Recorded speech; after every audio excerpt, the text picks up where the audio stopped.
Chapter 320. Zhang Xiaohua smiled and said, "Shopkeeper is really hiding something. Compared to what I saw just now, it's much better." The man was not embarrassed as he laughed and said, "This kind of horse is my favorite. How could I casually give it away? If it wasn't for the fact that young master really loves horses and sincerely asked for it, how could I bear to part with it?" "Bullshit, isn't it just to buy more money? How do I look like someone who loves horses? I just want to find a horse that can carry a sword. Hey. Zhang Xiaohua silently cursed in her heart. Zhang Xiaohua smiled and said, "I don't know if this one can come closer to take a look?" The man said, "Of course, but young master should be careful. This horse's temper is very fierce and it won't submit to people. It wasn't easy for this one to subdue it." Zhang Xiaohua waved her hand, indicating that it was fine. She slowly walked closer. This was a good horse with a fat body. It could be seen at a glance. Seeing Zhang Xiaohua walk closer, the horse's eyes revealed a vigilant look. Its hind legs also trembled, eager to try. When Zhang Xiaohua saw this, she stopped and turned her head to ask, "Shopkeeper, can I touch it?" The man smiled and said, "Of course you can." He quickly walked in front of the date red horse and took the reins. He used his hand to comb the horse's mane and the horse immediately became docile. However, its hooves kept kicking the ground as if it was warning Zhang Xiaohua. When Zhang Xiaohua saw this, she walked in front of the horse and stroked the back of the date red horse. The mane was very soft and very comfortable to touch. Xiaohua curiously walked forward and looked at the date red horse with envy. Zhang Xiaohua stroked it for a while and then gave a look to Ji Xiaohua. Ji Xiaohua was stunned, but she immediately understood. She walked behind the man and asked, "Shopkeeper, this one has something to ask." When the man heard this, he unconsciously turned around and said, "Little brother, what is the problem? But please tell me." While he was turning around, Zhang Xiaohua exerted force with her hands. The date red horse's legs went soft and it almost fell to the ground. Then it raised its head and let out a sad neigh. Zhang Xiaohua quickly pulled back her hands and put them behind her back. Before the burly man could finish his question, he heard the neigh of a horse. His expression changed and he quickly turned around. At this time, the date red horse had already stood up. Its four legs were slightly trembling and its head was shaking uneasily. It looked at Zhang Xiaohua with eyes full of fear. Zhang Xiaohua stood aside with her arms folded, looking like she had nothing to do with it. The burly man looked at the restless date red horse and then looked at Zhang Xiaohua's tall and thin figure. She looked harmless to humans and animals. He was a little puzzled and quickly comforted his beloved BMW. Ji Xiaohua, on the other hand, saw everything clearly, and her heart couldn't help but be filled with astonishment. On the side of the road in Songning town, he couldn't even pick up that unremarkable sword even after using all of his strength. Just now, this thin and weak youth's two hands pressed down on the tall horse until it almost went limp. In addition, he had just said that he could carry a horse that weighed several thousand jin. He wasn't a fool, so how could he not know about this youth's strange state? When the burly man turned around, Ji Xiaohua's heart calmed down a little. "Little brother, do you have any questions that I need to answer?" Ji Xiaohua had an idea and said, "I wonder what price the shopkeeper will give for this divine horse?" When the shopkeeper heard this, he immediately became spirited and mysteriously stretched out a finger. Ji Xiaohua let out a sigh of relief and said with a smile, 10 taels of silver." Although Ji Xiaohua also grew up in the southern part of the city, she had only seen other people's transactions from afar, and didn't know the specific market price. She only felt that the high price of 10 taels of silver was already out of her expectations. Zhang Xiaohua had never bought anything before, but the last time he bought a long sword from He Tianshu, he had spent 7 taels of silver. How could this handsome date red horse only be worth 10 taels of silver? However, she already didn't plan on buying this horse, so she didn't say anything. When the shopkeeper heard this, his expression slightly changed and he said with a smile, "Little brother really knows how to joke. A mere 10 taels of silver can only buy a mule. How can it buy this BMW? Ah? Could it be that you want 100 taels?" Ji Xiaohua clenched her teeth and said a number that she couldn't imagine. No. The shopkeeper shook his head. "Oh, it's less than 100 taels. Little brother, you're wrong. It's 1,000 taels."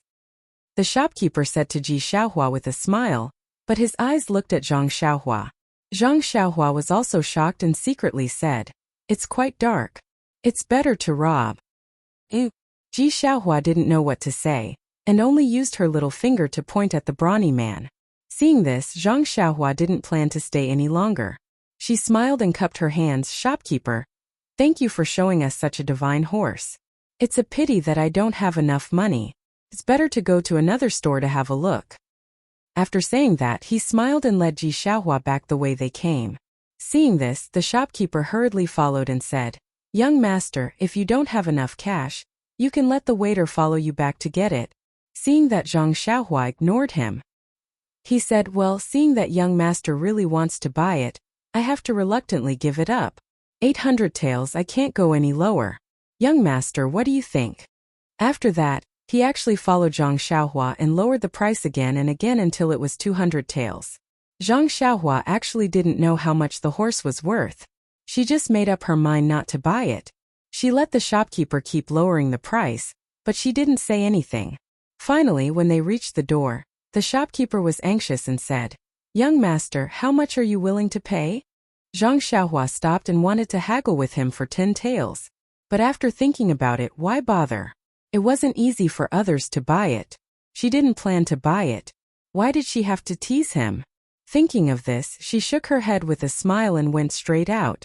Seeing Zhang Xiaohua like this, the shopkeeper didn't chase after her.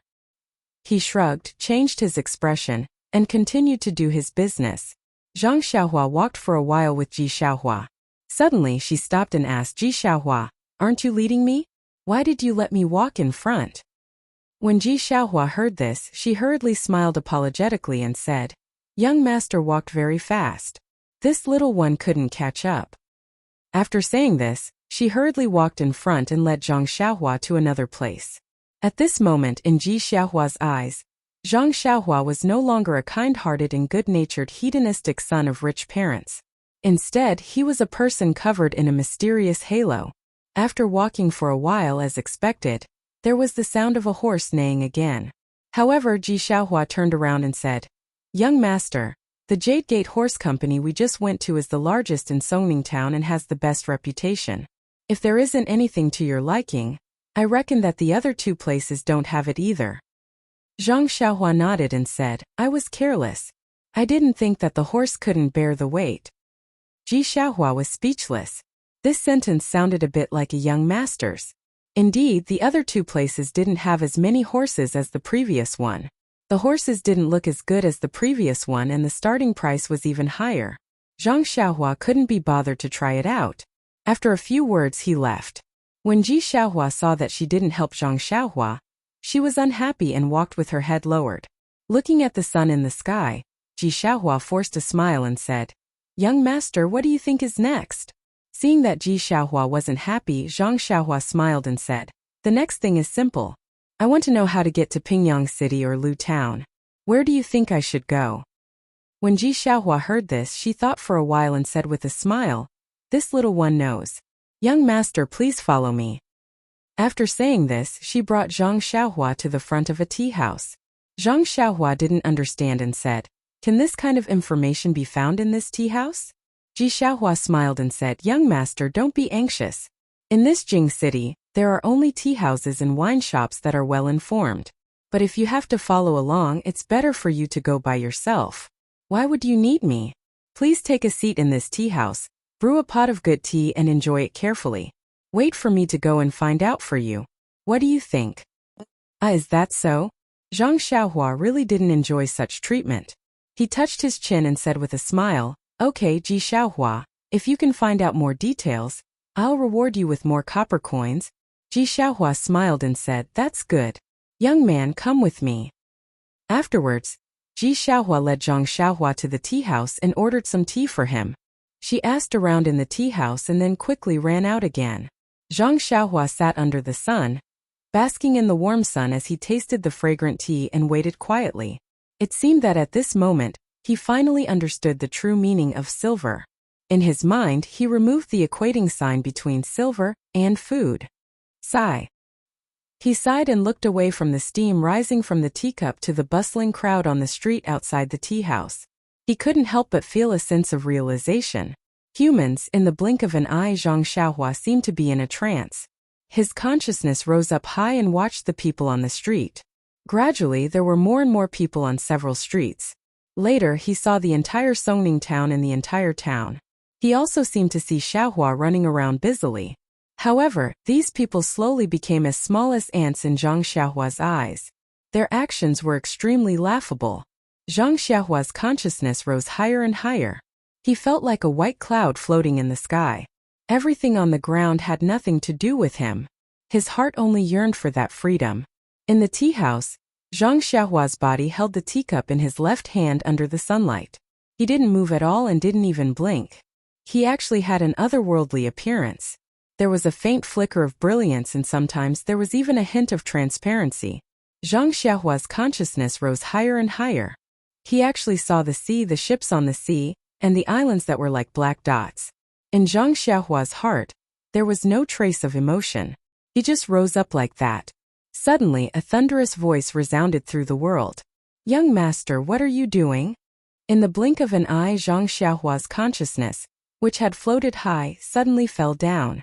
The situation just now seemed to be rewinding. He fell to the ground.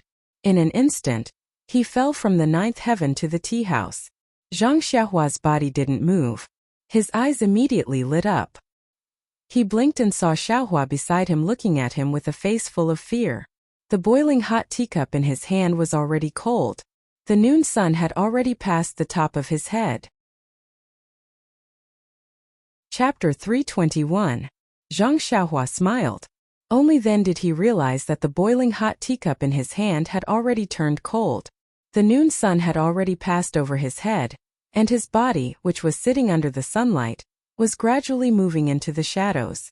That fleeting moment had actually taken such a long time. Zhang Xiaohua couldn't help but frown. He felt that it had only been a few breaths of time. This feeling was really very strange. After carefully savoring that mysterious feeling, Zhang Xiaohua had a kind of understanding in his heart. It was an indescribable feeling. Then, with a thought, he secretly checked the cultivation of the Heart Sutra. Sure enough, the stagnant cultivation had already shown signs of loosening. It was as if he could see the light of the 6th layer. Zhang Xiaohua was very emotional. In the past, he had to painstakingly absorb the vitality and vitality stones in order to advance a little.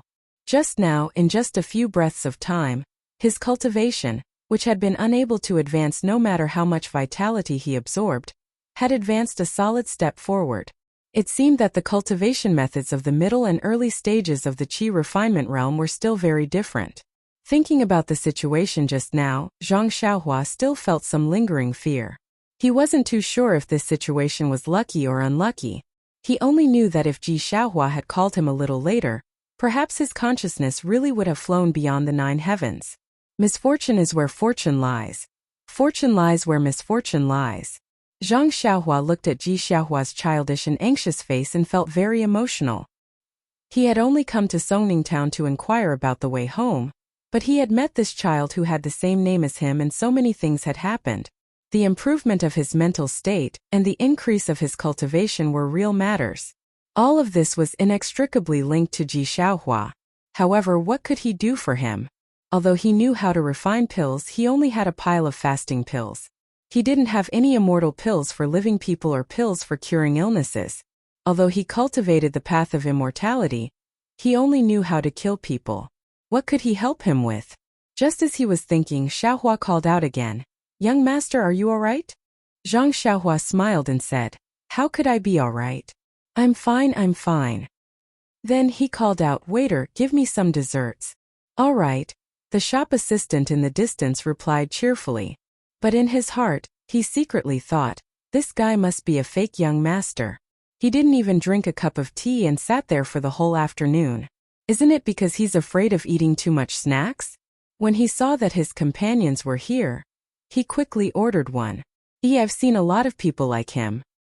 Zhang Xiaohua pointed at the stool and said, "Ji Xiaohua, have a seat. You look exhausted. Drink some water first and have some snacks later." After that, he picked up the teapot and poured some water for Xiaohua. Ji Xiaohua didn't dare to sit down and rushed to pour herself. Zhang Xiaohua smiled and said, "You'd better do it. I want to thank you with this cup of water." Xiaohua said shyly, "Young master, you're welcome. Didn't you want me to do something for you?" Zhang Xiaohua reached out and patted him on the shoulder to let him sit down. She put the poured tea in front of him and said, "I have something else to thank you for." "Ah," Xiaohua said in surprise, "Young master is amazing. You already know?" Zhang Xiaohua asked curiously, "What do I know? Is this not what young master is talking about?" Xiaohua said as she carefully took out a piece of white cloth. "What is this?" Zhang Xiaohua asked. "So young master doesn't know." "Know what? How would I know? If you don't tell me, of course I don't know. Only if you tell me will I know." Zhang Xiaohua was in a good mood and chatted with Ji Xiaohua. At this moment, the waiter served the fragrant pastries. Zhang Xiaohua pointed at the pastries and said, "This is also to thank you. Eat to your heart's content." Xiaohua stuck out her tongue and swallowed her saliva. She said, "Young master Xia, you should take a look at this first." Zhang Xiaohua took the white cloth and unfolded it. On the upper right corner were the words, Songning Town, and on the lower left corner were Pingyang City and Lu Town. In the middle were a few other names. In between these names there were many lines drawn. Could this be the route from Songning Town to Lu Town in Pingyang City? Looking at Zhang Xiaohua's surprised expression, Ji Xiaohua was very pleased.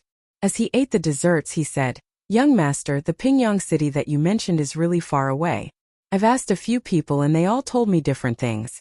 However, this route is what most of them said. Moreover, it's really a coincidence that someone in Lu Town had gone there to sell silk before and found out about it." "Silk? Why didn't I know that Lu Town produces silk?" Young master, it's just fake silk." "Oh, I see."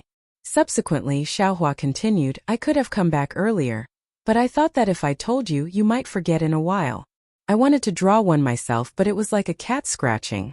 I had no choice but to find a street artist to help me draw it." Following that, she took a big bite of the crispy pastry and said angrily, "That guy actually took advantage of the situation to increase the price and asked me for 3 copper coins. It's more expensive than a New Year's painting. Oh, young master, I'll pay for these 3 copper coins. You don't have to worry about it. I didn't even manage to buy a horse just now. I feel sorry for making you come here for nothing."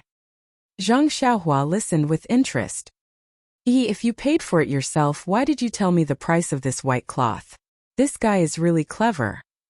He's much better than me when I was young." However, looking at the very detailed lines drawn on the white cloth, why would Zhang Xiaohua care about this little trick? It was smart of him to only do this little trick. There were many lines on the white cloth, but Zhang Xiaohua already understood them with just a glance. They were deeply imprinted in his mind.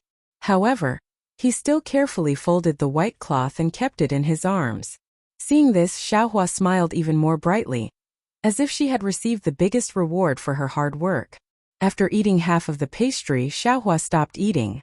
Zhang Xiaohua asked curiously, "It's already noon. Is this enough for you?" It's enough, it's enough. I'm small and my stomach is small. I'm already full." Okay. Now that you're full, come with me to do something else." After Zhang Xiaohua finished speaking, he got up and was about to leave. At this moment, Xiaohua asked softly, "Young master, can I take the rest of the pastry away?" Zhang Xiaohua stared blankly and said repeatedly, "Yes, of course you can." Xiaohua hurriedly took out a very clean handkerchief from his arms and carefully wrapped up the remaining pastry, keeping it in his arms. Zhang Xiaohua smiled and didn't say anything, letting the waiter settle the bill. After leaving, Xiaohua asked, "Young master, where are we going next?"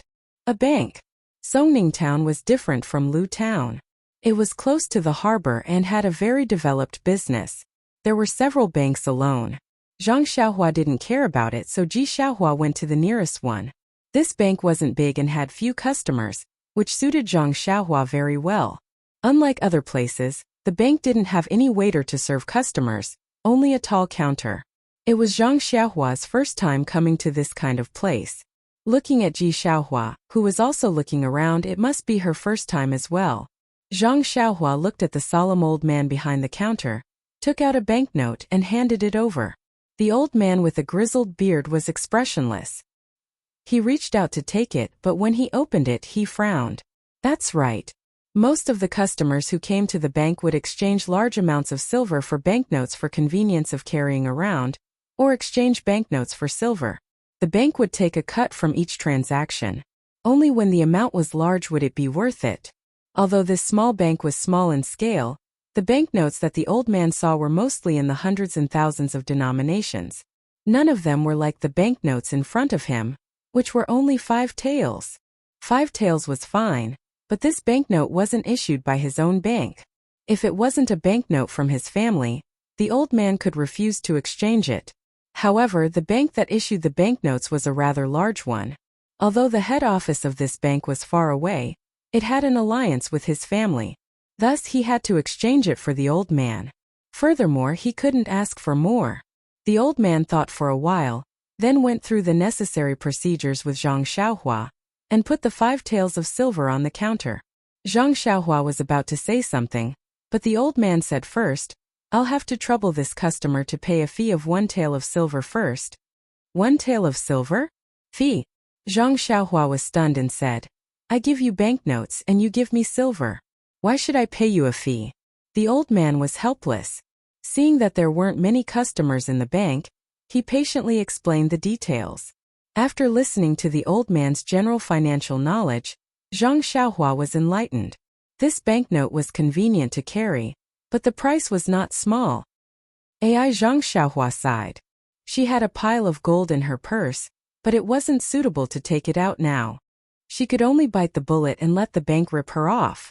Zhang Xiaohua smiled and said to the old man, "This old man, I want to exchange this 5 taels of silver for 1 tael of silver. What do you think?" "Oh right, this exchange doesn't have a fee, right?" The old man looked at Zhang Xiaohua and said, "This isn't necessary. Then will your fee be paid from these scattered silver taels?" Zhang Xiaohua gave a thumbs up and said, "Old man is wise. That's exactly what this one meant." The old man was a little happy from this straightforward flattery. The corner of his mouth revealed a trace of a smile and said, "I've been working at this counter for dozens of years. What kind of people have I not seen? Just as you were about to lift your foot, I knew what you were going to shit." Zhang Xiaohua did not say anything, but Ji Xiaohua at the side laughed out loud. Zhang Xiaohua turned her head and rolled her eyes at Xiaohua. She did not dare to say anything as she was afraid that the old man would say something nice again. When the old man placed the scattered silver taels on the counter, Zhang Xiaohua smiled and said, "Old man, if I exchange these silver taels for other shares, such as copper coins, will there be no fee?" The old man was stunned and said, "As long as the banknotes are exchanged for cash, no matter if it is silver or copper coins, there is only one fee. Why is this customer asking this?" Instantly, the old man had a bad feeling in his heart. Sure enough, Zhang Xiaohua waved her hand and cheerfully said, "That's great.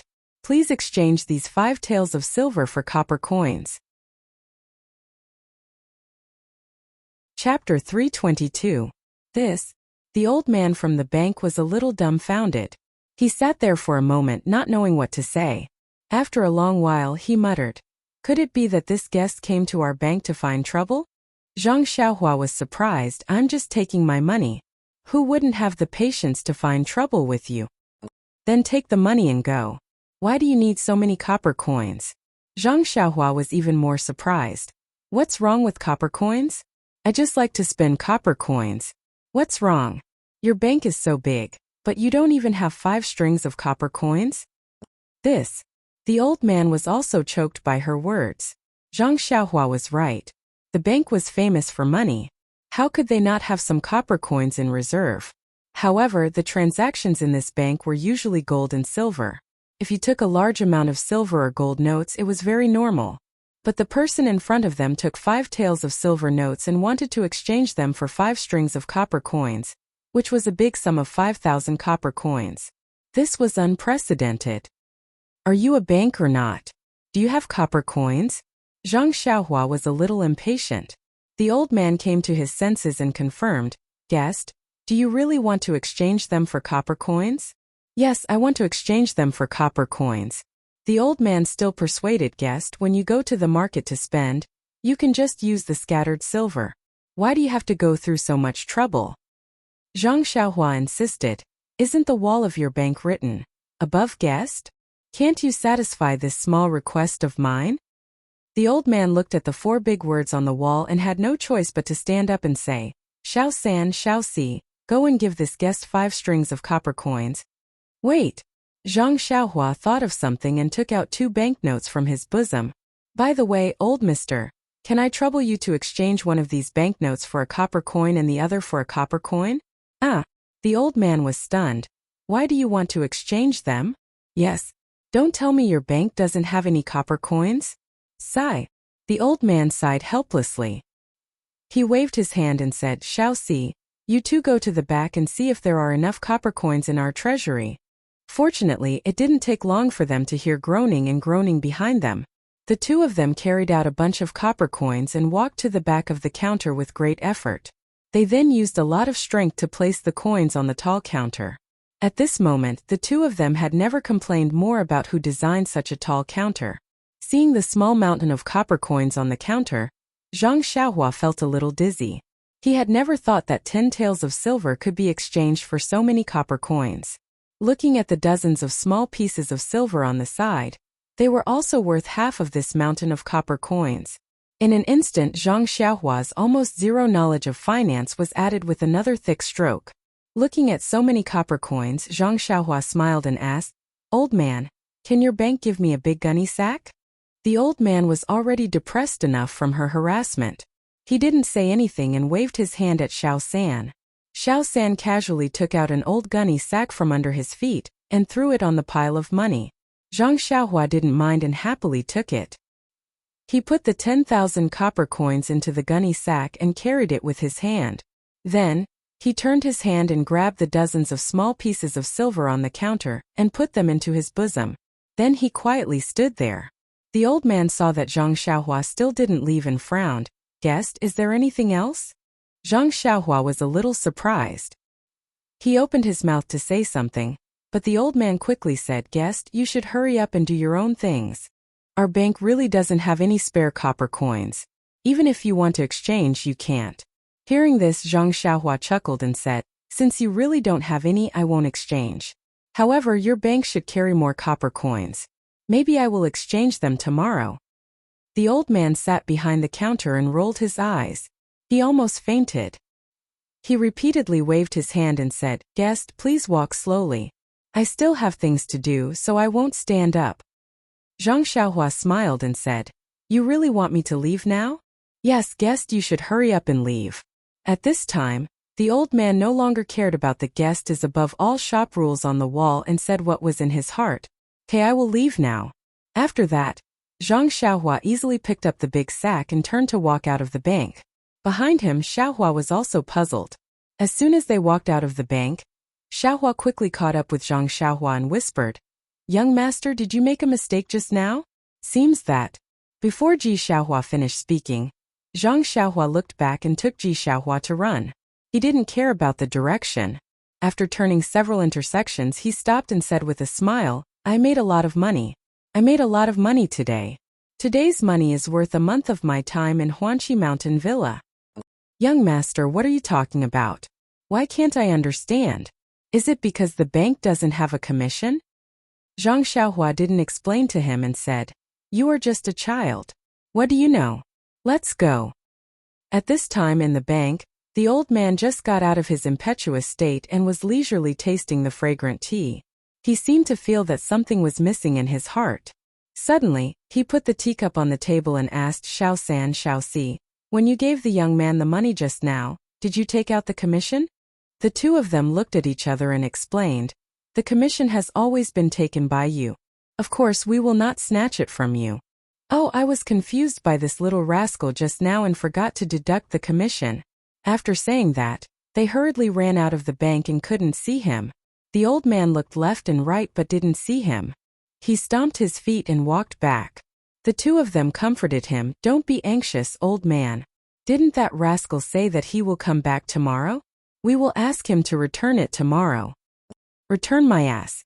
Didn't you see that the banknote says Pingyang City? This rascal is from another city. Who knows, he might leave the city in a while. Why would he come back tomorrow? The two of them pursed their lips and said, "So old man knew that he was from another city. That's why you said that the commission was 1 copper coin. It's not like you don't have a share in it. What's there to be indignant about? Forget it, forget it. You have been hunting geese every day. Today you have been pecked in the eye by the geese. Go? Where do you want to go now, young master?" Xiaohuaji asked very responsibly. Zhang Xiaohua held the long sword in one hand and the sack in the other. She didn't have a third hand to rub her chin. She thought for a while and said, "Let's go to your house first." Go to my house. Xiaohuaji didn't understand. However, she still listened to Zhang Xiaohuaji's words and turned to lead the way. At this moment, an old man wearing a felt hat and ragged clothes slowly walked over from the side. Behind him was a sluggish animal that looked neither like a mule nor a horse. The animal carried a pile of dry firewood on its back. Its fur was messy and dirty. There was even a large bald patch. An unpleasant smell could be smelled from afar. When Xiaohuaji saw the old man, she smiled and shouted from afar, "Old man, how did you go out to collect firewood again?" When the old man heard the voice, he raised his wrinkled old face and opened his turbid eyes. He looked around and said with dissatisfaction, "Xiaohua, why didn't you go to the tea shed to help today?" Xiaohuaji blushed and argued, "Old man, how? It's not that I didn't put in effort. It's just that the shopkeeper." Old man Hao raised his hand and rubbed Xiaohuaji's little head. He sighed and said, "I know, Xiaohua. The shopkeeper is a little stingy. However, where can we, poor people, not be bullied? Tomorrow I'll go and talk to you again. With my face, the tea house owner might be able to recognize me. You can earn as much as you can. The tea house has never been exposed to wind or rain, so it's very suitable for you." Seeing that old man Hao was educating Xiaohuaji, Zhang Xiaohua could only stand aside and listen. This was no different from the kind uncles and aunties in the Guozhuang house. Even if it wasn't their own child, they would do their best to help as long as they could. At this moment, the animal standing next to them opened its almost closed eyes and sniffed. It seemed to have smelled something. When it saw Zhang Xiaohua, its eyes seemed to brighten. Therefore it dragged its feet and walked to Zhang Xiaohua. It raised its head and put its strange head in front of her. Although the animal smelled a little strange, Zhang Xiaohua grew up in the countryside. How could she be afraid of this? Zhang Xiaohua threw the sack on the ground and raised her hand to stroke the animal's head. The animal seemed to enjoy it very much. It even stuck out its tongue and licked Zhang Xiaohua's hand. Zhang Xiaohua felt itchy and very comfortable. When she looked at the animal's eyes again, Zhang Xiaohua was stunned. The animal's eyes seemed to be filled with longing, desire, and expectation. Zhang Xiaohua couldn't believe it. She rubbed her eyes with her hand. When she looked carefully again, sure enough, the half-closed and listless eyes were now wide open and quietly looking at her. The animal's eyes seemed to be intelligent and seemed to be transmitting its thoughts. At this moment, Zhang Xiaohua remembered to look carefully at the strange animal. The animal's face looked like a horse's. It was long, but there were 2 protrusions on its head, which seemed to be like antlers. Its hooves were large, similar to a cow's or even larger. The big tail behind it was like a donkey's. This strange animal looked like a deer, but it was not a deer. It looked like a horse, but it was not a horse.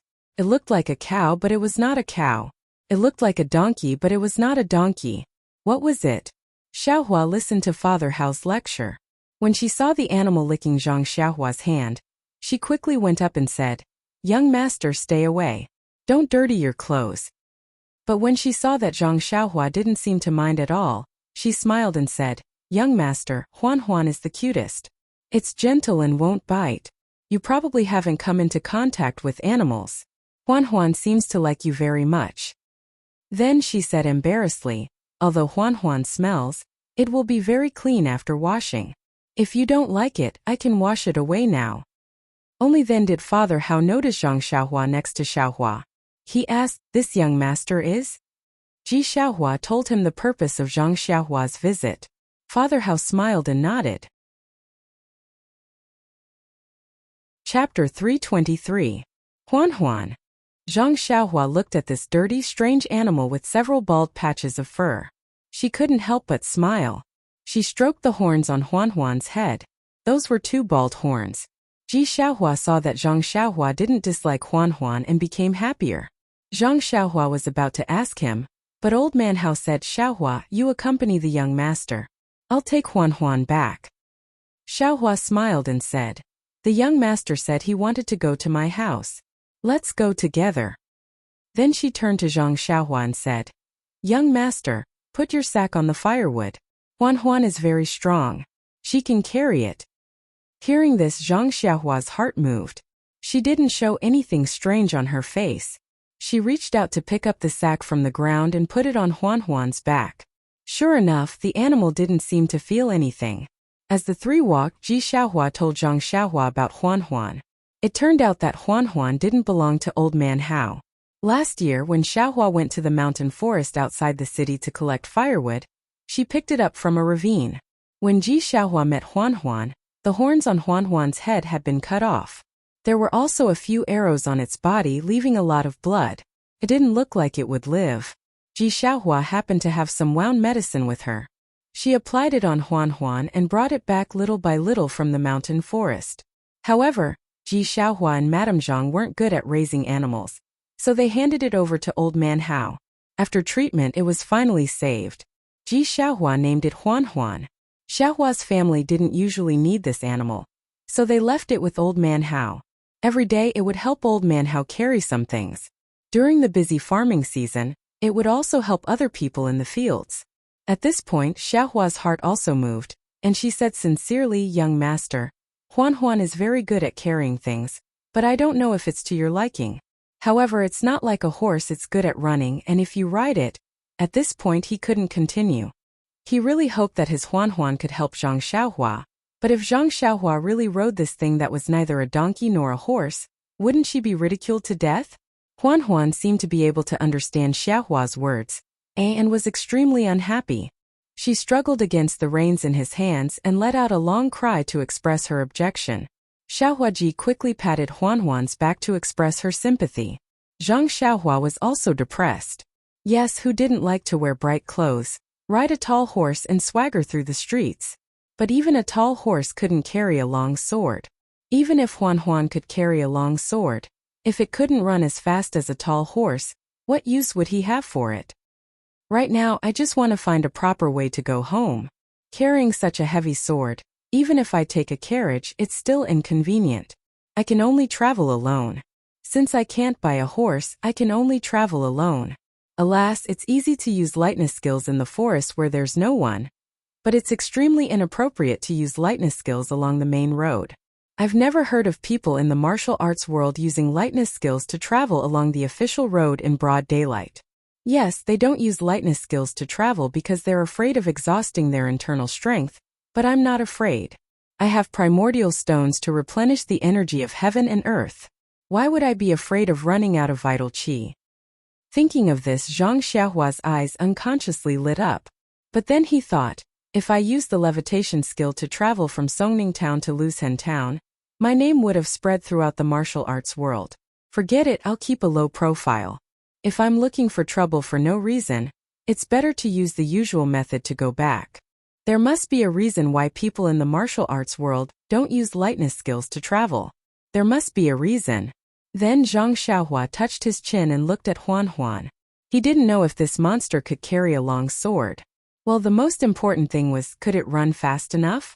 As for whether riding this monster was ugly or not, he threw that thought to the back of his mind. He had ridden a donkey in the Guozhuang house before, so it didn't seem to be a bad thing. Thinking of this, Zhang Xiaohua asked tentatively, Xiaohuaji, how heavy can Huan carry? Young master, you have to ask Old Man Hao about this. I've never used Huan like this. Old Man Hao, who was walking slowly in front, turned around and said, young master, I'm not boasting, but Huan is really the best animal I've ever seen. The mule squeaked when it carried a little bit of firewood, but Huan didn't respond at all. It's even good at plowing the fields. Not only can it walk steadily, but it also plows deeply. It often does the work of other cows for 2 days. Several farmers near the city want to buy it, but Xiaohua is unwilling to part with it. That's why I've been keeping it. After saying that, he sighed and said, actually, young master, to tell you the truth, how can this old man not know Xiaohua's thoughts? My house is so bare. If I have Huan as my companion, it won't seem lonely. Moreover, I can use Huan Huan to carry firewood every day. When the farm is busy, Huan Huan can help me get some pocket money. If I sell Huan Huan, this old man's life will be more difficult." Xiao Huaji blushed and said, "Old man Hao, I'm not so noble. When I saw Huan Huan plowing the fields, I wasn't in a good mood. I knew it didn't like plowing, so I didn't sell it. If it entered someone else's house, wouldn't it have to plow the fields every day?" Zhang Xiaohua smiled at the side and didn't say anything. The ugly Huan Huan seemed to like Zhang Xiaohua very much. As it walked, it rubbed against Zhang Xiaohua. It sniffed his body and snorted from time to time. After walking for a while, Zhang Xiaohua asked tentatively, "Xiaohuaji, you like Huan Huan so much. If I want it, are you willing to sell it to me?" Xiaohuaji stopped and slowed down. Looking at Zhang Xiaohua's seemingly serious expression, he panicked first. He lowered his head, looked at the ground and then at the reins in his hand and said, "Young master, you really want it, but Huan Huan can't run fast and but..." He was a little incoherent, but then he raised his head and his eyes became firmer. He said, "Young master, if you really want to buy it, give me more money. Old man Hao relies on Huan Huan to live." It seemed that Xiao Huaji really didn't want to part with this ugly animal. His words were a little incoherent, but his heart couldn't stand Zhang Xiaohua. At the last moment he was a little ruthless and made a decision. However, ordinary people would think that the previous refusal was just for the sake of the final increase in the price. After all, this animal was his, and Old Man Hao was just raising it for him. However, from the short contact just half a day ago, Zhang Xiaohua knew that although the scabby child in front of him loved money, he wasn't greedy. The last sentence was indeed the main point of his words, but it was indeed his heartfelt words. He would indeed give most of the money he used to buy the animal to Old Man Hao. Therefore Zhang Xiaohua asked again, "Xiaohuaji, but Huan Huan is yours. Why did you give the money to Old Man Hao?" Xiaohuaji also asked strangely, "Young master, although Huan Huan is mine, I can't raise it. Old Man Hao is helping me raise it. I have to give the money to Old Man Hao. What's so strange about this?" Zhang Xiaohua blinked, touched her nose and thought, what a good child. Old Man Hao, who was next to them, became vigilant and asked, "Young master, what do you want this animal for? Your family doesn't lack animals to farm, and you don't have to worry about the family's land. Why make the child unhappy?"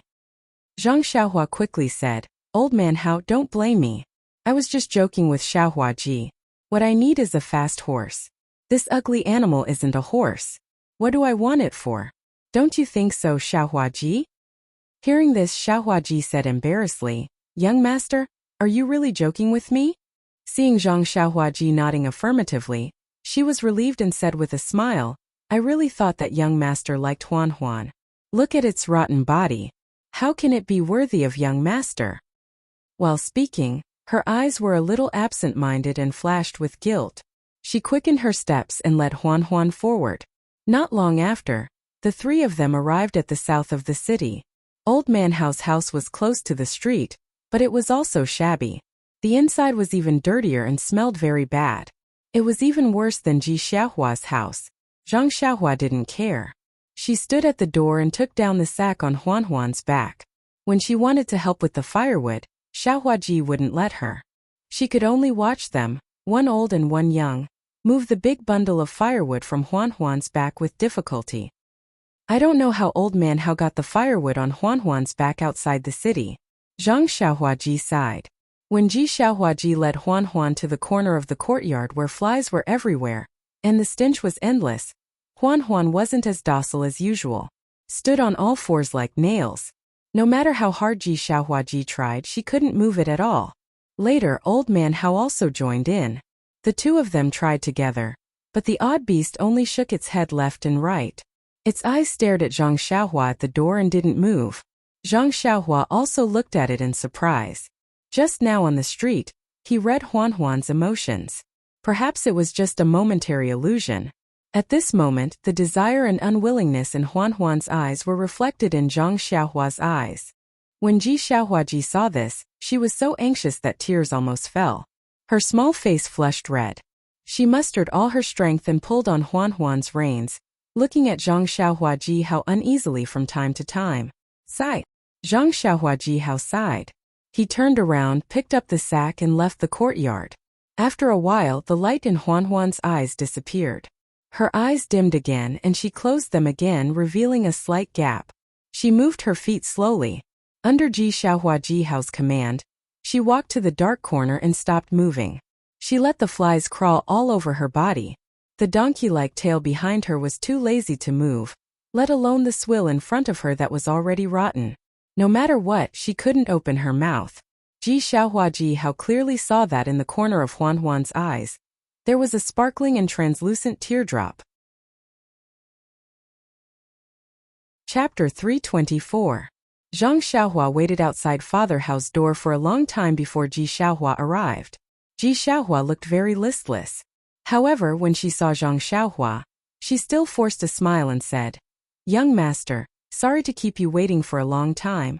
Zhang Xiaohua waved her hand and said, "It's okay, it's okay." So Ji Xiaohua led Zhang Xiaohua back to Ji Xiaohua's shabby house. When they arrived at the door, Ji Xiaohua turned around and asked, "Young master, we're at my house. Do you want to go in?" Zhang Xiaohua nodded and said with a smile, "Yes, let's go in and talk." Ji Xiaohua was a little absent-minded. She pushed the door and went in without saying hello. Madame Zhang heard the movement inside and forced herself to be alert. She asked in a weak voice, "Xiaohua is back?" Ji Xiaohua was a little flustered and hurriedly responded, "Mother, it's me. I'm back." Madame Zhang coughed for a while and scolded, "You child, you didn't say anything when you entered the house. That young master has already left. Later, you and mother will go to Father Hao and let him talk to you again.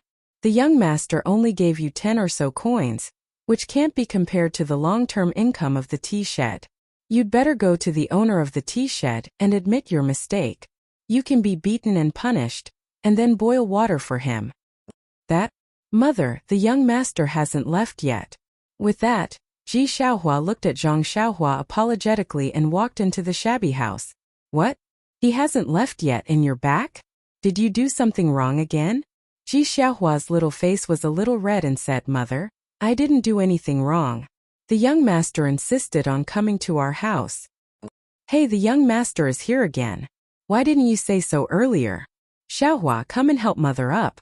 When Zhang Xiaohua heard this, she wanted to stop him, but after thinking for a moment, she stood there with a smile and didn't move. At this time she heard Ji Xiaohua's voice inside the room. "Oh mother, why haven't you eaten the buns from this morning? It's already noon, you must be starving. I'll heat it up for you now." Then there was a burst of coughing, and then a gentle voice said, "Xiaohua, you must be hungry. Go and heat up the buns. You can eat them. Nyangqin just drank last night's corn. I'm not hungry at all." "Mother, that rice stubble has been there for several days. It has a rancid smell. Didn't you say that you would throw it away today? That's why you didn't let me eat it?" "It's okay." Nyangqin originally wanted to throw it away, but after smelling it, it was still edible. "That's why I casually ate it. It can resist hunger and thirst. Xiaohua hasn't eaten buns for a long time, so eat a little more. Nyangqin's body is the same, but you're different. You're growing." The mother and son's voices weren't loud, but Zhang Xiaohua heard everything clearly. She was moved, and carefully tasted the affection of licking her child. In this world, the mother's love for her son was really the same. She couldn't help but think of her distant mother. Inside the room, Xiaohua said again, "Nyangqin, try it. This is a snack from Tasting Tea Pavilion. The young master ate it at noon. I brought back the rest." "Nyangqin doesn't want to eat. You eat it. Nyangqin ate it when she was young. It's a pity that you haven't eaten it yet." "I ate at noon." "Nyangqin, the young master didn't eat a bite at noon. I ate it all." "Nyangqin, quickly eat a bite." After saying that, Xiaohua took out a piece from the neatly wrapped handkerchief and put it in front of her mother's mouth. Mrs. Zhang shook her head and said, "Xiaohua, you eat it. Otherwise you can eat it at night. Nyangqin doesn't feel well and doesn't want to eat it." Xiaohua was a little angry, so she said, "Nyangqin, I know you can eat, but you want me to eat more. However, I'm already 9 years old. I'm no longer a child. Don't lie to me. If you don't eat, I won't eat." Seeing Xiaohua like this, Mrs. Zhang's tears almost fell. She forced a smile and said, "Okay, Xiaohua, good girl. Nyangqin will eat a bite, okay? Xiaohua, good girl." Inside the room, Ji Xiaohua didn't feel much, but outside the room, Zhang Xiaohua's heart was touched. When she was young, didn't her grandmother call her like this? For a moment, Zhang Xiaohua's eyes were blurred. Her homesickness became stronger. She wished she had wings on her back. With just one flap, she could return to the Guozhuang house and plant new soil for her grandmother's lonely small grave. Therefore, Zhang Xiaohua coughed a little in the courtyard and said, "Auntie, can you come out for a moment and talk in the courtyard?" When Mrs. Zhang heard this, she hurriedly said, "Young master, please wait a moment. This lowly concubine will go out immediately. Young master has been waiting in the courtyard for a long time." Xiaohua also whispered, "Ion Yangqin, I forgot that young master was in the courtyard." Mrs. Zhang sighed and said, "Xiaohua, you are still young. Did you offend young master in the morning? Quickly, help Nyangqin out." "How could that be? Nyangqin, there is no such thing." Xiaohua felt very wronged. You are just a child. If you didn't offend him, would young master come here?" Mrs. Zhang didn't believe Xiaohua. As soon as they went out, Mrs. Zhang apologized, "Young master, did Xiaohua offend young master in the morning? Or did she do something wrong? This lowly concubine will apologize on her behalf." Zhang Xiaohua hurriedly returned the courtesy and said, "Auntie is too polite. I really didn't. Xiaohua is a good child. I am very satisfied with her. I came here to say goodbye to you. I also have something to tell you." Mrs. Zhang felt strange, but she still politely asked, "Young master, you don't have to be polite. If this lowly concubine or Xiaohua can help, we will definitely help." Zhang Xiaohua thought for a while, organized her words, and then said, "It's like this, Auntie. Xiaohua helped me a lot in the morning. He was very considerate. It was far beyond my imagination. Originally, I told him that I will give him 11 copper coins, but I suddenly changed my mind." When Mrs. Zhang heard this, she was somewhat puzzled. She thought, "It's fine if you don't want to give money. But why did you say that my son did a good job? But if you want to give more, you should give him some tips. I really don't understand." She saluted again and said, "Young master is too polite. If Xiaohua didn't take care of him well, you shouldn't give him any copper coins. Besides, you gave him steamed buns and snacks at noon. It's more than enough to pay for his salary." Zhang Xiaohua wrinkled her nose and said, "Auntie, you misunderstood. I just want to give Xiaohua more money." Mrs. Zhang smiled and said, "Young master, you don't have to. Didn't I just say that you already treat my family's Xiaohua well, so you don't need to spend too much money?" Zhang Xiaohua said, "Those are just casual things. I have to thank Xiaohua for what he did for me. You don't have to refuse." Mrs. Zhang smiled and said, "In that case, this lowly concubine won't refuse. Xiaohua, come and thank the young master." Xiaohua stepped forward and saluted Zhang Xiaohua. "Thank you, young master." Zhang Xiaohua nodded and said, "You don't have to be too polite. Xiaohua, I'm very satisfied with what you did this morning. You wrote the route in detail. How can I let you pay for those copper coins?" When Xiaohua heard this, her face became a little hot. Zhang Xiaohua continued to say, "Your mother's health isn't good, so you have to take care of her at home. That's right, it's best to let the doctor in the medical hall diagnose your mother. If she's always like this, how can her body withstand it?" When Mrs. Zhang and Xiaohua heard this, they both smiled bitterly.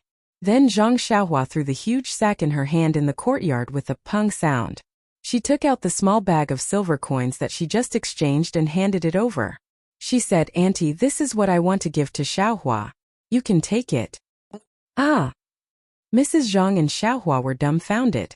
Zhang Xiaohua looked at them and explained, "I originally wanted to give Xiaohua banknotes, but I thought that it would be suspicious for a child to take out banknotes. Moreover, if you have ingots of silver at home, wouldn't it be easy to attract trouble? That's why I went to the bank with Xiaohua and exchanged them for copper coins. There are 10 strings of coins in this sack and 5 taels of silver coins in this small cloth bag. Oh, when we were exchanging, Xiaohua was also present. He knows that these small taels of silver won't bring you any trouble." That's right. Based on Zhang Xiaohua's experience in Lu Town and Pingyang City, there were bound to be sinister people in this world. If Ji Xiaohua and Madame Zhang went out with 5 taels of silver, they would probably be targeted by some bullies or scoundrels before they could spend it. She was kind enough to help them, but she did not want to bring disaster to them for no reason. "Young master went to the bank to exchange copper coins for me?" Xiaohua looked at the unfamiliar young master in front of her in disbelief. She did not even know his name. Yes, do you think that I have nothing better to do and exchange copper coins for fun? This thing is very heavy.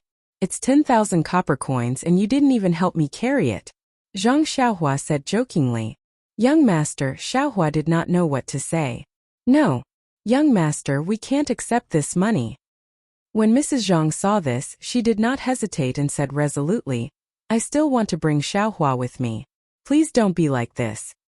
Zhang Xiaohua knew that Mrs. Zhang had misunderstood and smiled. Auntie, you misunderstand. I have no intention of bringing Xiaohua with me. He also knows that my home is not here and I still have a long way to go. Moreover, to be honest, I'm not some rich young master and don't need anyone to serve me. So don't worry, Xiaohua will still be by your side. But, young master, you are so kind to us. Why are you doing this for us? Mrs. Zhang really did not understand. If it was an older person, she could understand that it was because he coveted her beauty. Not to mention that her appearance was not outstanding. This young master was still too young. If he wanted to buy her child was not worth so much money. She didn't want to take the money, but the poor had no ambition. She deeply understood the difficulties of a poor family. It was one thing for her to suffer, but she had to watch her child go out before dawn every day and come back late at night. Her child was bullied in other people's tea shed. Although he didn't say anything, she still heard his cries at night and felt pain in her heart. Chapter 325. But now, right in front of her, someone suddenly threw out so much money for no reason. He only said that he would give it to them without asking for anything in return. How could she refuse? In fact, even if this person had some ulterior motives, she would still consider it carefully. But the young man in front of her actually said that this was a free lunch. Madame Zhang felt like she was hit in the head by a pie in the sky. And she felt dizzy. She tried her best to stop coughing and stared straight at the young man who was taller than her by a head. She stared at his pure eyes. After a long while, she felt a little disappointed. Those pure eyes were like the white blue sky. And even clearer than the blue sky. In that purity, she could see the hot blood in the young man's heart. This time Madame Zhang really believed that this young man didn't ask for anything in return. She just somewhat believed. Xiaohua, who was next to him, excitedly confirmed again. Young master, you really want to give all this money to this little one? Really? Zhang Xiaohua turned his head to look at the young man with a scabby head and said with a smile, Of course it's true.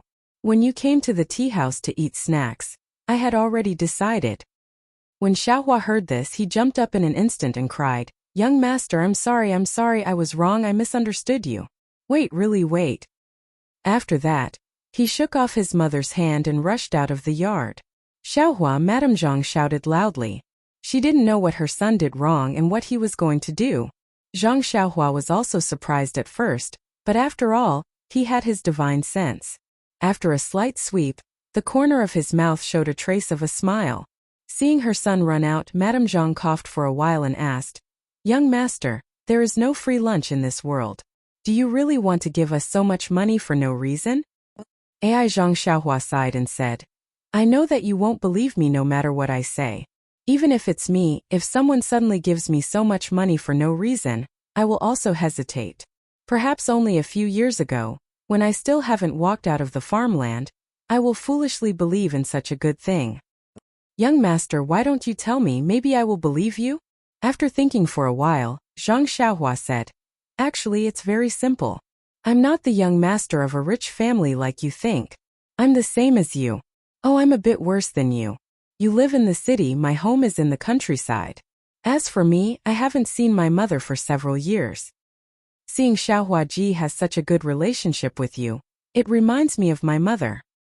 If I were Xiaohua, of course I would be happy. Madame Zhang listened thoughtfully. Zhang Xiaohua continued. In addition, Xiaohua Ji really helped me a lot. He may not know it himself, but he really helped me a lot.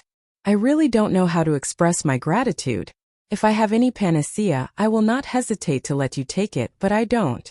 I only have some money, but I really don't dare to give you more money, so I can only give you this little. Ah, just in one morning my Xiaohua Ji helped you so much? Madame Zhang didn't believe it. It was just a route, how could it be worth such a big fuss? Zhang Xiaohua smiled and said, yes, it's really like this. If you don't accept my gratitude, it will have a great impact on me. So, aunt, for me you have to accept my kindness. How could Madame Zhang believe these words? She only thought that Zhang Xiaohua was making excuses. But she didn't know that these words were really true and there was no exaggeration. Of course, there is another reason. Zhang Xiaohua was about to say, but a smile appeared on the corner of his mouth. It seems that Xiaohuaji is really a good child. While Madame Zhang was puzzled, Xiaohuaji held Huan and walked to the door. Xiaohuaji put Huan outside the door and walked in with tears on his face. When he saw Zhang Xiaohua, he was even more sad. He cried and said, young master, this little one didn't know that young master was so good to this little one. You treated this little one like this, but this little one still hid it from you. I really can't stand it. Zhang Xiaohua patted his shoulder and said gently, Ji Xiaohuaji, don't be like this. I want a horse, not a cow that can carry things. Although Huan can carry things, it may not be able to carry the things I want to carry. Moreover, it can't run fast. Besides, a gentleman doesn't take what others like. You should keep Huan for yourself. No, young master, Huan can run. Really, it runs very fast. Eh? Really?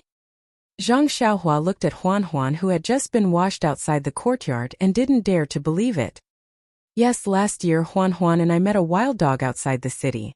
It wanted to bite me, so Huan carried me back. It ran so fast that even the wild dog couldn't catch up with it. It runs really fast. Seeing that Zhang Xiaohua didn't believe it, Xiaohuaji pulled Zhang Xiaohua and said, young master, if you don't believe me, you can ride it and see. Hearing this, Zhang Xiaohua immediately became interested. In fact, he really hoped to have something to ride on. If this David's deer could be made, it would really solve a big problem for him. Walking in front of Huan seemed to know Xiaohua's intention. Her eyes were wide open and she sniffed Zhang Xiaohua's scent affectionately. Zhang Xiaohua looked at Huan's broad back and pressed her hands on it. Huan didn't seem to feel anything. Overjoyed, Zhang Xiaohua looked at Huan and smiled. Huan, I'm going to press harder. Can you do it? Huan understood Zhang Xiaohua's voice and blinked her eyes. Zhang Xiaohua laughed and pressed down hard. With Zhang Xiaohua's strength, Huan's legs went soft, but she immediately stood up strong. There was a trace of unyielding and grievance in her bright eyes. Zhang Xiaohua was overjoyed again. He used a lot of strength this time. His arms had the strength of more than 10,000 pounds. This was beyond Zhang Xiaohua's expectation. Moreover, looking at Huan's eyes, the weakness in her legs was a kind of humiliation. Thinking about it, how could he be treated well in Father Hao's house? It was good enough to be able to eat the rancid swill. Then Zhang Xiaohua picked up the long sword in the yard and put it on Huan's back. Huan's back only sank a little, but her forelegs were still standing firmly. Zhang Xiaohua kicked off and her body floated up. Huan's forelegs moved and she ran toward the street. Although she wasn't as fast as a galloping horse, her speed was still very impressive. I've really picked up a treasure. Zhang Xiaohua muttered in her heart as she rode Huan back. At the door of the small yard, Xiaohuaji with tears on her face and Zhang Xiaohua with a happy expression were waiting for Zhang Xiaohua's return. Zhang Xiaohua jumped down from Huan's back and walked into the yard. He smiled and said, Xiaohuaji, it seems that you and I are really fated. You as an oddball can be of great help to me. Xiaohuaji said embarrassedly, young master, don't praise me. In fact, when you went to buy the horse, I thought of Huan, but I didn't dare to believe you and couldn't bear to part with her. In the end, this little one still had selfish motives. However, young master still treats this little one so well. This little one is really sorry. Zhang Xiaohua waved his hand and said, don't have the heart to harm others, but don't have the heart to guard against others. This saying is right. How can I blame you? However, now that you've given me Huan, you've given me another problem. Xiaohuaji asked curiously, why is that?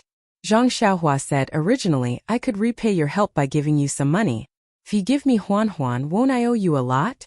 But if I give you more money, won't I be causing trouble for you? Xiaohuaji was very puzzled and said, young master, I don't understand. It's naturally good to have more money.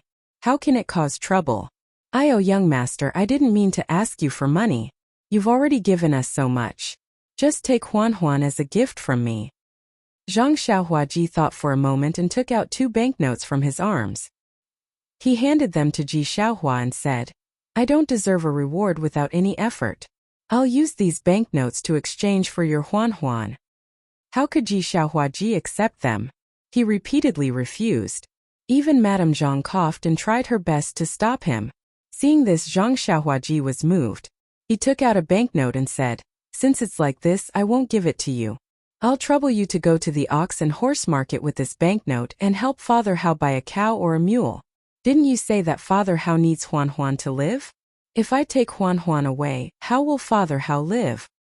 This Xiaohuaji was a little hesitant. At that time he only felt guilty and didn't think too much. Now that Zhang Xiaohuaji mentioned it, it was really a problem. However, he looked at the big sack on the ground and said, Young master, didn't you already give so much money? It's enough to buy animals. Zhang Xiaohuaji shook his head and said, That's for you. If you use these copper coins to buy a mule, you won't be able to carry it. You can find a place to put the copper coins and use them for daily use. I pawned these banknotes. You can directly buy a mule and say that you exchanged it with Huan Huan. I think there won't be any problems. Xiaohuaji still looked at his mother, who was coughing non-stop. Madame Zhang sighed and said, Young master gave too much. Zhang Xiaohuaji said with a smile, If you don't accept the banknotes, I don't want Huan Huan. Seeing his mother's tacit agreement, Xiaohuaji still raised his hand to take it. Then Zhang Xiaohuaji said, Auntie, is there a spare room in the house? Madame Zhang was stunned. She pointed to a shabby shed next to them and said, Young master, is that okay? It's a stove used for cooking. Zhang Xiaohuaji said with a smile, Okay, wait a moment. After saying that, Zhang Xiaohua quickly walked into the courtyard, leaving Ji Xiaohua and his wife standing in the middle of the courtyard with a puzzled look on their faces. Chapter 326. After a while, Zhang Xiaohua came out from inside. Her face was slightly pale. She held a small piece of white jade in her hand and handed it to Ji Xiaohua. She said, Ji Xiaohua, this is your reward for giving me Huan Huan. Oh, don't refuse first. You must accept this. Just now, I told your mother that I don't have any panacea that can cure your mother's illness, but I suddenly remembered that I have an old piece of jade that can cure illness. Then she said to Madame Zhang, This jade is not valuable, but it is very good for the human body. If you can wear it every day, and with the doctor's treatment, it will be better day by day. Hearing this, Ji Xiaohua's eyes could no longer leave the jade in Zhang Xiaohua's hand. Being able to cure his mother's illness was his biggest wish. Since the young master in front of her could take out this thing, there must be a reason. He wouldn't deceive her for no reason. As for Madame Zhang, she looked at the jade and then looked at her son. Unconsciously, she didn't have the courage to refuse. Seeing this, Zhang Xiaohua stuffed the jade into Ji Xiaohua's hand and said with a smile, In that case, I won't stay any longer. I hope that auntie will recover soon. Then she turned to leave. Madame Zhang shouted, Young master, what is the reason that you didn't say just now? Ji Xiaohua also shouted, Yes, young master. People say that people don't wake up early if there is no benefit. This little one also doesn't have a beautiful older sister or younger sister. Why are you so good to me? Ha ha ha. Zhang Xiaohua laughed and floated up. Her figure flew over the low wall of Ji Xiaohua's house and landed on Huan Huan's back outside the door. Zhang Xiaohua sat cross-legged and urged the 4 odd beasts. When Ji Xiaohua and her mother arrived at the door, they heard Zhang Xiaohua's voice from a distance. The reason is very simple. Because I am also called Xiaohua. However, I am called Zhang Xiaohua. Seeing Zhang Xiaohua's figure gradually disappear, Ji Xiaohua's heart actually had a desire to chase after her. However, hearing her mother's heart-wrenching coughs, how could he take a step forward? It wasn't that he didn't think that Zhang Xiaohua was an unusual person. He knew that the long sword that was too heavy to lift was extraordinary. Now he actually saw him fly over the wall like a bird. He knew that he was more magical than he thought. Pingyang City, Lu Town, Huanqi Manor, Zhang Xiaohua. Ji Xiaohua muttered and memorized the route map he gave Zhang Xiaohua in her mind. Then she turned around and supported her mother. Mother, you should go back to the house. The wind is strong outside. After entering the courtyard, she took out the jade and handed it to her mother. Mother, you should go back to the house and find a string to string it with you. Young master, yes, young master. Zhang said that it is useful, so it must be useful. Madame Zhang had seen Zhang Xiaohua's qinggong before, so she naturally believed in Zhang Xiaohua's words.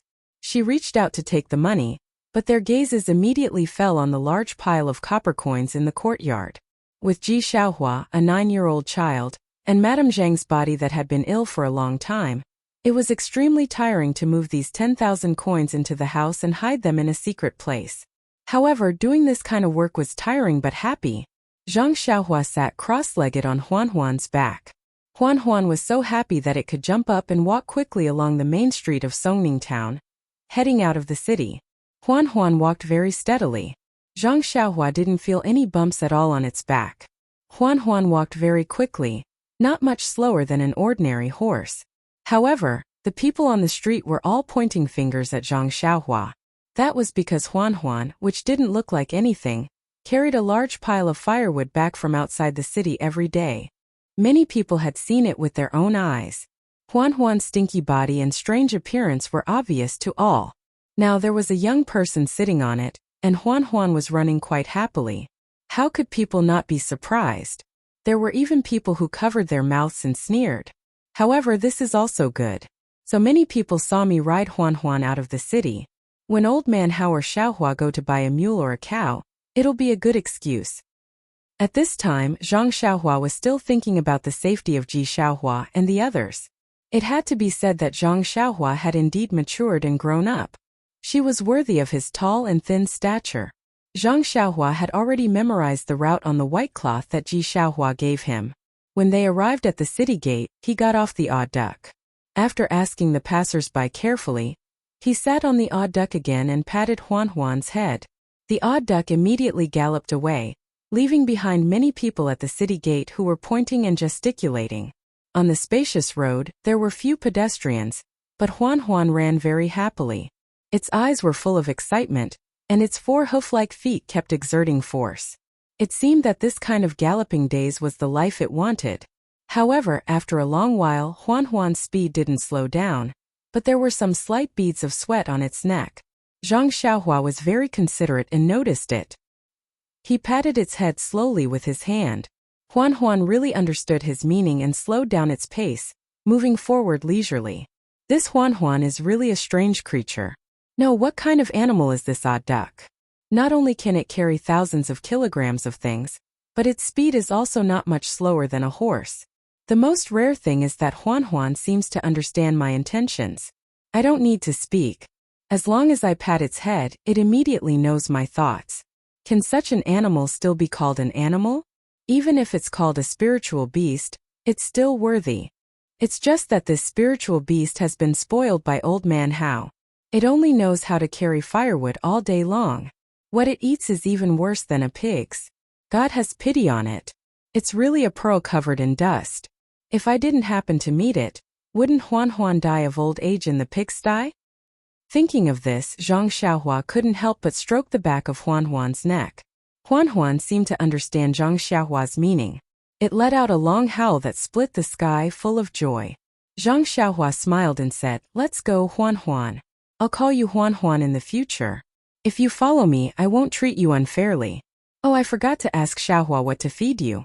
You haven't eaten properly for many years, so I have to take good care of you. Otherwise, you'll collapse from exhaustion before we reach the Guozhuang house. That would be very bad." Huanhuan was also happy to hear this.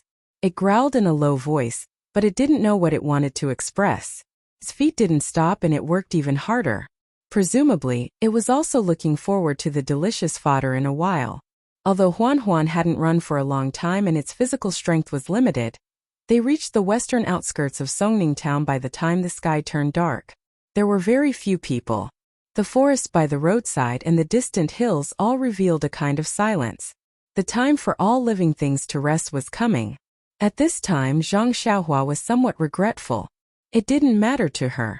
She had already abstained from eating, so it didn't matter whether she ate or not. However, she didn't know if Huanhuan could persist. She wanted to be free and unrestrained, so she just patted her butt and left, leaving behind the admiring stars of others.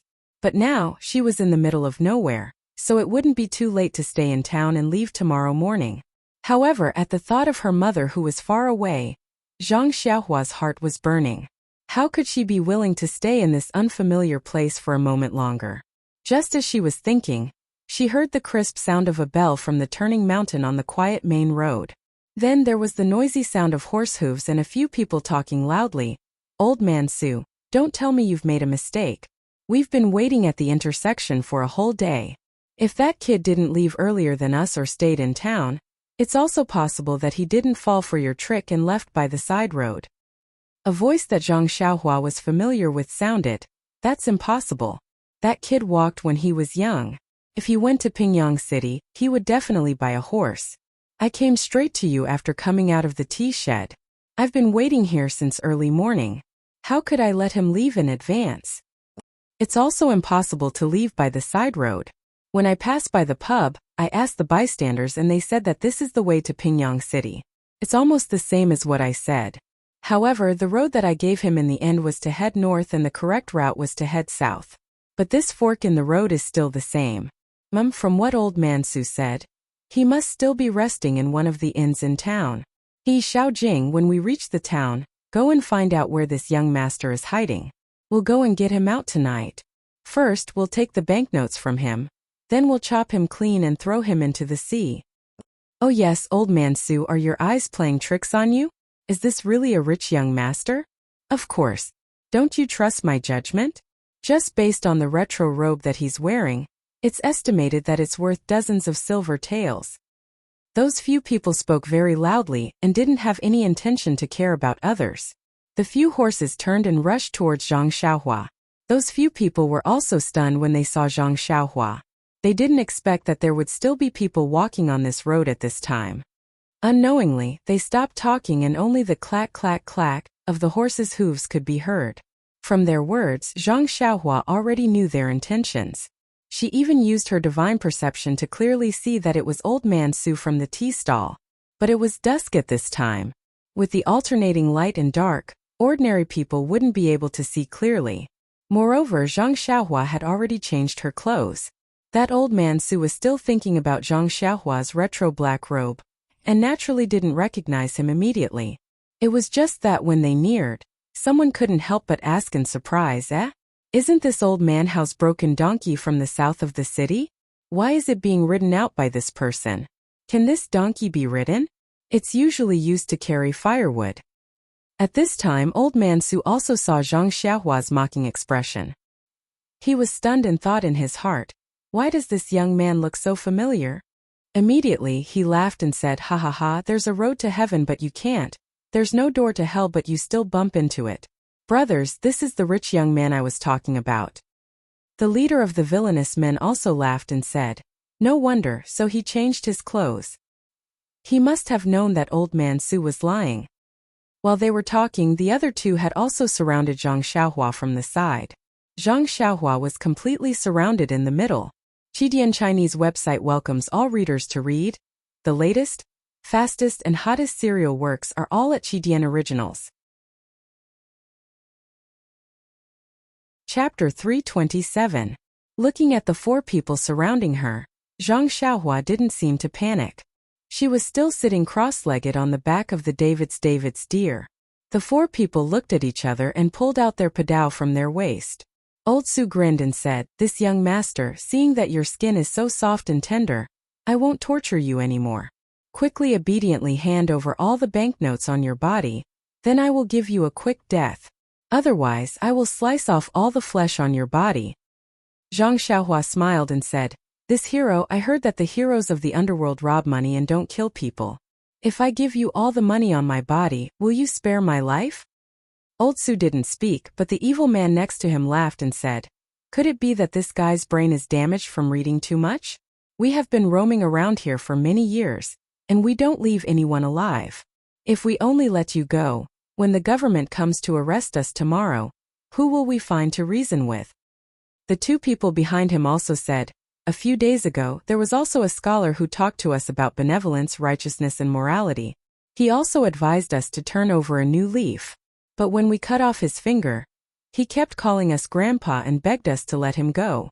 Boy, don't tell me you also don't want to be tactless? Hurry up, before the sky is completely dark. Let me give you a quick death.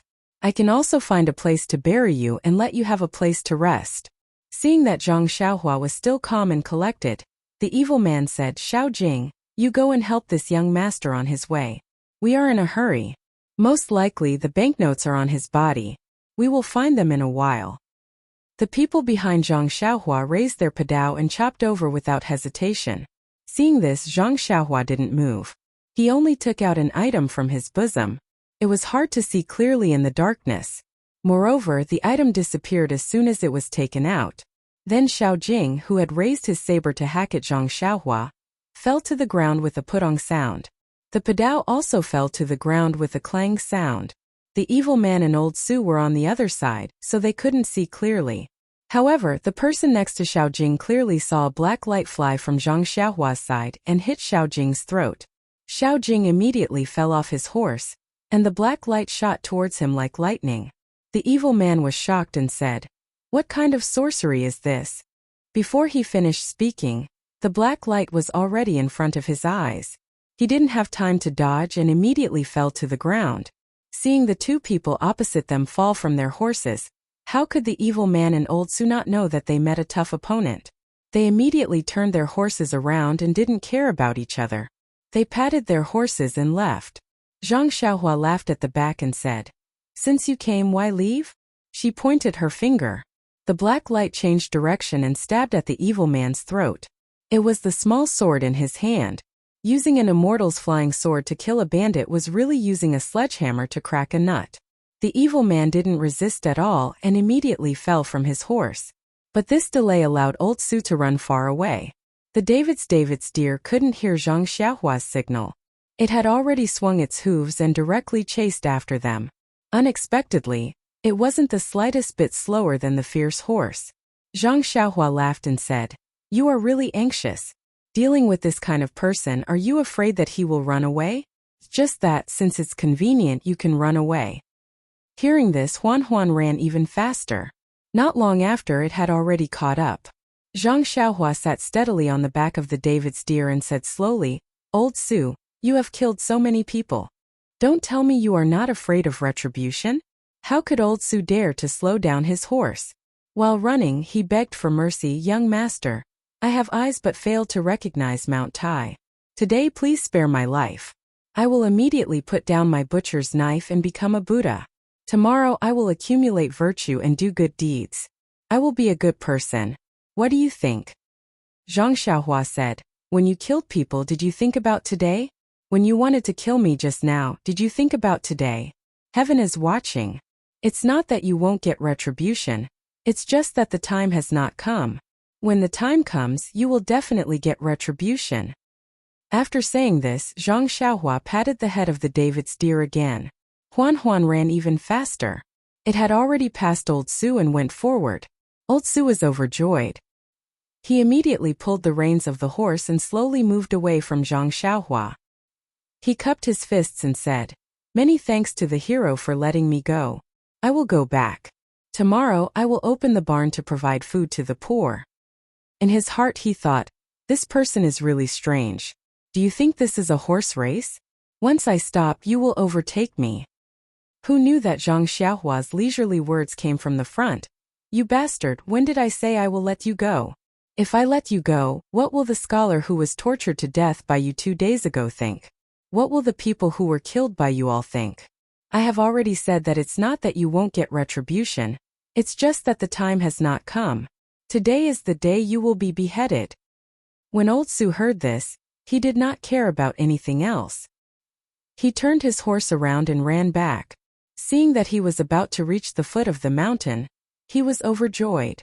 Suddenly, he saw a black light rushing towards his throat. Before he could react, he felt a chill in his throat. His vision turned black and he immediately lost consciousness. Just like the 3 people before him, he fell into the dust. However, he was even more miserable.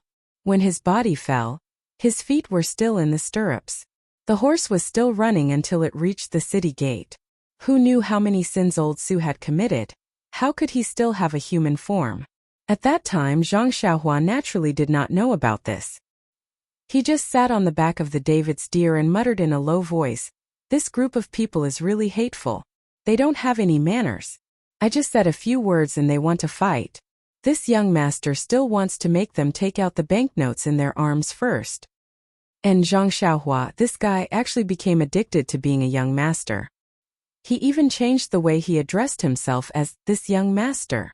The corpses of the 4 people were all discovered the next day. Seeing that the 4 people were killed with a single sword strike, the officials knew that it was a vendetta in the Jianghu. After a little investigation, they discovered that these 4 ordinary people who usually did not show themselves in Songning town were actually the murderers of many murders. This set off a huge wave in Songning town and strengthened the government's determination to clean up. In one fell swoop, several underground forces in Songning town were swept clean. This was not to say that this was not Zhang Xiaohua's good karma. And Ji Xiaohua, who knew the truth of this matter, worshipped this young man who had the same name as him as a god. Zhang Xiaohua walked along the road. They had just left Songning town and there was no inn by the side of the road. After a long journey, Zhang Xiaohua felt that Huan was tired and wanted to rest. He knew that he would definitely fall asleep at midnight. And Huan had just gotten rid of the life that did not belong to it. Its body was far from being adjusted. If he forced himself to continue on the road, he would definitely kill the goose that lays the golden eggs. Seeing a mountain forest in front of him, Zhang Xiaohua made up his mind. The mountain was not high, but the trees were abnormally lush. With a sweep of his spiritual sense, he had already chosen a tree with an extremely strong crown. Patting Huan's head, he leaped up and flew to an extremely high place. He sat down cross-legged and took out a primordial stone, quietly circulating his energy to absorb primordial qi. Huan, on the other hand, let out a low hiss, extremely dissatisfied. "If you want to rest, why don't you take the sword down too? Aren't you afraid that it will tire me out if you leave it on my back?" Then he shrugged his back and the sword fell to the ground with a clang. Afterwards, Huan slowly walked in the mountain forest in search of food. It was late at night when she came back. Zhang Xiaohua, who usually cultivated quietly on the tree crown, sniffed and lay down under the tree. In the next few days, Zhang Xiaohua and Huan traveled in the morning and slept in the night. They ate and drank when they were hungry. Oh, wrong, only Huan ate and drank when she was thirsty. When Zhang Xiaohua saw inns, tea sheds, and the like, he only asked the waiter to serve Huan well, while he only had a cup of water. Huan did not seem to be very interested in fodder and other things, but she had to force herself to eat. Zhang Xiaohua saw this and remembered it in his heart. He only needed to wait for the right fodder for Huan in the future. Huan's back was very stable and not bumpy at all. It was really different from before. Huan could even adjust its speed according to the situation on the road, so Zhang Xiaohua did not have to worry about it at all. Later on, Zhang Xiaohua no longer cared about it. He only gave Huan some pointers when there was a fork in the road. The rest of the time, he took out 2 primordial stones from his pocket and cultivated with all his might. Zhang Xiaohua knew very well that there were too many unknowns in this world. The unknown things in the magma under the deserted island and the Zhuji realm in the direction of his cultivation were all great challenges for him. If he only focused on Jianghu, it would be very difficult for him to make any progress in his cultivation. Therefore, he had already set his sights very high and seized every moment to cultivate his cultivation method. Ever since the situation in the tea house, Zhang Xiaohua's bottleneck to the 6th layer of qi refining showed signs of loosening. Although he did not make any obvious progress in the past few days of painstaking cultivation, Zhang Xiaohua knew very well that his cultivation was slowly accumulating. Once he reached a certain level, he would definitely be able to reach the peak of the early stage of qi refining in one fell swoop. As for formations and restrictions, Zhang Xiaohua had made even more obvious progress. To be honest, when he was on the Xinrong sex ship, Zhang Xiaohua had been able to set up a defensive restriction. He believed that he had already reached a certain limit. If he wanted to make any further progress, he would have to rely on a deeper comprehension. However, in Xiaohua's house in Songning town, a thought came to him. He recalled the records in the jade slip and on a whim, he embedded a miniature formation into a jade pendant. This was not something that an early-stage qi refining cultivator like him could accomplish. However, with the help of the slowly revolving core in his dantian, he was actually able to create a jade pendant that could calm the mind. His spiritual sense and core seemed to have made some progress as well, so he seemed to have found another direction for his breakthrough. Although the jade blood refining core could refine the core and strengthen the spiritual sense, there was still a certain amount of danger involved. He could only cultivate in an extremely safe place. He spent his days on the road trying to comprehend the miniature formation and using some worn-out jade to practice. Although he had only been on the road for a few days, he had made great progress. On this day it was already late and they were in the middle of nowhere. Zhang Xiaohua had already gotten used to it and was preparing to find a suitable place to rest. Suddenly he heard a voice from a concave slope ahead of him. "Thief from the Misty School. Where do you think you're going?" Chapter 328. Misty School? Slip through the net? Thief? Although the voice was soft, Zhang Xiaohua's senses were extremely sharp at this time. Although he did not release his divine sense, almost all the movements around him were under his control.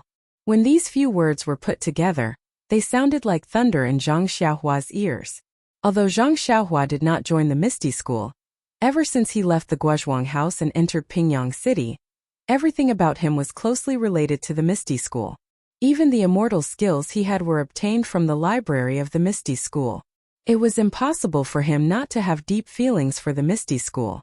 At this moment, someone actually dared to call a disciple of the Misty School a thief in front of him. How could he tolerate this? Moreover, the word "slip through the net" piqued his curiosity even more. He didn't make any movements. Instead, his figure drifted down from the back of the David's deer. Then he straightened his body and went straight to the top of the slope. There wasn't the slightest trace of worldly affairs during the whole process. Zhang Xiaohua landed on the top of the hill and blended in perfectly with the surroundings. If not for the people beside him who saw it with their own eyes, they would not have noticed or felt that someone had just appeared on the hill. Zhang Xiaohua crouched on the hill and quietly poked his head out. On the other side of the hill, there was a large open space. There were 3 people dressed in martial arts attire, holding swords and padao. They surrounded a young man of about 24 or 25 years old. The young man was holding a long sword and the tip of the sword was trembling slightly. His brocade robe was already in tatters and flesh could be seen in many places, revealing blood-red wounds. The clothes around the wounds were also stained with blood. The young man was already at his limit under the siege of the 3 people, but he still did not give in. At this moment, the 3 people seemed to be interrogating him for something before they could take a break. One of them laughed and said, "Misty Schoolboy, we've been following you for so long. We didn't expect you to see through us. You're not going to run anymore?" That person didn't answer. He only took the time to adjust his breathing and recover the internal energy he had expended. Another person sneered, "Don't waste your time. Do you think we can't tell what you're doing? Even if you have full inner strength, how can you be a match for us brothers?" The last person continued, "It's better to let him rest. In a while, he can use ethereal steps to escape from our hands and back to their nest." That's perfect. We're following behind him. Isn't it because we want to know where his lair is?" Hearing their words, Zhang Xiaohua's frown deepened. What's going on? At this time, the young man from the Misty School seemed to have seen the situation clearly. He stopped adjusting his breath and lowered the tip of his sword. He smiled and said, "The rumors in Jianghu say that the Alliance of the Righteous Path is named after the righteous path. Presumably, they all say that they do things righteously and reasonably. Unlike today, they are outnumbered and have no sense of shame." Rumors in Jianghu? When the 3 heard this, they laughed and said, "Are you blind? How can you believe the rumors in Jianghu? Moreover, Jianghu has always respected strength. If your Misty School's strength was strong enough, the rumors in Jianghu would naturally revolve around your Misty School. How can you let others have something on you and let us destroy your entire school?" Buzz! Zhang Xiaohua's head was about to explode when he heard the sound. Destroy the school? Don't tell me the entire Misty School was destroyed by others? Then what happened to second brother? In an instant, Zhang Xiaohua thought of his second brother, Zhang Xiaohu. He was about to straighten his body and go down to ask about it, but his mind changed. The Misty School's destruction wasn't something that happened today. What's the use of being anxious now? It's better to wait and see. Sure enough, the disciple of the Misty School sorrowfully said, "If you want to condemn someone, you can always find a pretext. You've been drooling over my Misty School for a long time. You're just looking for an excuse to annex it. What martial arts secret manual? It's all a lie you made up." Whether or not there are martial arts secret manuals is not something small people like us can know. In any case, your Misty School's destruction is an indisputable fact. Sigh, as expected of a school with an inheritance. Even when surrounded by us, you still managed to escape from Misty Mountain Villa. Brother, how have you been these 3 years of hiding your name and changing your surname? Why don't you obediently come with us to the Righteous Alliance? From then on, you can walk openly in Jianghu. We brothers will use our lives to guarantee that you'll definitely have a considerable position in the Righteous Alliance. Hearing this, Zhang Xiaohua was even more shocked. The Misty School has already been destroyed for 3 years.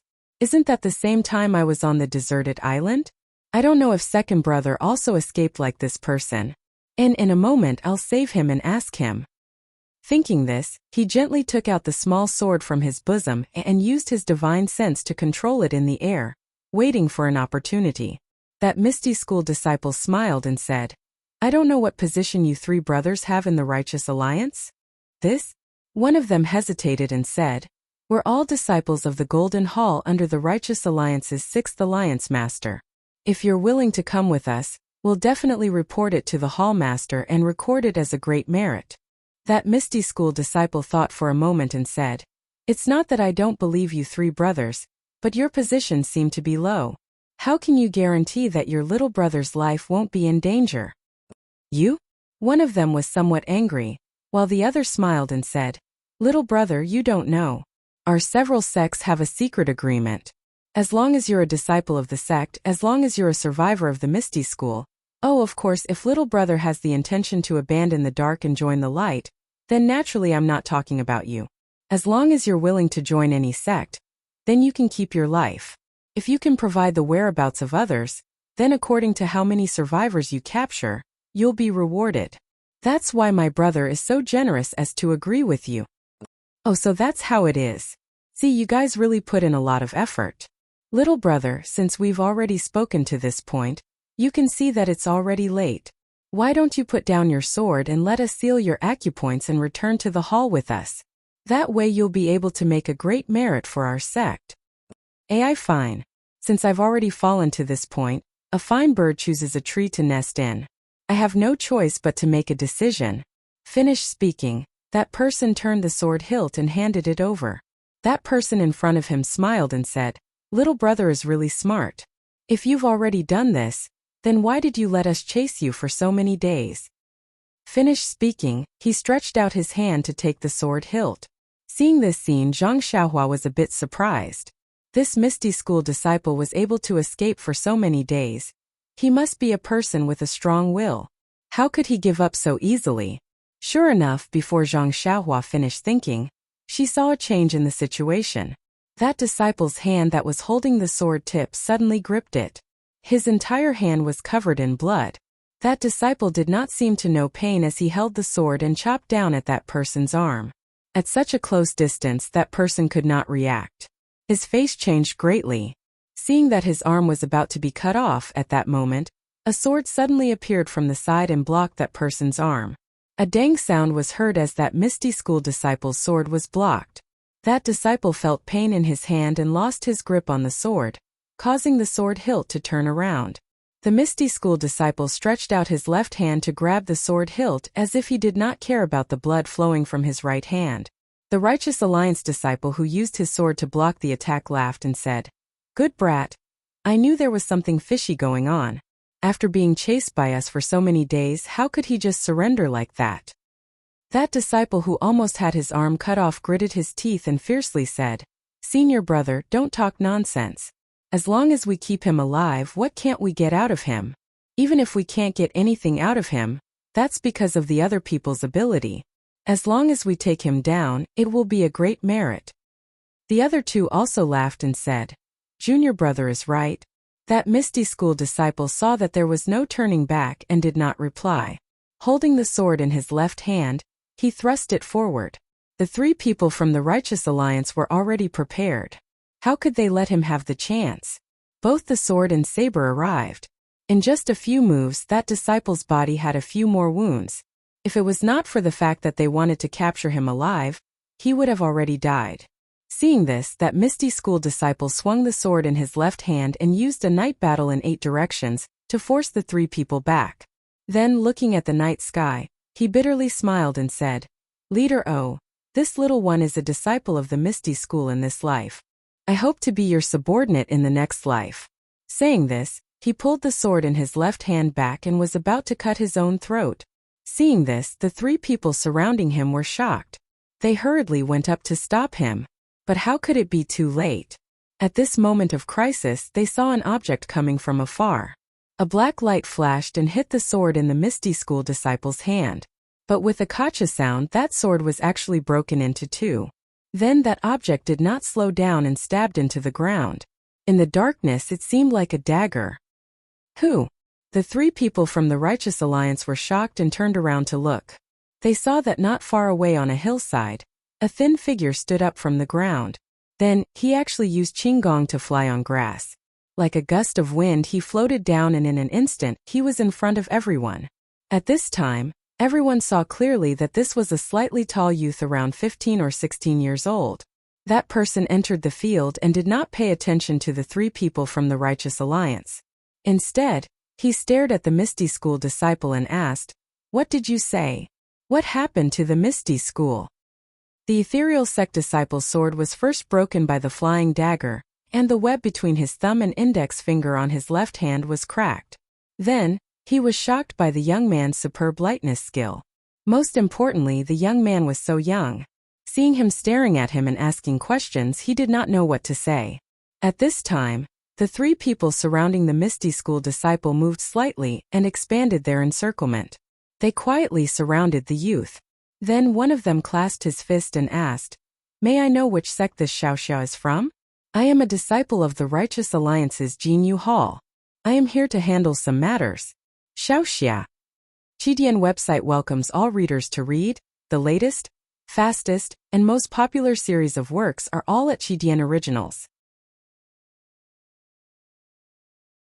Chapter 329. Shut up. Without waiting for that person to finish speaking, the young man shouted. That person was startled, but before he could finish his sentence, the three of them looked at each other and clenched their weapons tightly, secretly on guard. Zhang Xiaohua saw that he had frightened the Misty School's disciple, so he cupped his hands and bowed. "Senior brother, I used to work at Huanxi Mountain Villa, and my name is Zhang Xiaohua. Yes, I used to work with He Tianshu from the pharmacy hall planting medicinal herbs. When I heard senior brother's words, I was very puzzled, so I came out. Senior brother, please explain in detail." He Tianshu from the pharmacy hall? The disciple frowned. There were thousands of people in the Misty School. How could he know each and every one of them? But soon after, he pondered for a moment, and said mockingly, "Yes, I don't know people like He Tianshu. There are so many people in the Misty School you can just make up a name, and there might not be no one in the sect. Righteous methods are useless against me." After saying that, his eyes looked at the small sword stuck in the ground. Zhang Xiaohua was stunned, but immediately understood. He smiled without saying anything, and slowly walked forward. The disciple was surprised and stepped back. "What are you doing?" Zhang Xiaohua ignored him and walked straight to the small sword, bending down to pull it out. In fact, if he directly moved the sword, how could it be so laborious? He just didn't want more people to know that he cultivated the way of immortality, which would attract unnecessary trouble. Seeing Zhang Xiaohua pick up the small sword, the three people from the Righteous Alliance couldn't hold back.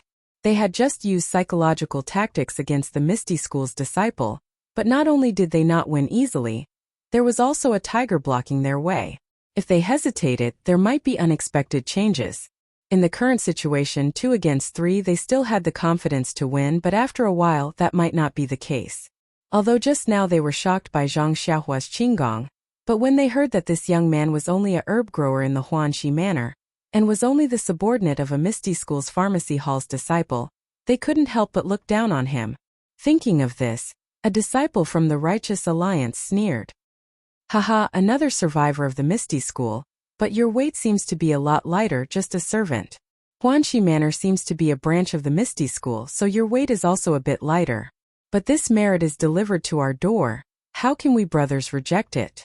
After saying that, the other two people guarded the space behind Zhang Xiaohua and the Misty School disciple, preventing them from escaping. The other person held a long sword and stabbed towards Zhang Xiaohua's face. Zhang Xiaohua's long sword was placed on the back of the David's deer and did not bring it along. Seeing the opponent's long sword stabbing towards her, her body swayed, using the ethereal steps to dodge the sword. At the same time, she passed the small sword to her left hand and pushed forward with her right hand, using the fist of the Big Dipper. When the Righteous Alliance disciple saw that Zhang Xiaohua was so careless, actually not using a weapon and directly facing the enemy with bare hands, he was furious in his heart and directly slashed towards Zhang Xiaohua's right arm. Zhang Xiaohua did not panic, still using the ethereal steps to fight with him. After a few rounds, the long sword actually stained the corner of Zhang Xiaohua's clothes. Not to mention the Righteous Alliance disciple who was facing the enemy, the other three people were half happy and half worried. The two Righteous Alliance disciples were worried that the martial arts of this young man who appeared out of nowhere was actually so high. How was he a servant? He was even more powerful than the Misty School disciple just now. They were afraid that this mission would be ruined. And the Misty School disciple was happy that this young man who called himself Zhang Xiaohua was using the Misty School's ethereal steps. He had deliberately used it, wasn't it, to tell him his identity? Seeing that he could keep his life, how could he not be happy? But thinking about it carefully, this youth claimed to be a servant of Huanxi Manor. How could he have learned the ethereal steps? This was the sect's divine skill. Even he had only seen it recently. Looking at this youth's skill, he had been in Misty School for more than 10 years. How could he not have heard of it? Could this be a trap set by the Righteous Alliance? Not to mention that after the Misty School's disciple thought about it, the situation on the field did not change. Zhang Xiaohua only used the Big Dipper fist and ethereal steps to tangle with the Righteous Alliance's disciple. In the past, when Zhang Xiaohua was not proficient in martial arts, she used these two martial arts to defeat the young experts of the Dalan Temple in the martial arts exhibition. In these few years, how could Zhang Xiaohua's martial arts progress be imagined by an ordinary person? Not to mention the ethereal steps and Big Dipper divine fist. Even the ordinary Arhat fist and Six Directions fist would have a miraculous effect when used against the enemy under the effects of divine sense. This Righteous Tao Alliance disciple was far from being a match for them. Seeing that his attack had no effect, the Righteous Alliance's disciple was somewhat anxious. With a loud shout, his long sword pierced towards Zhang Xiaohua's chest. Zhang Xiaohua dodged to the side again, and the disciple's left arm also lifted up at the same time. With a so sound, an arrow was shot straight towards Zhang Xiaohua's body that was still in the air.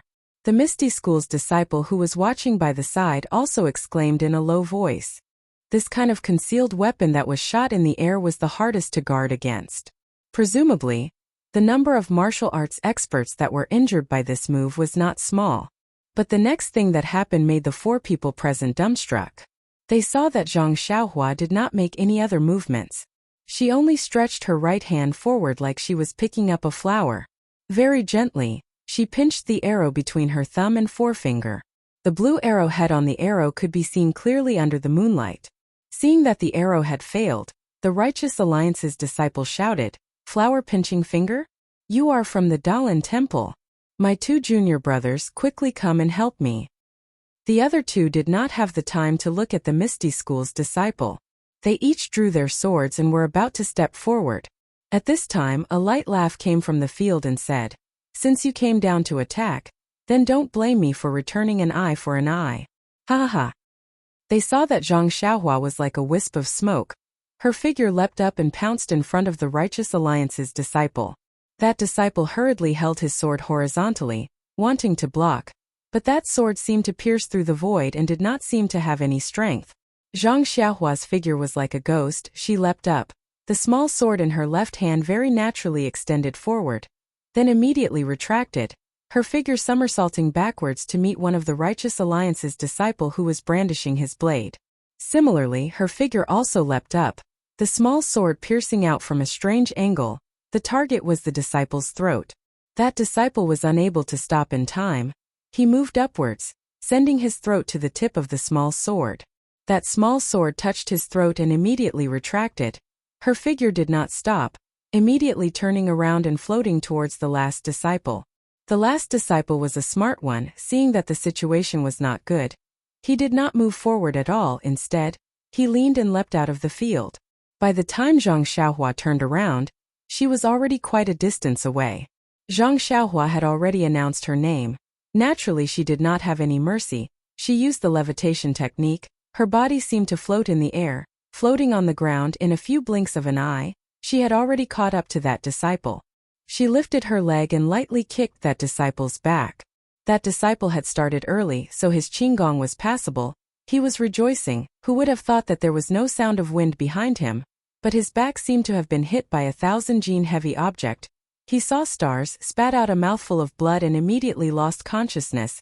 His body flew diagonally far away before collapsing to the ground. Zhang Xiaohua kicked out, no longer paying attention to him. She kept the small sword, clapped her hands and walked back with a smile. That Misty School's disciple seemed to have seen a monster. He looked at the ordinary, thin-looking youth walking towards him in disbelief. He said, in the end, he did not finish his sentence. Zhang Xiaohua looked at him, sat cross-legged on the ground, and said with a smile, Senior, the annoying flies are gone. This world is quiet. You can tell me about the Misty School. Then, looking at his bloody right hand, he said, Senior brother, you'd better clean up the wound on your hand or the wound on your body. I don't have any experience in this area. And I don't have any medicine or anything like that on me. At this time, that Misty School's disciple came to his senses and said, It's fine, it's fine. It's just a small matter, brother, wait a moment, I can handle it myself. After that, this disciple methodically took out something from his chest, applied medicine on the wound on his body, hand and other places. He was very skilled. After waiting for him to finish, he came forward and saluted again, saying, Brother, I was really rude just now. But in the past few years my Misty School's disciples have been in danger, so I had to be careful. By the way, brother, what did you say you were called? Zhang Xiaohua laughed involuntarily and said, I'm the servant of the Huanxi Manor's herbs. My name is Zhang Xiaohua. I've been working with He Tianshu in the Huanxi Manor's pharmacy. Oh brother, you're called Zhang Xiaohua. I'm Chu Yunfei of the Divine Machine Hall. Divine Machine Hall? I have some impression of it. But I've only been to the Misty Mountain Villa a few times, so I don't know many disciples. Alas, in the current Jianghu, if there is no conspiracy, no one will admit that they are from the Misty School. My Divine Machine Hall is basically just a name now. Oh, by the way, brother, are you really the servant of the Huanxi Manor's herbs? But how can your martial arts be so high? Moreover, you can even use the ethereal steps of our Misty School? Zhang Xiaohua was a little hesitant. Seeing that Zhang Xiaohua was a little hesitant, Chu Yunfei quickly said, Brother Zhang, if you have any difficulties, you don't have to say it. Zhang Xiaohua smiled and said, There's nothing difficult about it. It's just that I had an agreement with sect leader O earlier, so I couldn't tell you about it. However, I'm indeed from Huanxi Manor, and I've seen Qiutong and Manor Lord O Yan. Is that so? Then I won't ask further. By the way, I just heard that the disciples of the Righteous Alliance said that the Misty School was destroyed. Where's Master O now? How is the Huanxi Manor now? What's going on? I only heard a few words just now and I'm confused. Senior brother, please clear my doubts.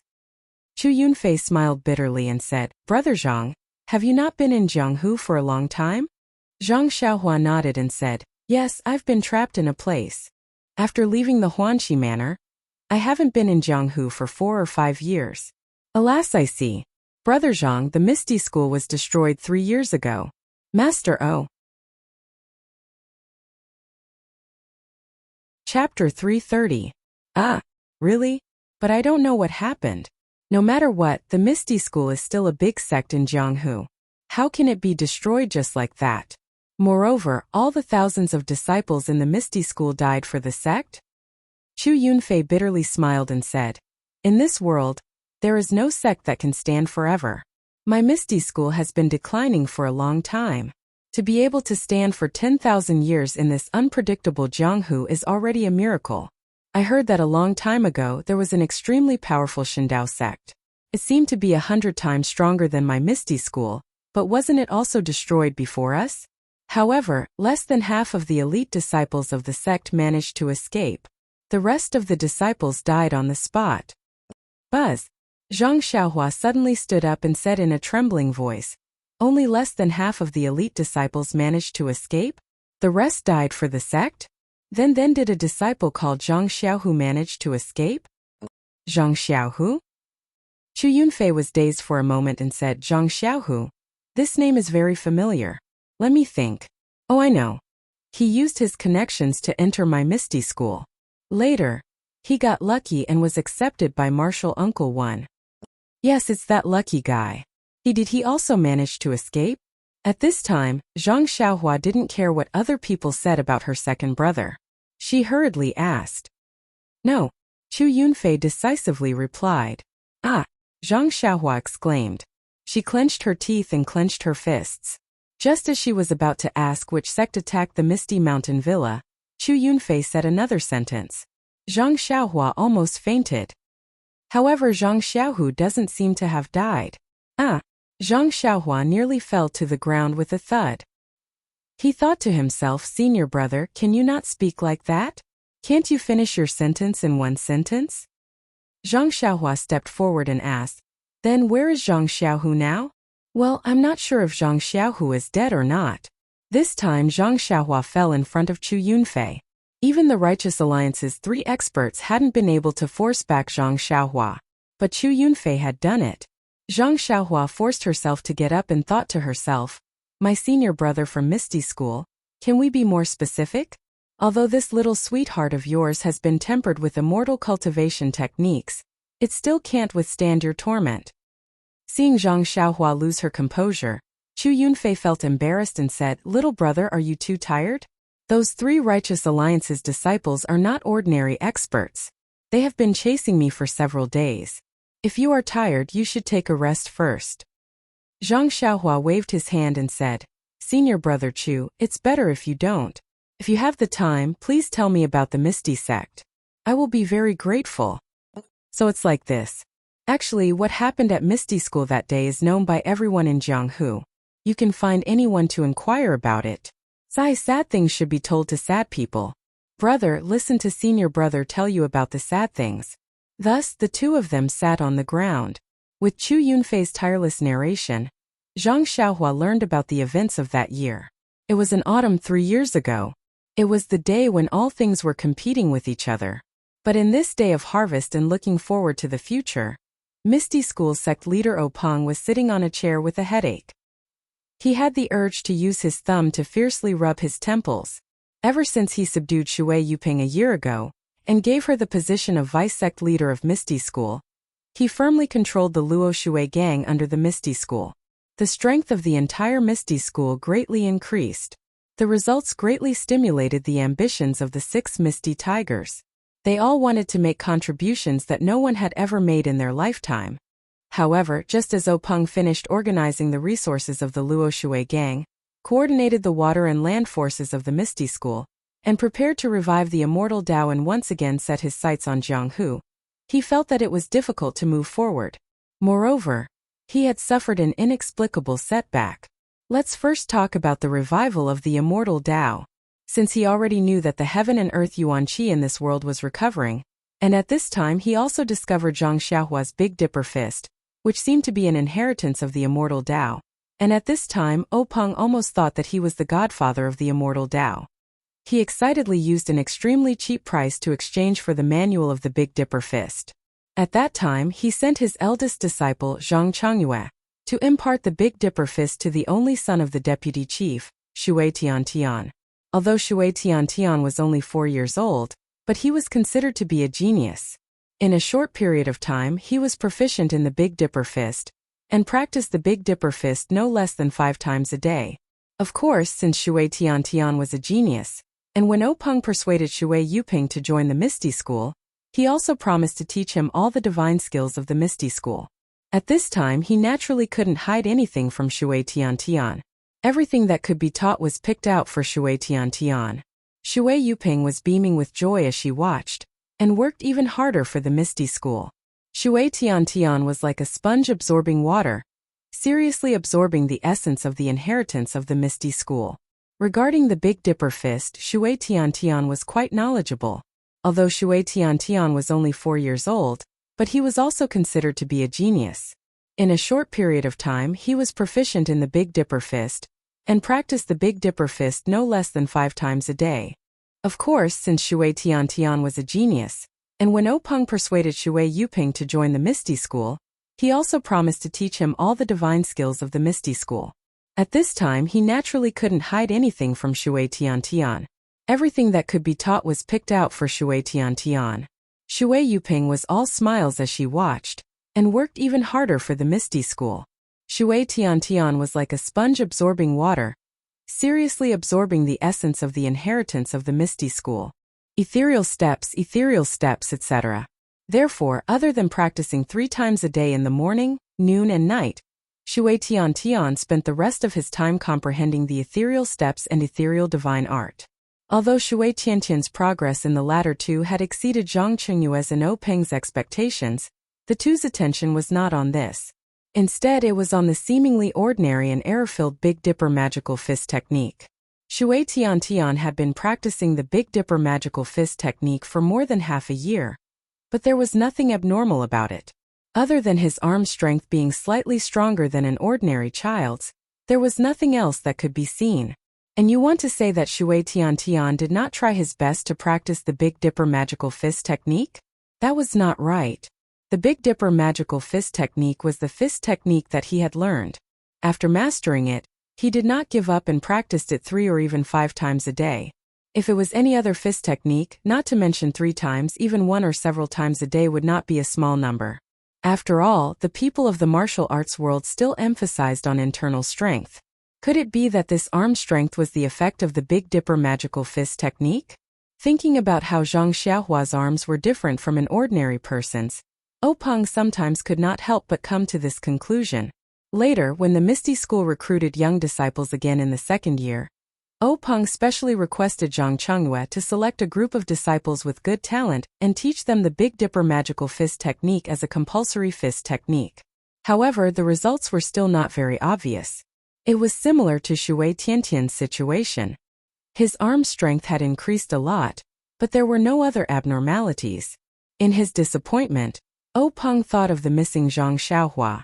If Openg had not seen the exquisite moves of the Big Dipper magical fist technique, which were different from the current fist techniques, and the entire fist technique's attack and defense, Openg would not have felt sorry for the 1,000 taels of silver he had spent. This Zhang Xiaohua actually went missing as soon as she left the Misty School. She did not even do a good job in the after-sales service. Speaking of Zhang Xiaohua's disappearance, Openg was also helpless. In fact, when Zhang Xiaohua asked for leave from the Misty School, he was not very willing. However, Zhang Xiaohua was not a disciple of the Misty School, and was also the subordinate of his own biological sister. It was not good for him to interfere. As for Zhang Xiaohu, it was just unintentional. Whether he went back or left the Misty School had nothing to do with Openg, so he naturally agreed very quickly. What Openg did not expect was that Zhang Xiaohu went back to the Misty School, but Zhang Xiaohua did not come back. What came back was the news of Zhang Xiaohua's disappearance. Openg was furious and almost wanted to slap Zhang Xiaohu to death. However, looking at Zhang Xiaohu's absent-minded and guilty face, he endured it again and again. However, he did not dare to be too loud and quickly sent a few capable disciples to inquire about the news. In fact, before Zhang Xiaohu returned to the mountain, he risked his life to inquire about Zhang Xiaohua in Shitsue Mountain. After he settled Li Jinfeng's family and waited for a day in Lu Town, he still did not see any trace of Zhang Xiaohua. He felt something was wrong and did not dare to return to the Guozhuang house. Instead, he went straight to Shitsue Mountain. Knowing that there was a tiger in the mountain, he still went to the mountain. His own biological brother was there, so why would he care about his own safety? At that time, he only blamed himself for not staying, but left his younger brother behind. He also blamed himself for not being able to stay for his younger brother because of his poor martial arts. But since things had turned out this way, what was the use of more self-blame? It was not until Zhang Xiaohu went to Shitsue Mountain without hesitation that he found that the whole mountain was in chaos. Some people were fighting with their fists, some were fighting with their swords, and most of them were running down the mountain with small cloth bags on their backs. Zhang Xiaohua crouched on the side of the road, looking at this and that. None of them were good people, and he was surrounded by people, so he did not dare to show up casually. It was not until the sky was getting dark that he stopped an older bandit. After asking him, he knew that Shitsue Mountain was not the same as it was a few days ago. Shitsue Mountain no longer existed, just like a few years ago. It turned out that that night Zhang Xiaohua was captured by Qin Shuriwei. Qin Shuriwei asked Ding Fei to carry him, and he returned to the mountain village to search carefully, but he still found nothing. In his rage he killed many soldiers on duty, and all the elites of Shitsue Mountain, causing great panic. After Qin Shuriwei left, these mountain bandits swarmed to find their fort master. Unfortunately, their fort master was also killed in his own room. Then the mountain bandits were in a mess, thinking that their mountain village had provoked a martial arts master, and someone was coming to seek revenge. The whole mountain village was like a group of dragons without a leader. Well, the whole front half of the dragon was gone, leaving only those with poor martial arts and undisciplined people. They did not have the awareness that the mountain village is their home. Some people even saw the open secret room and found some scattered jewelry in the corner. So the internal strife of people dying for wealth and birds dying for food was really staged. Chapter 331. After fighting and killing, the result was really seen. The property of Li Jinfeng's family was found, and the private goods hidden by other people were also found. It was like pouring cold water into a hot pot of oil, and the pot exploded in an instant. The scene became more difficult to control. More people were killed and injured, and the property was also robbed in a mess. It was not until Zhang Xiaohu came to Shitsue Mountain again that the dog-eat-dog farce came to an end. The surviving people took their own gains, got off the pirate ship, abandoned the darkness for the light, and found a way out. Zhang Xiaohu was confused by the words of the bandit. When did his brother become so powerful? Was there such a divine power? But no matter how carefully he asked, he couldn't get anything. After all, those who could survive now were extremely cunning old bandits. Moreover, the bandit himself didn't see Qin Shuriwei kill people. As he said, the martial arts master killed people like slaughtering chickens. The people on the wall of the stockade were killed before they had time to react. The rest of the people woke up and shouted loudly. When they fled, many more were killed. When the others woke up, it was already dawn. The martial arts master had already gone far away. Who could see the true face of Mount Lu? With a mind full of doubts, Zhang Xiaohu let the bandit go first. He couldn't block the bandit's way of turning over a new leaf, could he? But Zhang Xiaohu heard the lethality of the martial arts master. He was definitely not his brother, Zhang Xiaohua. But since this person was not his younger brother, then where did his younger brother go? Was he killed by the martial arts master who came to seek revenge as a bandit? Thinking of this, Zhang Xiaohua could no longer ambush on the side of the road. He jumped up and went up Shitsue Mountain along the mountain road. When Zhang Xiaohu stepped into the gate of Shitsue Mountain, there was a mess in front of him. Fortunately, the bandits in the stockade were used to disbanding. They robbed in an orderly manner and didn't set fire to the stockade. It seemed that they planned to go up the mountain again. There were only worthless corpses scattered all over the ground. Many bandits in the stockade had already run away. The rest were the old, weak, sick, and disabled puppies and kittens. No one cared that a stranger would come to the stockade. Moreover, this person only looked at each corpse carefully. They thought that this guy just came to take the wealth of the dead. They all sneered in their hearts. Why did this guy only think of it now? The corpses underground have been swept away by us countless times. How can there be any surplus wealth? Then they were busy with their own things and went crazy for the last time. There were hundreds of corpses on the ground. Zhang Xiaohu looked through them one by one, regardless of their body shape or dress, for fear of missing something. Every time he turned over a corpse, he was afraid to see a familiar face. But after examining all the corpses, Zhang Xiaohu was overjoyed. Since there were no corpses, there must be hope of survival. So he worked hard again to look through all the places in the stockade, but still found nothing. At this time he was completely relieved. Thinking of his brother's lightness skill, he must have run away. Right at that time, Zhang Xiaohu suddenly had a thought. Did Xiaohua go back to the Guozhuang house first? The steady Zhang Xiaohu did not immediately return home. Instead, he looked through all the corpses again until the sky brightened. After working all night, he was full of energy and rode back to the Guozhuang house. He was really looking forward to when he returned to the Guozhuang house. His younger brother would be holding a bowl of rice and squatting under a tree, laughing at him for coming back so late. How could he be so stupid that he didn't know to go back to the Guozhuang house first? But when he rushed back to the Guozhuang house and saw his mother and sister-in-law waiting for him at the village entrance, he knew that something was wrong. His heart turned cold. Xiaohua really did not come back. Zhang Xiaohu's mind turned countless times, but he did not have any good excuses. If he said that Zhang Xiaohua went back or did something else, how could he explain the empty date red horse beside him? But if he told his mother about Zhang Xiaohua's disappearance, how could he open his mouth? Guosufei, who was at the village entrance, was also bitterly waiting for her two sons to return. First, she comforted herself that Li Jinfeng's family was warm and wanted them to stay for one more day. But 2 days had passed. Which family would have such a reason to keep their guests? As a result, Guosufei could no longer sit still. She had been waiting at the entrance of the village the night before yesterday, hoping that her son would return. Last night she also did not sleep well. At dawn, she had been waiting at the entrance of the village. When it was close to noon, she saw a familiar date red horse appear. Her heart was filled with joy, but she immediately saw an empty horse. That horse was missing her heart.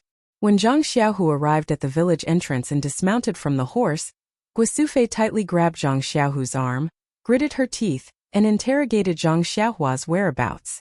Zhang Xiaohu's face was ashen. How could he dare to tell the truth at the village entrance? He only pulled his sister-in-law and dragged his mother back to the small courtyard. When the whole family was gathered, he told the whole story. When she heard that her own son, who was trying to save someone, had ended up missing, Guosufei could not help but feel sad. She knew that her son's actions were the actions of a man and were righteous. But after all, the person he saved was a stranger she had never seen before, and the one who went missing was her son, who she was worried about. How could she not cry? Zhang Kai and Mr. Liu had different feelings. After all, they were both born as strict fathers. They felt that for a child to do such a righteous and awe-inspiring thing, it was exactly what a man should do. They were quite proud. Even if they were on the side, they would still encourage and gladly go forward. Moreover, they still had not received the most serious grievous news. And Zhang Xiaohua had acted for righteousness, so she must be loved by heaven and earth. How could she die so easily? Alas, how could they know that heaven and earth were heartless and treated all living things like straw dogs? In this world, how much righteousness could be preached, and how much good intentions could be rewarded? If Zhang Xiaohua had not been coincidentally lucky, she would have been captured and taken to the Dragon God sect long ago. Who knew what her ending would be? Everyone tried to persuade Guosufei, but they could not ease the knot in her heart. In the end, it was Mr. Liu, who was not involved in the matter, who probed, "Could we ask the Misty School to help Zhang Xiaohua?" This sentence was like an epiphany, waking Zhang Xiaohu up. Yes, his abilities were limited, but he had a powerful sect behind him. With such a great resource, how could he not make full use of it? After thinking about it, Zhang Xiaohu did not have the mood to stay at home. He packed his luggage and immediately set off from the Guozhuang house. He rushed back to the Misty School in Pingyang City overnight. He also made an appointment with his family. Once there was any news, he would ask someone to inform them immediately. After Zhang Xiaohu rushed back to the Misty School, he did not know how to ask for help. He could not possibly ask sect leader O directly and say that his younger brother was missing and see if he could help look for him. Zhang Xiaohu could imagine that he would definitely be chased out by O Peng. Therefore, he could only ask his master, Wen Wenhai, for help. Wen Wenhai was also rather helpless. Although he was O Peng's personal disciple, he did not hold any real power in the sect. He did not have the right to mobilize the disciples of the Divine Mechanics Division. Therefore, Wen Wenhai also took the time to find an opportunity to tactfully convey this request to eldest senior brother Zhang Chengyue, hoping that Zhang Chengyue would extend a helping hand on the account that they were fellow disciples of the same sect. Zhang Chengyue naturally knew the importance of Zhang Xiaohua. When he heard this, he did not even say a second word to Wen Hai. He immediately rushed out of the door and hurriedly informed Openg of this news, leaving Wen Hai stunned at the side. He thought that eldest senior brother was angry over this small matter. Just as Wen Hai apologetically told Zhang Xiaohu that he might not be able to help, and that he could look for Yan, Zhang Xiaohu hurriedly rushed over to look for Zhang Xiaohu. When Zhang Xiaohu arrived at the meeting hall and repeated the matter of Zhang Xiaohua's disappearance, Zhang Xiaohu's reaction was far beyond his expectations. Sect leader O immediately sent 10 disciples of the Divine Mechanics Division to Shitsue Mountain to find Zhang Xiaohua's whereabouts. They wanted to see her alive or dead. Zhang Xiaohu was touched. He did not expect sect leader O to be so benevolent. A professional was a professional. Not long after, the disciples of the Divine Mechanics Division brought back the news. Although they did not find Zhang Xiaohua's whereabouts, they found out that Shitsue Mountain was related to the Dragon God sect. On the day of the incident at Shitsue Mountain, there was a special envoy from the Tenryu sect present in the stronghold. When he heard this news, Openg hesitated. At this time, the Righteous Alliance and the Tenryu sect were at loggerheads. However, there was no direct conflict. Many people related to the Righteous Alliance were killed by the Tenryu sect's disciples, and many of them were exterminated. However, the Righteous Alliance did not dare to fight the Tenryu sect head-on. They only made solemn statements and seriously protested. Occasionally, they skirted around the edges and scratched at the weak spots of the Tenryu sect. Even the super sects of Jianghu were so docile, so how could Openg not avoid them? He sternly ordered the disciples of the Divine Mechanics Division to quickly return to the stronghold. At the same time, he ordered Zhang Chongyue to temporarily postpone the plan for the Path of Immortality. He was afraid that the Tenryu sect had other intentions for kidnapping Zhang Xiaohua, or that they had learned the importance of the Fist of the North Star from Zhang Xiaohua. As for Zhang Xiaohu, Openg only said that the disciples of the Divine Mechanics Division had not found any news about Zhang Xiaohua, and were half-heartedly brushing him off. As for Zhang Xiaohu, he did not have any news about his younger brother. Naturally, he was unable to pass any information to the Guozhuang house. He could only hope that the two elders at home would be able to recover from their grief with time. Time flew by. Soon it had been almost a year since Zhang Xiaohua went missing. Who knew how many sorrows, joys, and separations had happened in the Jianghu? Other than Zhang Xiaohu, who would still remember Zhang Xiaohua, who had been in the limelight at the Misty School's martial arts competition. Perhaps only Openg was unable to restrain the passion in his heart.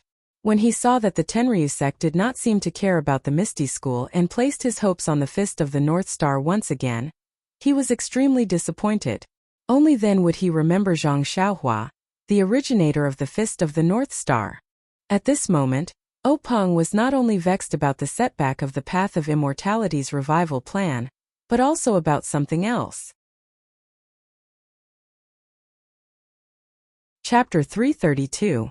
In the past month, all of the ethereal sect's branches, strongholds, and even escort agencies had been wiped out by an unknown force. Many of their elite disciples had gone missing, forcing sect leader O to slowly withdraw his forces to the vicinity of Pingyang City.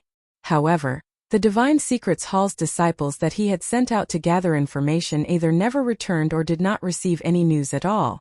Left with no choice, Openg sent out the fourth of the 6 ethereal tigers, Shangguan Fenglu, and the 6th Su Peihua, to lead a group of elite disciples to personally investigate the matter. With such a crisis hanging over his head like a sharp sword, how could Openg not be vexed? Who was the mastermind behind this series of events? This was a question that had always troubled Openg. Openg felt like he was scratching an itch. He knew that it was extremely itchy, but he just couldn't reach out to scratch it. He couldn't even scratch his ears and cheeks. Suddenly, a thought appeared in Openg's mind. Could it be the Dragon God sect? Could it be that after Zhang Xiaohua was captured by the Tenryu sect, he was tortured to extort a confession? Why torture him? He's just a village boy. The Tenryu sect has plenty of ways to make him talk. So Zhang Xiaohua revealed everything about his Fist of the North Star? The Tenryu sect is a great sect with a heritage similar to the Misty School. If I can see through it myself, Di Shirtian of the Tenryu sect must also be aware of it. Could it be that the Tenryu sect is trying to cover up the revival of the immortal Tao? Or is it because they want to leave before my Misty School that they suddenly attacked my Misty School? Sigh, I shouldn't have been soft-hearted back then. Peng's eyes flashed with a hint of sternness. But after a while, there was a burst of confusion in his eyes. This is also not right. Even if Sakura knows the secret of the Big Dipper magical fist, whether or not this Big Dipper magical fist is actually the big heavenly cycle of stars fist is still two different things. He didn't settle the matter first and cultivate his own immortal Tao disciple. Besides, the Tenryu sect strength is comparable to the combined strength of the three supersections. They have always been restrained by the three supersections. If they were to harm my Misty School, the other three sects would definitely react. Why is there no news at all? Could it be? Peng's heart, which had been tempered to be strong, suddenly jumped. He instantly thought of another possibility, unless right at this moment, someone rushed into the assembly hall in a hurry. Peng was startled. He looked up and saw that it was his eldest disciple, Zhang Changyue. Peng frowned slightly. Zhang Changyue's face was pale and he was very flustered. Zhang Changyue had always been experienced and steady in handling matters. He had never been so rude. Therefore, he didn't have the intention to scold Zhang Changyue and asked, "Changyue, why are you so flustered?" "Big sect master, there's a big disaster." Hearing Peng's dissatisfied tone, Zhang Changyue already knew that he was being rude. However, it wasn't the time to pay attention to it. Big disaster? Peng's heart jumped and he blurted out, "Did the Tenryu sect besiege my Misty Mountain Manor?" "No, big sect master. No enemies appeared around our Misty School. It's just that." Zhang Qingyue's tone was somewhat hesitant.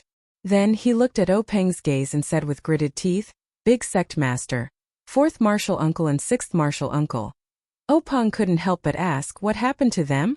Zhang Changyue said with some sorrow, "Two martial uncles were killed and their corpses were brought back by the disciples of the sect." "What?" Peng exclaimed and immediately stood up from his chair. Fourth martial uncle, Shangguan Fenglu, was quick-witted and resourceful. Sixth martial uncle, Su Peihua, was the best in Jianghu. When the two of them were roaming Jianghu, they were always together and had been through a lot. Now the two of them had taken elixirs to increase their power. There were few opponents in Jianghu who could match them, but now they were both killed at the same time. This was something he never expected. "Quick, where are the corpses of the two Marshall brothers?" Reporting to Big Sect Master, "It's in the square in front of the conference hall." This disciple doesn't dare to act rashly. Hearing this, Peng stomped his right foot and his body floated up. He flew like a gust of wind to the entrance of the conference hall. His figure was 70% similar to Zhang Xiaohua's. From the chair to the door, Peng's feet basically didn't have any place to touch the ground. It was also very similar to Zhang Xiaohua's levitation technique. The square in front of the conference hall was still empty. There was only a broken carriage parked there alone. Beside it, there were a few dejected and injured disciples. Peng jumped down from the high platform. When the disciples saw him, they immediately saluted. Peng didn't even look at them. He walked to the front of the carriage and lifted the mat on the carriage with a trembling hand. Seeing the familiar lifeless face under the mat, Peng's heart couldn't help but ache and almost shed tears. This was the person he had grown up with, practiced martial arts with, and roamed the Jianghu with. They weren't blood brothers, but they were better than blood brothers. Now this person was quietly lying in this shabby carriage, closing the eyes that had cared for him for dozens of years. Peng raised his head and shouted sternly, "What are you doing? Why didn't you buy the best coffins and use the best carriages to bring the two elders back?" The disciples were submissive. Only one of them mustered up the courage and said, "Sect leader, it's not that I didn't want to buy the coffins for the two elders. It's just that after the attack, the masked man in black had already prepared the carriage and mat. He told me not to move them. He also said that if I moved them and sect leader didn't notice anything wrong, I would be responsible for everything. I was afraid that I would delay the sect's important matters, so I rushed back and didn't dare to move them." Hearing his disciples' words, Peng clenched his teeth and regained his senses. He waved his hand and said, "All right, Chengyu, send someone to call eldest martial uncle, second martial uncle, and fifth martial uncle here.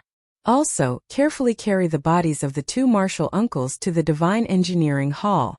Have Hall Master Sure and the Hall Elders examine them first. I want to see who was so bold as to touch the people of our Misty School. This debt of blood must be paid with blood. Also, the few of you tell me in detail what happened when you were attacked." After he finished speaking, Peng didn't call the disciples to the Hall of Assembly. Instead, he asked them in detail in the square. When Zhang Chengyue heard this, he did not dare to tarry. He hurriedly called someone over and carefully instructed them to inform the 3 elders. He personally drove the carriage and brought the corpses of his 2 martial uncles to the Divine Mechanics Hall. The attack on Shangguan Fenglu and the others was very old-fashioned. The enemy didn't set up many traps. They just waited in one of the Misty School's branches. This branch was located in the corner of an extremely small town. There weren't many people there. When Shangguan Fenglu and the others arrived, it was already dusk. The group of more than 10 people was ambushed as soon as they arrived at the branch's courtyard. The elite disciples of the Misty School were very conceited. After all, they had been through the test of blood and fire. They also had 2 elders by their side. Naturally, they didn't plan to escape. They only wanted to avenge their brothers. It was a pity that the opponents who had set up the ambush seemed to have already predicted it. Or rather, the opponents were extremely powerful. Although their numbers were not much higher than the ethereal sect, the moment the ethereal sect's disciples exchanged blows with them, they realized that the men in black who had set up the ambush were all experts in the martial arts world. They actually managed to trap all the ethereal sect's disciples in the courtyard, and none of them were able to escape. Shangguan Fenglu and Su Peihua, who were holding the line, weren't in a better situation. They were facing 3 masters who were also masked in black. The 3 of them worked together to suppress the 2 of them. However, the 2 elders of the Misty School had taken the authentic strength-enhancing panacea, so they had more internal energy than their opponents. Even with Shangguan Fenglu's lightness skill, it was very likely that he could escape. However, if he ran away, Su Peihua, who was left behind, would die. Therefore, Shangguan Fenglu could only fight side by side with Su Peihua, hoping that they could fight their way out. Although the battle was divided into 2 groups, it was equally fierce and bloody. By the time night fell, the disciples of the Misty School had been completely annihilated. Only a few who were waiting to be used were left with their acupoints sealed. Shangguan Fenglu and Su Peihua were also seriously injured. They were barely holding on. At this moment, a yellow-faced old man who hadn't been seen before floated over. Seeing the situation, he was very surprised. "What's wrong? These 2 people are so difficult to deal with. Why haven't they succeeded yet?" Shangguan Fenglu and Su Peihua were shocked when they saw this person. Just as they were about to call out his name, the yellow-faced old man came in and hit their chests with his palm. In an instant, the 2 of them spat out blood and fell to the ground, dead before they could even say a word. The yellow-faced old man looked around and said proudly, "Act according to the original plan. Get someone to bring these 2 bodies back to the Misty School." Then he floated away. When the injured disciple finished telling the whole story of the attack, Peng's frown deepened. These disciples' kung fu was weak. They were the ones who were supposed to contact and guide the disciples. When they were attacked, they could only take care of themselves. How could they have the time to observe and collect other information? Moreover, when their acupoints were sealed, they only heard a few words and knew that a master of the masters had arrived and killed the 2 elders in one move. How could they know who this master was? At this moment, another disciple whispered, "Grand Gang Leader, this disciple secretly saw something." "Tell me quickly," Peng said anxiously. Among the 3 people who besieged the elders, one of them was wearing a felt hat. It was very strange, so I took a few more glances at him. Moreover, when they let us go, I took another glance at that person. At this time his felt hat was gone. I reckon that the 2 elders had taken it away, but he was bald. The Dalan Temple. Peng called out the name of this sect. If there was a sect that had the strength to wipe out so many elite disciples of the Misty School, and even 2 elders, then the Dalan Temple should be one of them. If there was a recent grudge with the Misty School, then the Dalan Temple should be at the top of the list. Chapter 333. At this time, from the corner of the square, 3 people quickly walked over. They were Misty sects who Uni Li Jian, Li Laoer, Lu Qingyang and Lu Laowu. The three of them came together and looked at Peng and the several injured disciples with astonishment. They asked Big Sect Leader, do you have any clues? Who's the one playing tricks behind us? Peng waved at the disciples to let them go back and recover. He then turned to look at the three brothers who had grown up with him. He bit his lip and tears welled up in his eyes. He opened his mouth but didn't know what to say. Hu Yuni was careful and asked immediately, what's wrong, third? What happened? Lu Qingyang smiled. Third brother, what are you afraid of? The Misty School has been through more than 1 or 2 crises. Didn't we get through them all safely? Oh right, where are 4th and 6th? 6th still owes me 2 rounds of wine. That bastard's external skills are so bad that he's no match for me. His words seemed to have hit the softest spot in Peng's heart. Tears welled up in his eyes. Peng immediately turned his face away and swiped his finger in the air to cover it up. They're at the Divine Mechanics Hall right now. Let's go take a look. That bastard 6 didn't look for me first. Damn it. Lu Qingyang was still careless and walked towards the Divine Mechanics Hall. Hu Yuni looked at Li Jian in surprise. He was about to ask Peng again when Peng also started walking and followed closely behind Lu Qingyang. A cold light flashed in Li Jian's eyes and he quickly followed. Perhaps he, who was the calmest, had realized something. Just as they reached the front of the Divine Mechanics Hall, they saw Zhang Chengyue rush out. He stopped when he saw the 4 of them and waited for Peng to approach before whispering, Sect Leader, Hall Master Sure and the others have seen it. Is it the Dalan Temple's technique? Before Zhang Chengyue could reply, Lu Qingyang shouted, what? The Dalan Temple's technique? Oh my, is Lu Qingyang injured? I told him to practice the Golden Bell Shield earlier.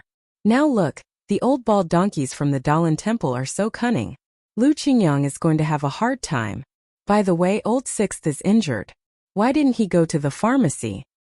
In an instant, Hu Laoda and Li Laoer, who were following behind him, seemed to have understood something.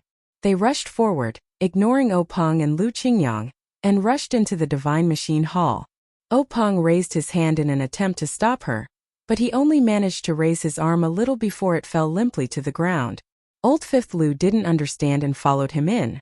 Just as Peng was about to take a step forward, Zhang Chengyue said, Grand Sect Master, the 2 martial uncles didn't die at the hands of the Dalan Temple. The 2 fatal palm prints on their bodies were from the Righteous Alliance's Grand Universe Palm. Ah! Zhang San's Grand Universe Palm? How is this possible? Peng was even more surprised. At this moment, old 5th Lu's sorrowful shout came from the Divine Mechanics Hall. Old 4th. Old 6. What followed was a burst of wailing. Peng looked at the door of the Divine Mechanics Hall. His feet moved slightly, but he quickly retracted them. Standing there silently, Peng stroked the short beard on his chin and frowned deeply. After a while, he instructed Zhang Chengyue, hurry and inform the disciples to be on full alert from now on. I reckon that there will be strong enemies coming soon. Be prepared to drag Ethereal Peak in. Also, send more men to move all the precious items in the manor to the secret chamber. If anything happens, we'll defend against the enemies with the mountain. This manor is easy to attack but hard to defend. We can only rely on Ethereal Peak. Oh right, also, find someone to send the young mistress to Ethereal Peak. This has to be done first. Zhang Chengyue's expression froze when he heard that. He hurriedly accepted the order and was about to leave. Peng stopped him and whispered in his ear. Zhang Chengyue was shocked and puzzled. He asked, Master, are we really going to do this? Peng nodded. Let's do it. It's either the fish dies or the net breaks. Even if we die, we'll make sure that their efforts are in vain. But, Master, will this person succeed? Sai man proposes, God disposes. Who knows? Zhang Chengyue nodded and left with the order. Peng sighed as he watched Zhang Chengyue leave in a hurry. Then, he took a deep breath and tidied his clothes before walking steadily into the Divine Secrets Hall. In the Divine Secrets Hall, 2 tall wooden coffins were placed in the middle. Although the sun was shining brightly and a lot of sunlight shone in, it was still desolate. The Divine Secrets Hall Shiyukuan and 2 white-haired elders stood beside the coffins with their hands clasped behind their backs. They looked sad. Big Bro Hu and Li Laoer stood on the other side. staring at their two junior brothers in the coffins. No one knew what they were thinking. Only old Fifth Lu held on to Su Laoyo's hand like a child. Tears streamed down his face. Peng quietly walked to a corner of the coffins. He did not speak and just looked at it quietly, as if he was reminiscing about the past. The entire Divine Secrets Hall had long lost its former solemnity. Only sorrow filled the entire hall. After a while, old Fifth Lu had cried enough. He jumped up, wiped his tears and ran to Peng. He tugged at Peng's clothes and shouted, "Lao Lu, who did it? Was it the bald donkeys from the Dalan temple? Which one? I must settle this with him today so that sixth brother can rest in peace in the underworld."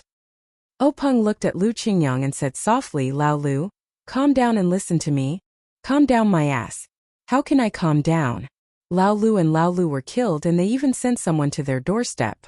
Isn't this a slap to the Misty School's face? If I don't take revenge, my surname is no longer Lu. Lao Lu, tell me who it is. Is it Chongqing or Chongsheng? Did Chongqing do it himself?" Peng said with a gloomy face. The fatal injuries on Lao Lu and Lao Lu were caused by Zhang San from the Righteous Alliance. However, it was said that there were monks involved. I suspect that the Dalan temple was involved. Zhang San? This ruffian has never interfered with our Misty School. How dare he do this? I'm going to find him. After old Fifth Lu finished speaking, he swung his arm and was about to rush out. How could Peng let him go?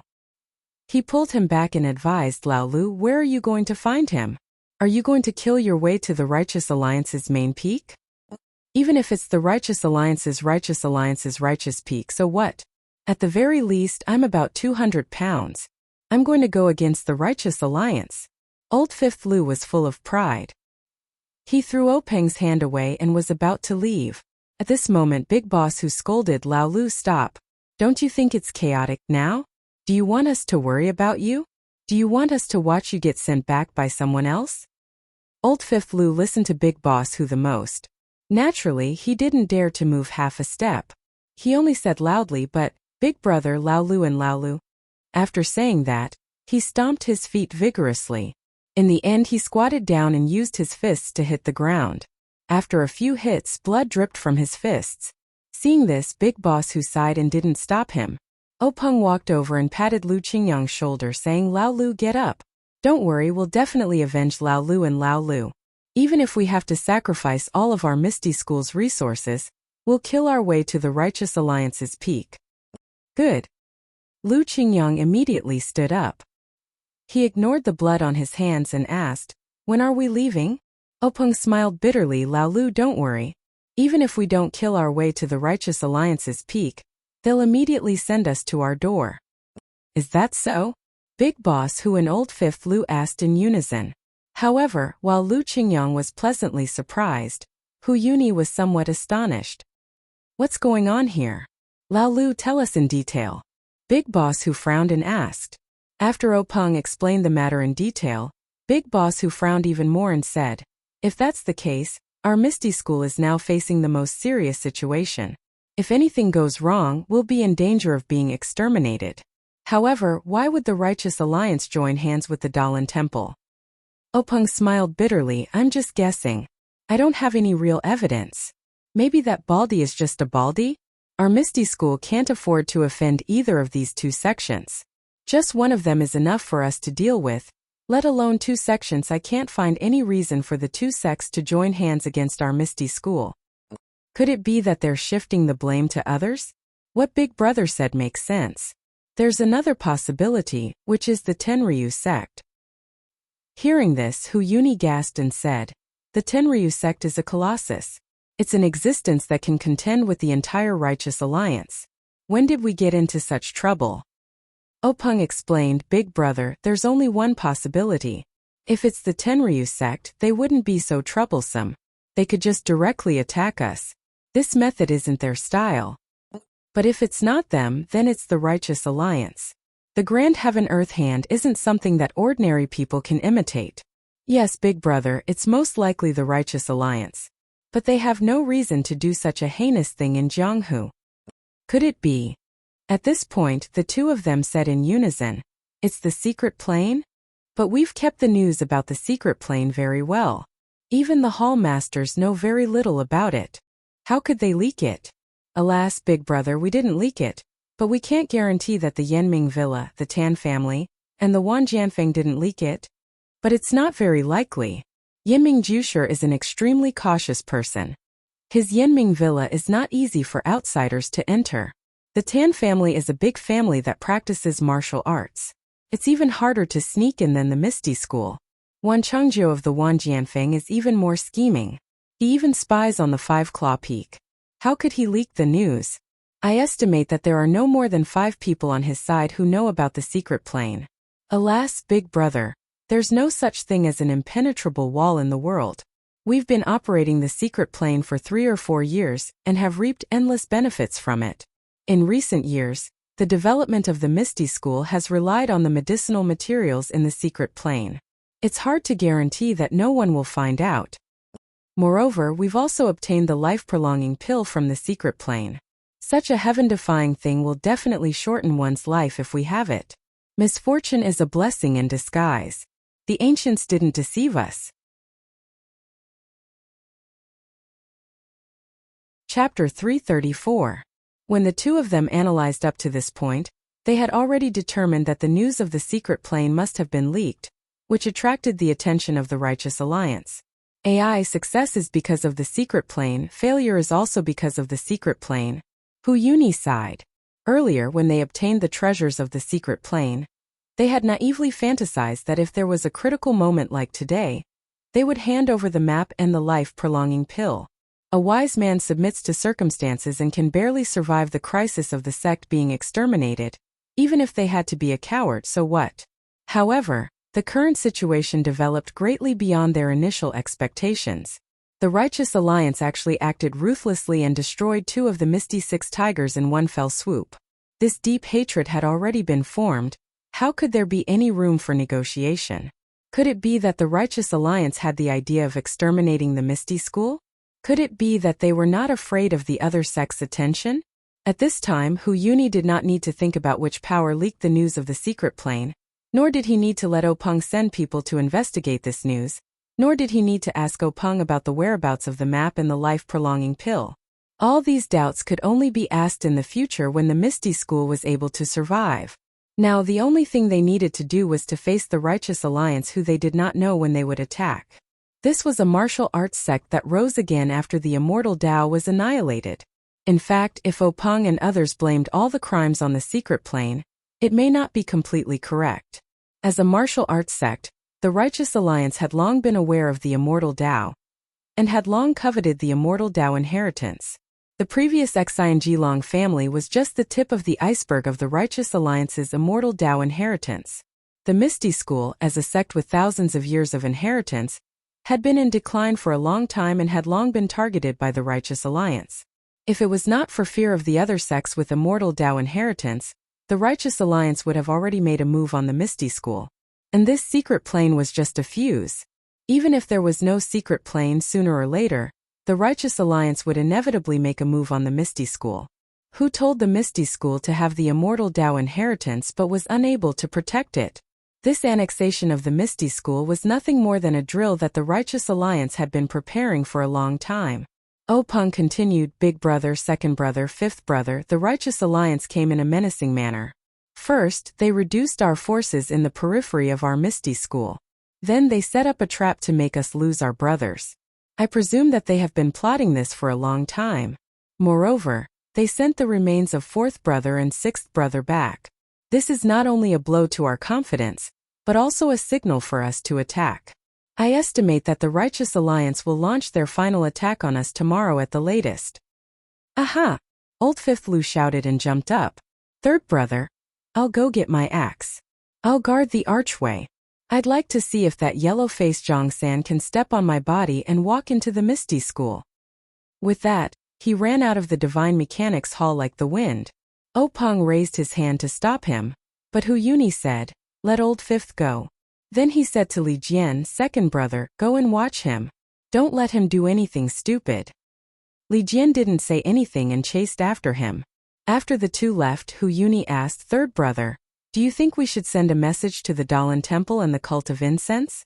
Ask them to come and help us? Well, the Dalan temple hasn't been cleared of suspicion. They might not. Maybe it's just a bald man. Even if it's a monk, it doesn't mean that the Dalan temple is involved. After all, they are all part of the path of immortality. They might help us. Help us? Openg sneered. According to the records, when the Shundao sect was destroyed, the Dalan temple didn't help us. That was then and this is now. If we don't have the Dalan temple and the cult of incense's help, even if we barely make it through tomorrow, the Misty School's vitality will be greatly damaged. Why don't we give it a try? Openg sighed. Now that things have come to this, we can only give it a try. The Righteous Alliance has been plotting for a long time.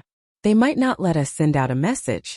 Then, Openg said to Hall Master Shur of the Divine Mechanics Hall, Hall Master Shur, send a few elite disciples in groups to the Dalan Temple and the Cult of Incense to ask for help. Shur Yukuan cupped his hands and said yes. Then, he quickly left with 2 elders. For a moment, the Divine Mechanics Hall fell into silence. Openg and Hu Yuni were like stone statues. They stood in front of the coffins and stared at the 2 people who seemed to be sleeping as, for a long time, they didn't say a word. After an unknown period of time, time seemed to have lost its value in grief. No matter how much time passed, it couldn't make up for the memories. Suddenly, Openg opened his mouth and said softly, Big brother. Third brother, sigh. In the past, when I saw other people go through life and death, I always felt that it was because of love. But now that it's my turn, I know what it means to be a hero with a short breath. I watched you all grow up. Us 6 brothers have roamed the Jianghu together since we were young. How many storms of blood have we safely walked through? Of course, we've long held our heads in our hands. But who would have thought that when the Misty School was flourishing, something like this would happen? I thought I would be the first to lie in the coffin. That's right, big brother. Parting is inevitable in life. I didn't know that death was so close to us, forcing us to be unprepared. Hu Yuni sighed but didn't say anything. Openg continued, Big brother, I have an extremely important matter to entrust to you. Entrust? Third brother, what do you mean? It's like this, big brother. This time the Righteous Alliance came prepared. They must have made a meticulous plan. Our Misty School hastily accepted the challenge. Moreover, their strength is clearly not on the same level. I'm worried that our Misty School won't be able to escape this misfortune. Hu Yuni didn't reply. He seemed to know that Openg wasn't lying. Big brother, the Misty School can be destroyed, but the Misty School's legacy can't be lost. As the leader of the Misty School, I can't abandon my brothers at this time. The heavy responsibility of protecting the Misty School's descendants will be entrusted to Big brother. This, Hu Yuni muttered to himself. He wasn't an impulsive person and was very clear about the severity of the matter. Otherwise, he wouldn't have given the position of leader of the Misty School to Openg. In his heart, he was extremely willing to stay and avenge his 2 junior brothers. But logically speaking, he also knew that the most important thing now was to preserve the Misty School's legacy. Can't 5th brother go? Hu Yuni probed. What do you think, big brother? Openg didn't give a direct answer. He knew that big brother who was very clear about this. Sure enough, Hu Yuni sighed again. I want to kill the thief, but I'm powerless. Then Openg said, Big brother, go and prepare. Bring all the martial arts manuals of our Misty School. Also, pick out some of the talented low-level disciples. Forget it, take away all the commoner level 1 and level 2 disciples. They won't be of much help here. Even if they aren't talented, they'll still be a spark of our Misty School. I'll also take some of the elite disciples to protect you. The Righteous Alliance will definitely guard against us. However, it is extremely difficult for them to guard against the secret passageway at the back of Misty Peak. Big brother, after you are ready, just wait in the secret passageway. If something unexpected happens, just rush out immediately. No matter how many people the Righteous Alliance has, they won't be able to surround the entire Misty Peak. Once we rush out, big brother, I'll leave it to you. Take the spark of our Misty School and find a place to hide and accumulate strength. We'll think about making a comeback when we have the chance. Oh right, big brother, during this period let's see how the Dalan Temple and the incense cult react. If it's not necessary, it's better to avoid contact with them. Everyone in the Jianghu is a wolf.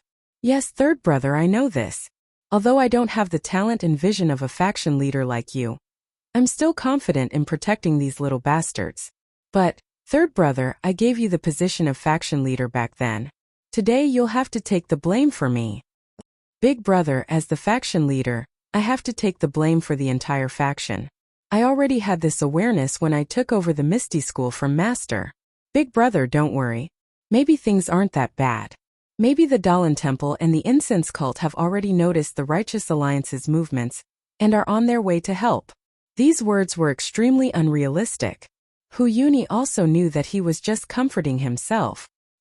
He walked over and patted O Peng's shoulder, saying, "Third brother, take care." At this moment, O Peng didn't have the dignity of a faction leader at all. He was just like a child who had just started learning martial arts. He stood there obediently and smiled, saying, "Don't worry, big brother. I know." Hu Yuni looked at him with tears in his eyes. If nothing unexpected happened, this would be a life and death parting of the two brothers who were as close as father and son. O Peng couldn't hold it in anymore. He reached out his hand and Hu Yuni reached out to hold it. It was just like when O Peng was young, and Hu Yuni took his hand to the top of Misty Peak to teach him martial arts.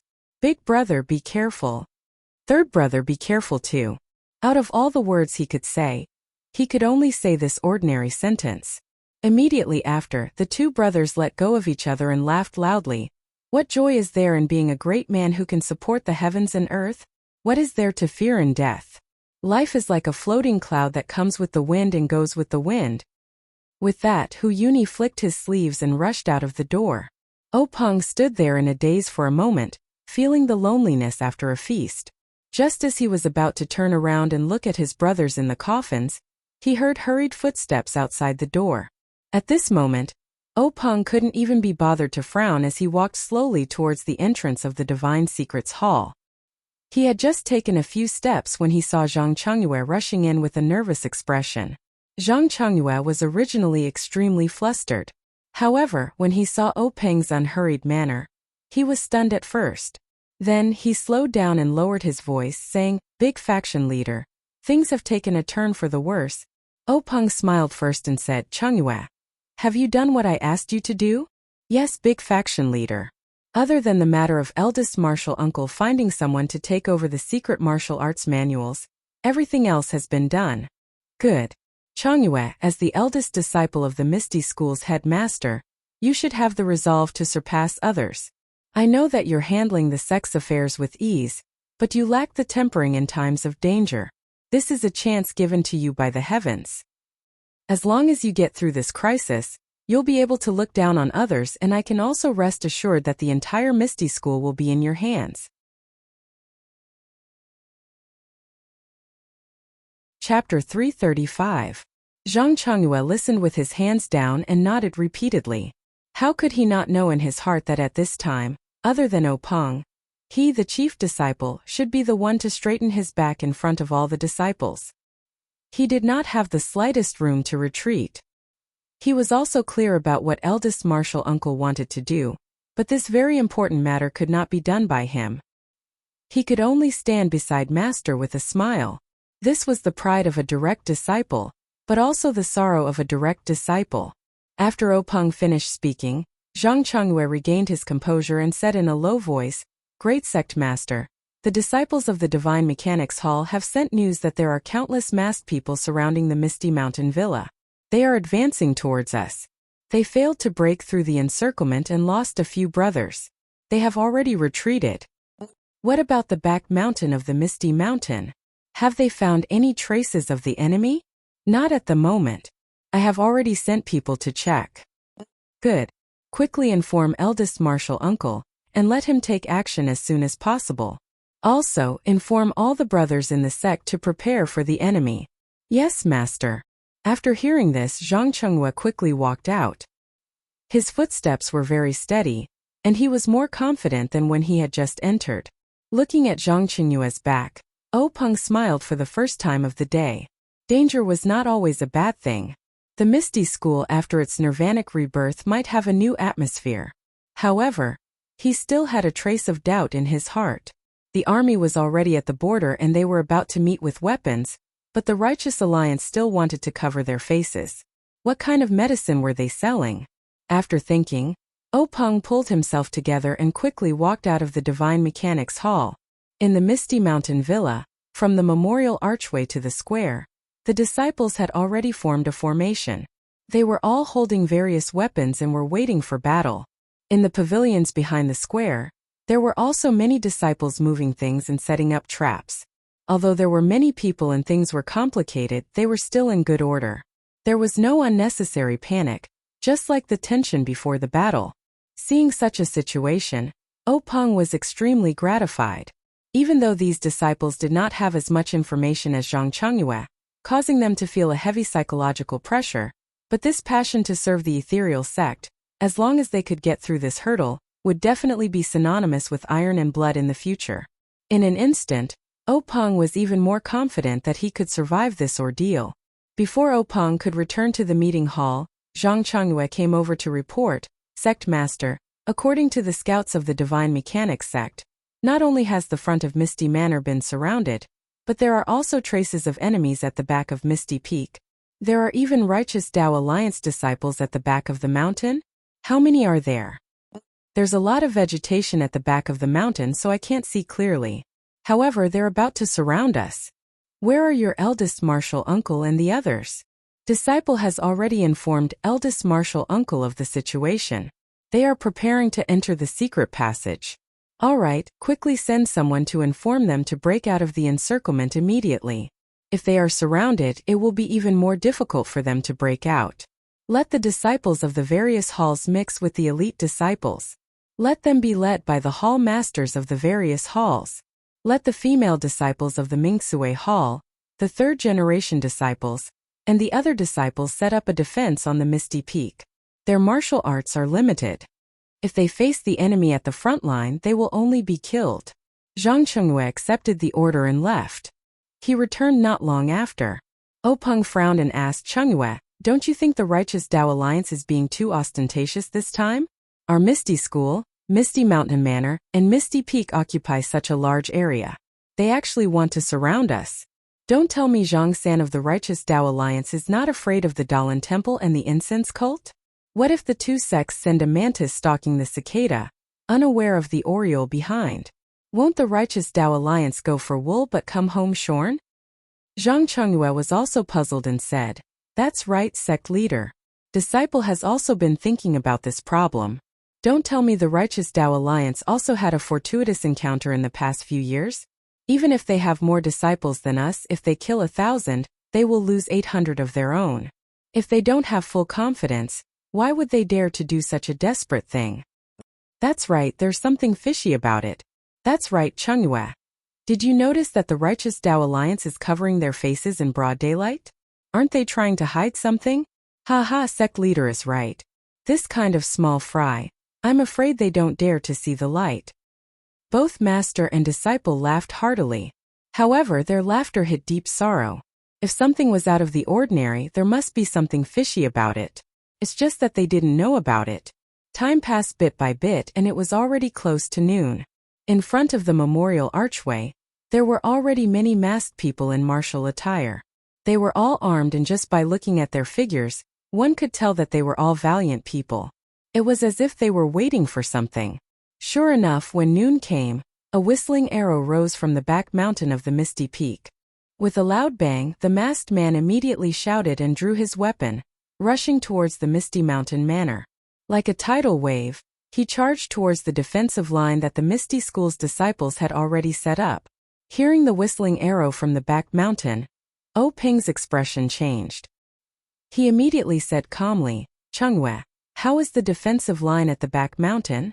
"Don't worry, sect leader. I've already sent the elite disciples over. The back mountain is easy to defend and hard to attack. Shouldn't be a problem."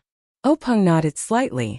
He knew that the back mountain of the Misty Peak was mostly steep cliffs and there were many paths that didn't lead up. They only needed to send a few elite disciples to block the enemy. The battle was very fierce. Not long after, there were casualties and screams could be heard from time to time. Peng stood there with his hands behind his back. His eyes were slightly narrowed and his teeth were slightly clenched. He had a rare impulse in his heart. He really wanted to swing his sword and fight side by side with his brothers in the sect. However, he knew that a sect leader wasn't meant to swing his sword. Sensing the change in Peng's expression, Zhang Chonghua said, "Sect leader, I'll take command here. You should go to the Misty Peak first. Fifth uncle and miss are both there. You can only take command of the situation if you go there." Peng nodded slightly and said, "Then I'll leave this place to you. Chonghua, if things don't work out, retreat to the Misty Peak. As long as there's life, there's hope." "Yes, sect leader. I understand." After saying that, Peng looked at the stalemate of the battle and returned to the Misty Peak. Along the way, Peng saw many disciples with weapons lying in ambush by the side of the road and behind the rocks, waiting for the enemy to attack. Looking at the nervous expressions of many female disciples, Peng shook his head slightly. As he was walking, Peng suddenly saw a figure that he had almost forgotten. He waved his hand and said, "Zhang Xiaohu, come here for a moment." "Sect leader." Zhang Xiaohu walked over quickly. Peng asked Zhang Xiaohu, "Why are you here?" Zhang Xiaohu said in surprise, "I heard from the sect leader that the third-generation disciples are required to set up a defense in the mountains. So I came. My master and the others are in front with the sect leader." Peng realized that although Zhang Xiaohu was old, he had just joined the sect and could only be considered a third-generation disciple. Moreover, his martial arts were indeed weak. If he fought the enemy in the front line, he would be killed within a few moves. So he smiled and said, "Didn't the sect leader choose the first and second-ranked disciples? Why didn't you leave?" "Sect leader." Zhang Xiaohu was a little excited. At this time, Peng still remembered him. How could he not be grateful? He said, "My talent is limited. It's better not to compete with those children. Besides, I have the strength to fight. I can contribute to the Misty School when the Misty School is in danger. I'm willing to live and die with the Misty School. I'd rather die together with the Misty School than drag out an ignoble existence." Peng nodded and patted him on the shoulder, saying, "Good. However, your martial arts are indeed weak, and you're dragging out an ignoble existence. It's not necessarily a bad thing for a hero." After saying that, he left Zhang Xiaohu, who was still pondering the meaning of his words, and went up the peak. On the Misty Peak, the autumn noon sun was still scorching. Even with the whistling mountain wind, it still made people feel uncomfortable. Many family members and disciples of the Misty School had already gathered here. Seeing Peng come up, the sect leader's wife, who had never asked about the affairs of the sect, took the initiative to ask quietly, "How is it? What's the situation down there?" Peng smiled and said, "Madam, don't worry. It's just a clown. How can he be a match for our Misty School?" The sect leader's wife smiled and did not ask any more questions. At this time, Yen walked over and said, "Big brother."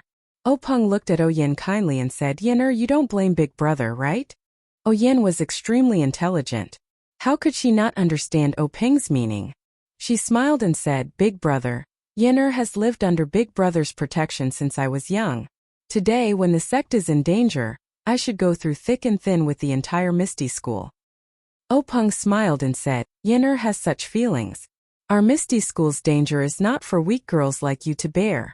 However, you're the sister of the sect leader of the Misty School. How can the Righteous Alliance let you go?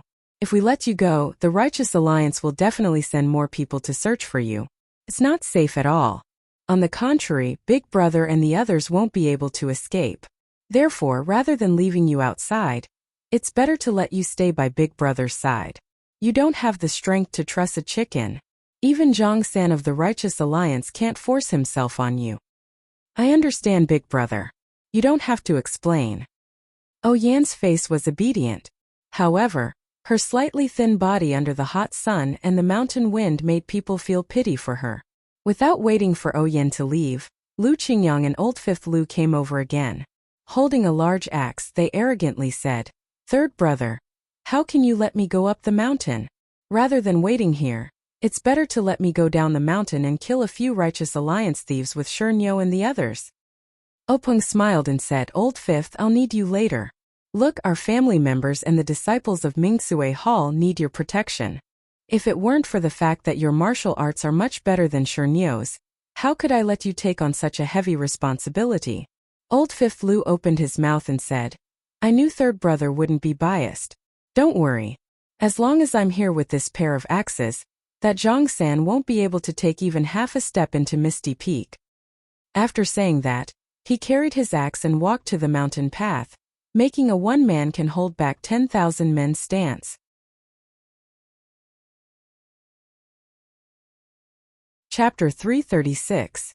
The Misty Peak was just a place where the disciples of the Misty School used to practice martial arts. There were no houses or anything like that. The Misty School disciples had left in a hurry and did not even take any chairs or other things with them. Peng looked around and casually sat on a rock and closed his eyes to rest. Not long after, a few more disciples came up from the bottom of the mountain and reported their battle results. It was the news that the disciples of the Misty School were retreating in defeat. Peng could no longer sit still. He stood up, walked to the front of the mountain and looked down. The ethereal peak was actually not very high. Although he could not see clearly, he could tell the result of the battle at a glance. The masked members of the Righteous Alliance had already pushed their front line to the back of the meeting hall. The disciples of the Misty School fought with their lives. With every step they took back, there would be disciples of the Righteous Alliance or Misty School lying on the ground. There were many corpses on the square in front of the meeting hall. Peng sighed and turned back to shout, Where is Aunt Qin? Big Sect Master, I'm here. Peng said, Take half of the female disciples of the Mingsui School down the mountain to support Changyue and the others. Tell them to form a formation in front of the Misty Peak and use the terrain to defend against the enemy. Also, take a look at the situation. If it really doesn't work, retreat back up the mountain. Yes, Big Sect Master. After hearing this, Aunt Qin led Chang'e and the other disciples down the mountain. The elite disciples at the foot of the mountain saw the female disciples of the Mingsui School coming down the mountain to support them. They immediately became spirited and together with the female disciples, they blocked the Righteous Alliance at the foot of the Misty Peak. The battle between sects was far more tragic than the feuds between individuals in the pugilistic world. In just a few moments, many disciples of the Misty School and the Righteous Alliance had lost their lives. On the side of the Misty School, there were experts led by Zhang Changyue, Wen Wenhai, Lu Mingyue and the others. However, most of the disciples with average martial arts skills had already died under the sword. Even the elite disciples who had undergone special training had lost many of their lives. Many of them were still fighting with injuries. Peng sighed and turned to look at the back of the mountain. Inadvertently, he saw the panoramic view of Pingyang City not far away. He could not help but feel a pang in his heart. Back then, his younger senior brothers loved to watch the lights of Pingyang City at night when they were not practicing martial arts. In the blink of an eye, decades had passed. Everything seemed to have happened just last night. Today, he was separated from his two brothers by life and death. The changes in the world and the cycle of heaven were truly unpredictable. The back of the mountain was peaceful. There were almost no signs of fighting. The main focus of the Righteous Alliance must be in front of the Misty School. The back of the mountain was just to prevent the disciples of the Misty School from escaping. Peng estimated that Hu Yuni should have led a group of disciples through the secret passage by now. Perhaps they would be lucky enough to avoid the disciples of the Righteous Alliance. Unfortunately, just as he was thinking, he saw a commotion in the back of the mountain. The faint sound of swords clashing could be heard. Wasn't it the direction of the exit of the secret passage? Could it be that the Righteous Alliance knew about the exit of the Misty School's secret passage? However, before Peng could think further, a whistling arrow was heard from the secret passage. Peng was shocked. He hurriedly ran to the front of the mountain. When he looked down from afar from the direction of Pingyang City, there were many blurry figures leaping over like bullets. A long howl was heard from one of the figures in front. The sound was so loud that it shook the surroundings. It showed that the person's inner strength was extremely profound. Hearing this long howl, Peng's eyes flashed fiercely. His entire person exuded a shocking murderous aura. At the same time, he circulated his qi and his dantian. A purple color flashed across his face. He also let out a long howl. His aura was not inferior to the former's. After the two long howls, the blurry figures were much closer. There were about 4 or 5 of them in front. They were approaching the main road of the ethereal villa. One look and one could tell that they were people with superb qinggong. Seeing this, Peng felt much more at ease. The person who let out the long howl was the leader of the Righteous Alliance, Zhang San. The few behind him must be the deputy leaders of the Righteous Alliance. Since the main characters had appeared, the ending had to begin. Everything would come to an end. Not long after, Zhang San and the others had arrived at the entrance of the ethereal villa. Zhang San was an old man with a yellow face. He was dressed in hemp clothes. He was not in a hurry to enter the Misty School. Instead, he stopped at the foot of the archway and stared at the two majestic words. After staring for a long time, he waved his hand and led the four deputy leaders behind him into the ethereal villa. Ever since Zhang San's roar sounded out, the Righteous Alliance's attacks had also increased, and the number of casualties on both sides had increased by quite a bit. Seeing that the two sides were either fighting one-on-one or ganging up on several people, Zhang San frowned slightly. Soon after, he increased his speed and passed through the intense battle, completely ignoring the Righteous Alliance disciples who were still at a disadvantage. That was soldiers against soldiers, generals against generals. Peng would not brandish his sword here. It was even more impossible for Zhang San to do so. The disciples of the Misty School did not even look at the people who had just entered. Although they had a slight advantage, they did not have the extra energy to deal with other people, not to mention the leaders of the sections. Only when they were going up the mountain did a few low-level disciples try to attack the leaders of the Righteous Alliance with their weapons. However, before the weapons could even reach them, the figures of the leaders had already disappeared. The difference between them was too great. Fortunately, these old men would not lower themselves to the same level as them. After dodging the weapons, they ran away and did not retaliate at all. On the peak of the Misty Peak, Lu Qingyang held two broad axes in his hands and stood proudly. Seeing Zhang San approaching, he shouted, "Old Zhang, eat this axe of yours." After he finished speaking, he raised his arm and chopped down with the wheel-sized axe. Although it was only a single move, the force behind it was sharp and the technique was profound. It enveloped the top of Zhang San's head, making it impossible for Zhang San to dodge or evade. Lu Qingyang's move was a bit of a bully. Not to mention that he had the upper hand while Zhang San was climbing the peak and was at a disadvantage. In fact, even if Zhang San could stop and let this move pass, Lu Qingyang would not do so. Who was Zhang San? He was the leader of the Righteous Alliance. When he did not show his face, his howl could shake the entire place. But when he just showed his face, he was suppressed by others. How could he dare to let others do this? He was indeed a top expert in the Jianghu.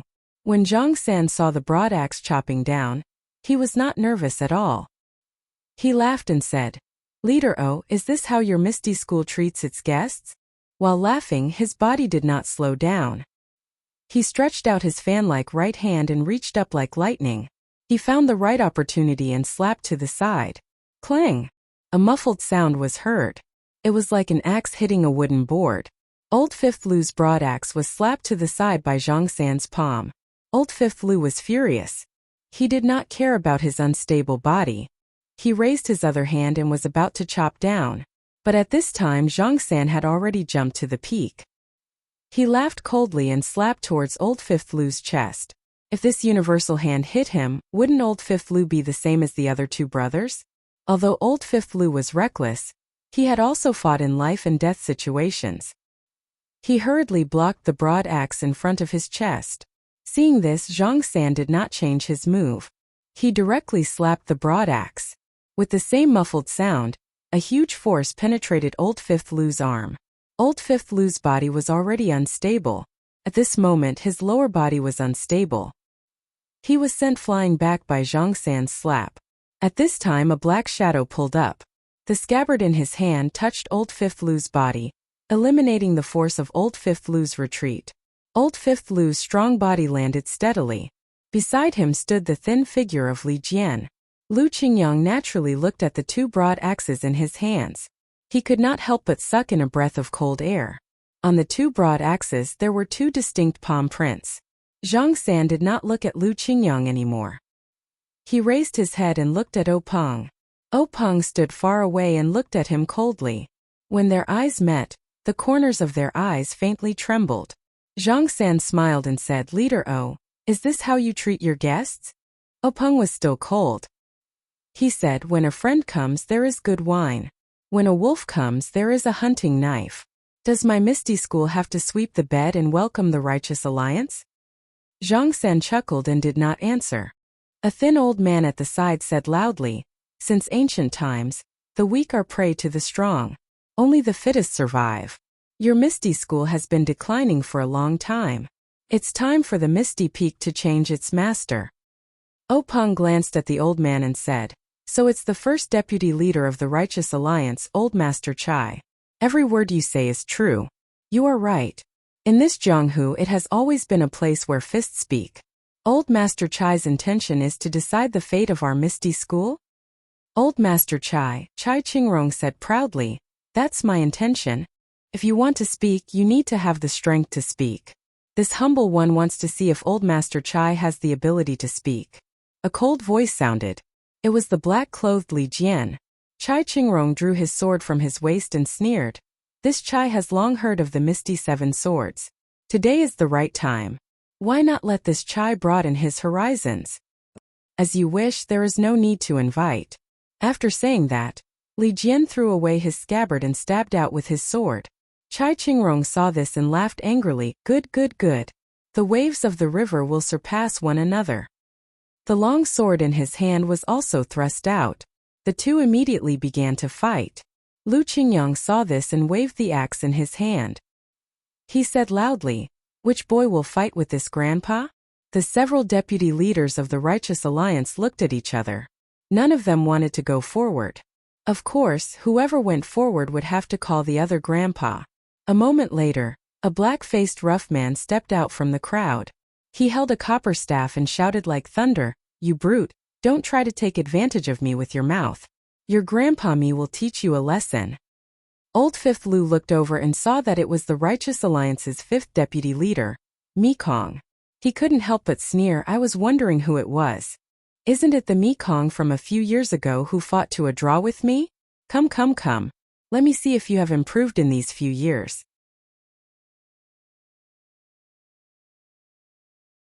Chapter 337.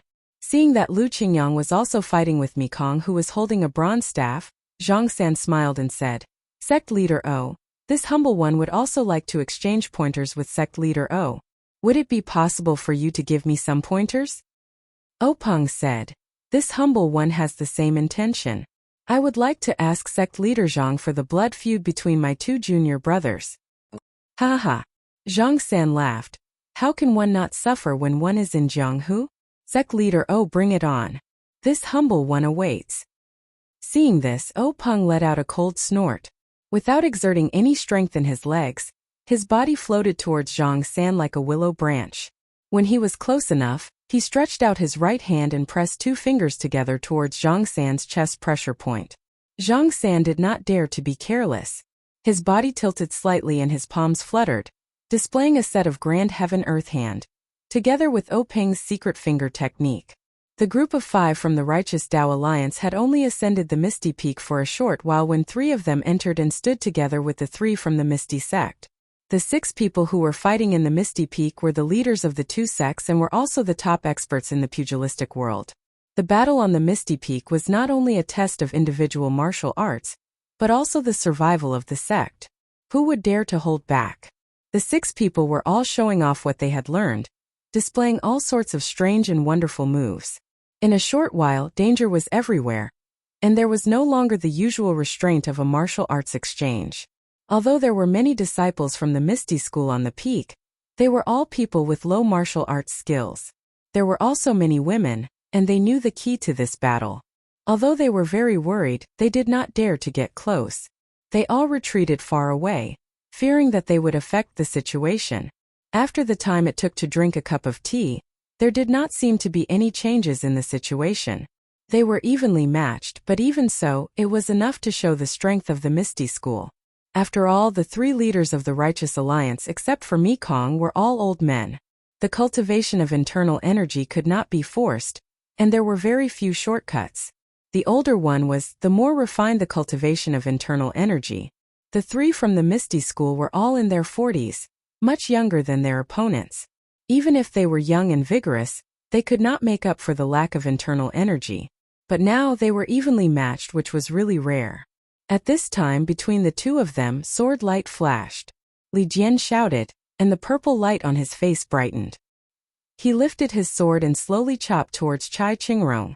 Chai Qingrong frowned. The two of them had fought for a while and were familiar with each other's sword moves. Li Jian's chop was strange, and he had never used it before. It was also very rare for swords to have such a chop, not to mention his sword that was wrapped in a scabbard. How could it hurt someone? But Chai Qingrong was an old man who had lived for decades, and was used to being cautious.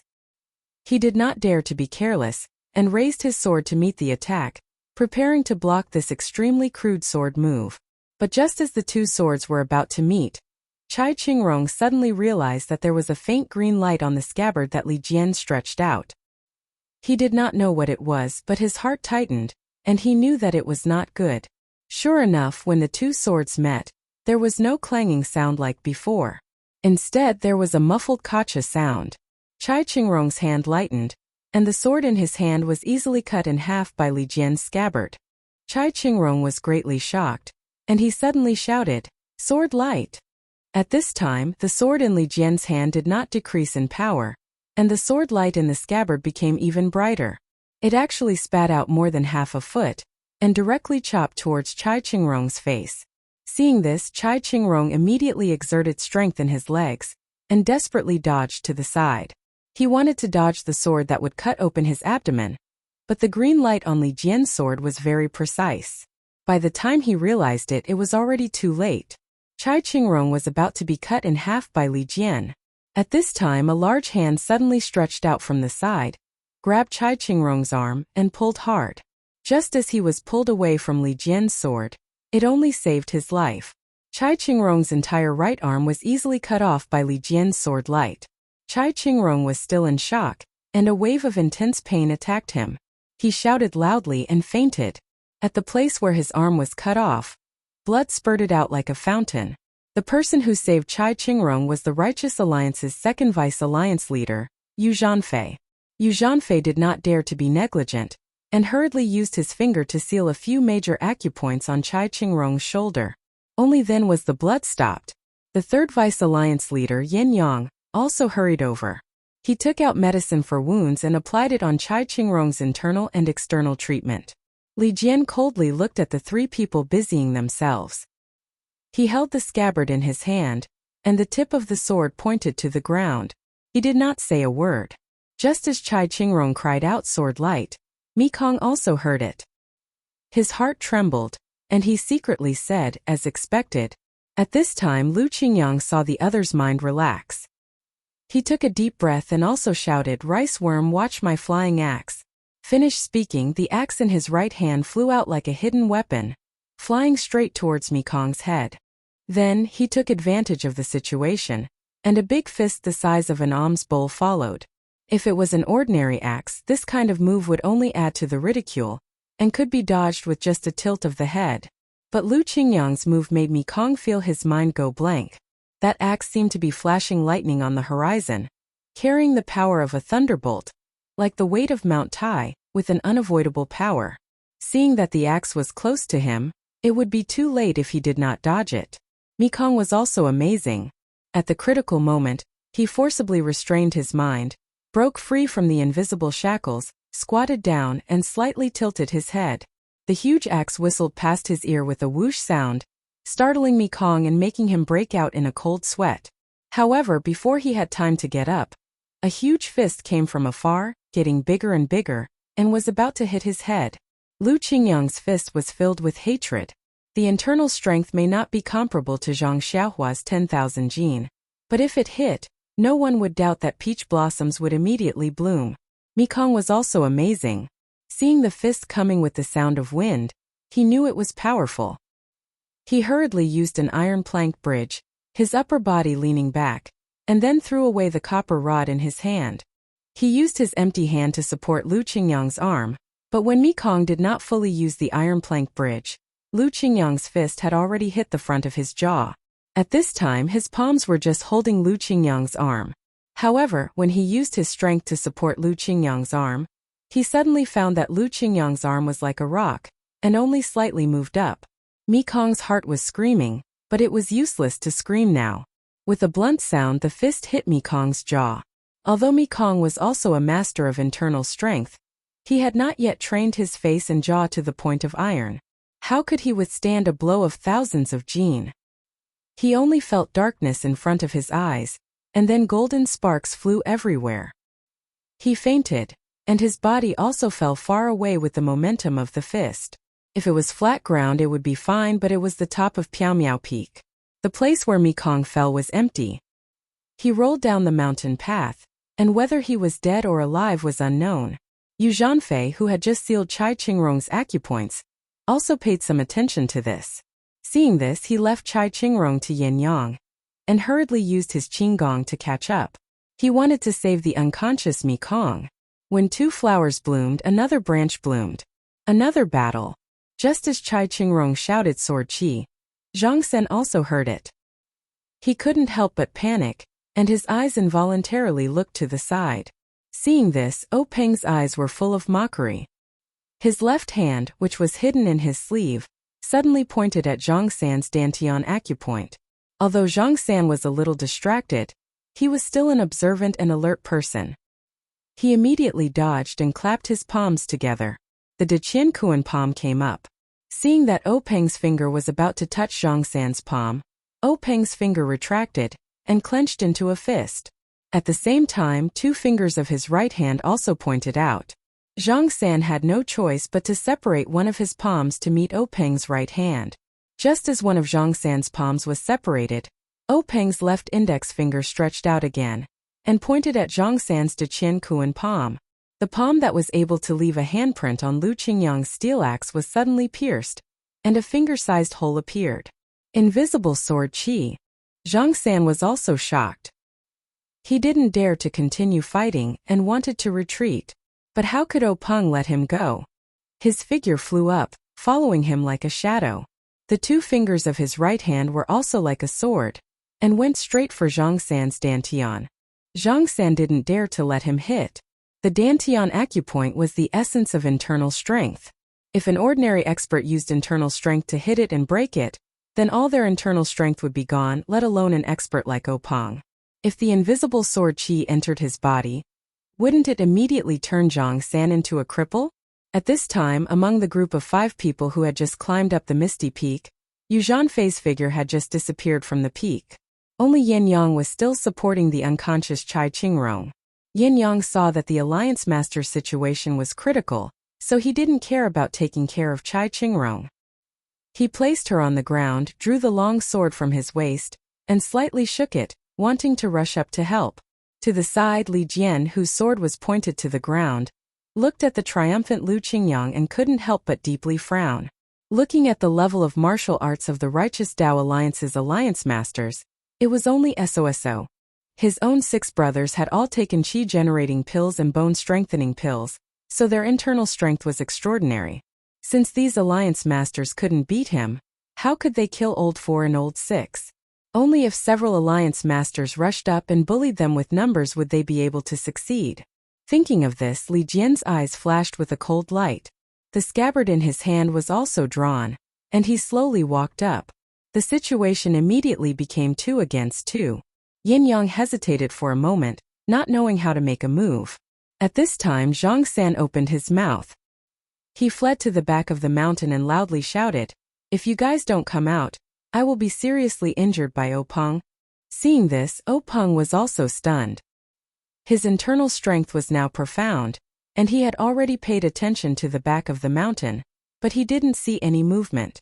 However, things were out of his expectations. Following Zhang San's cry for help, from the back of the misty peak, several people jumped up. Chapter 338.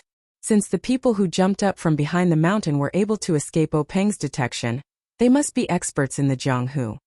Peng originally thought that they were the hidden experts of the Righteous Alliance, but when he saw the 3 old monks standing in the wind with a majestic aura, and the masked woman dressed in palace attire beside them, as well as 3 other short and strong old men who looked similar, Peng could not help but change his expression.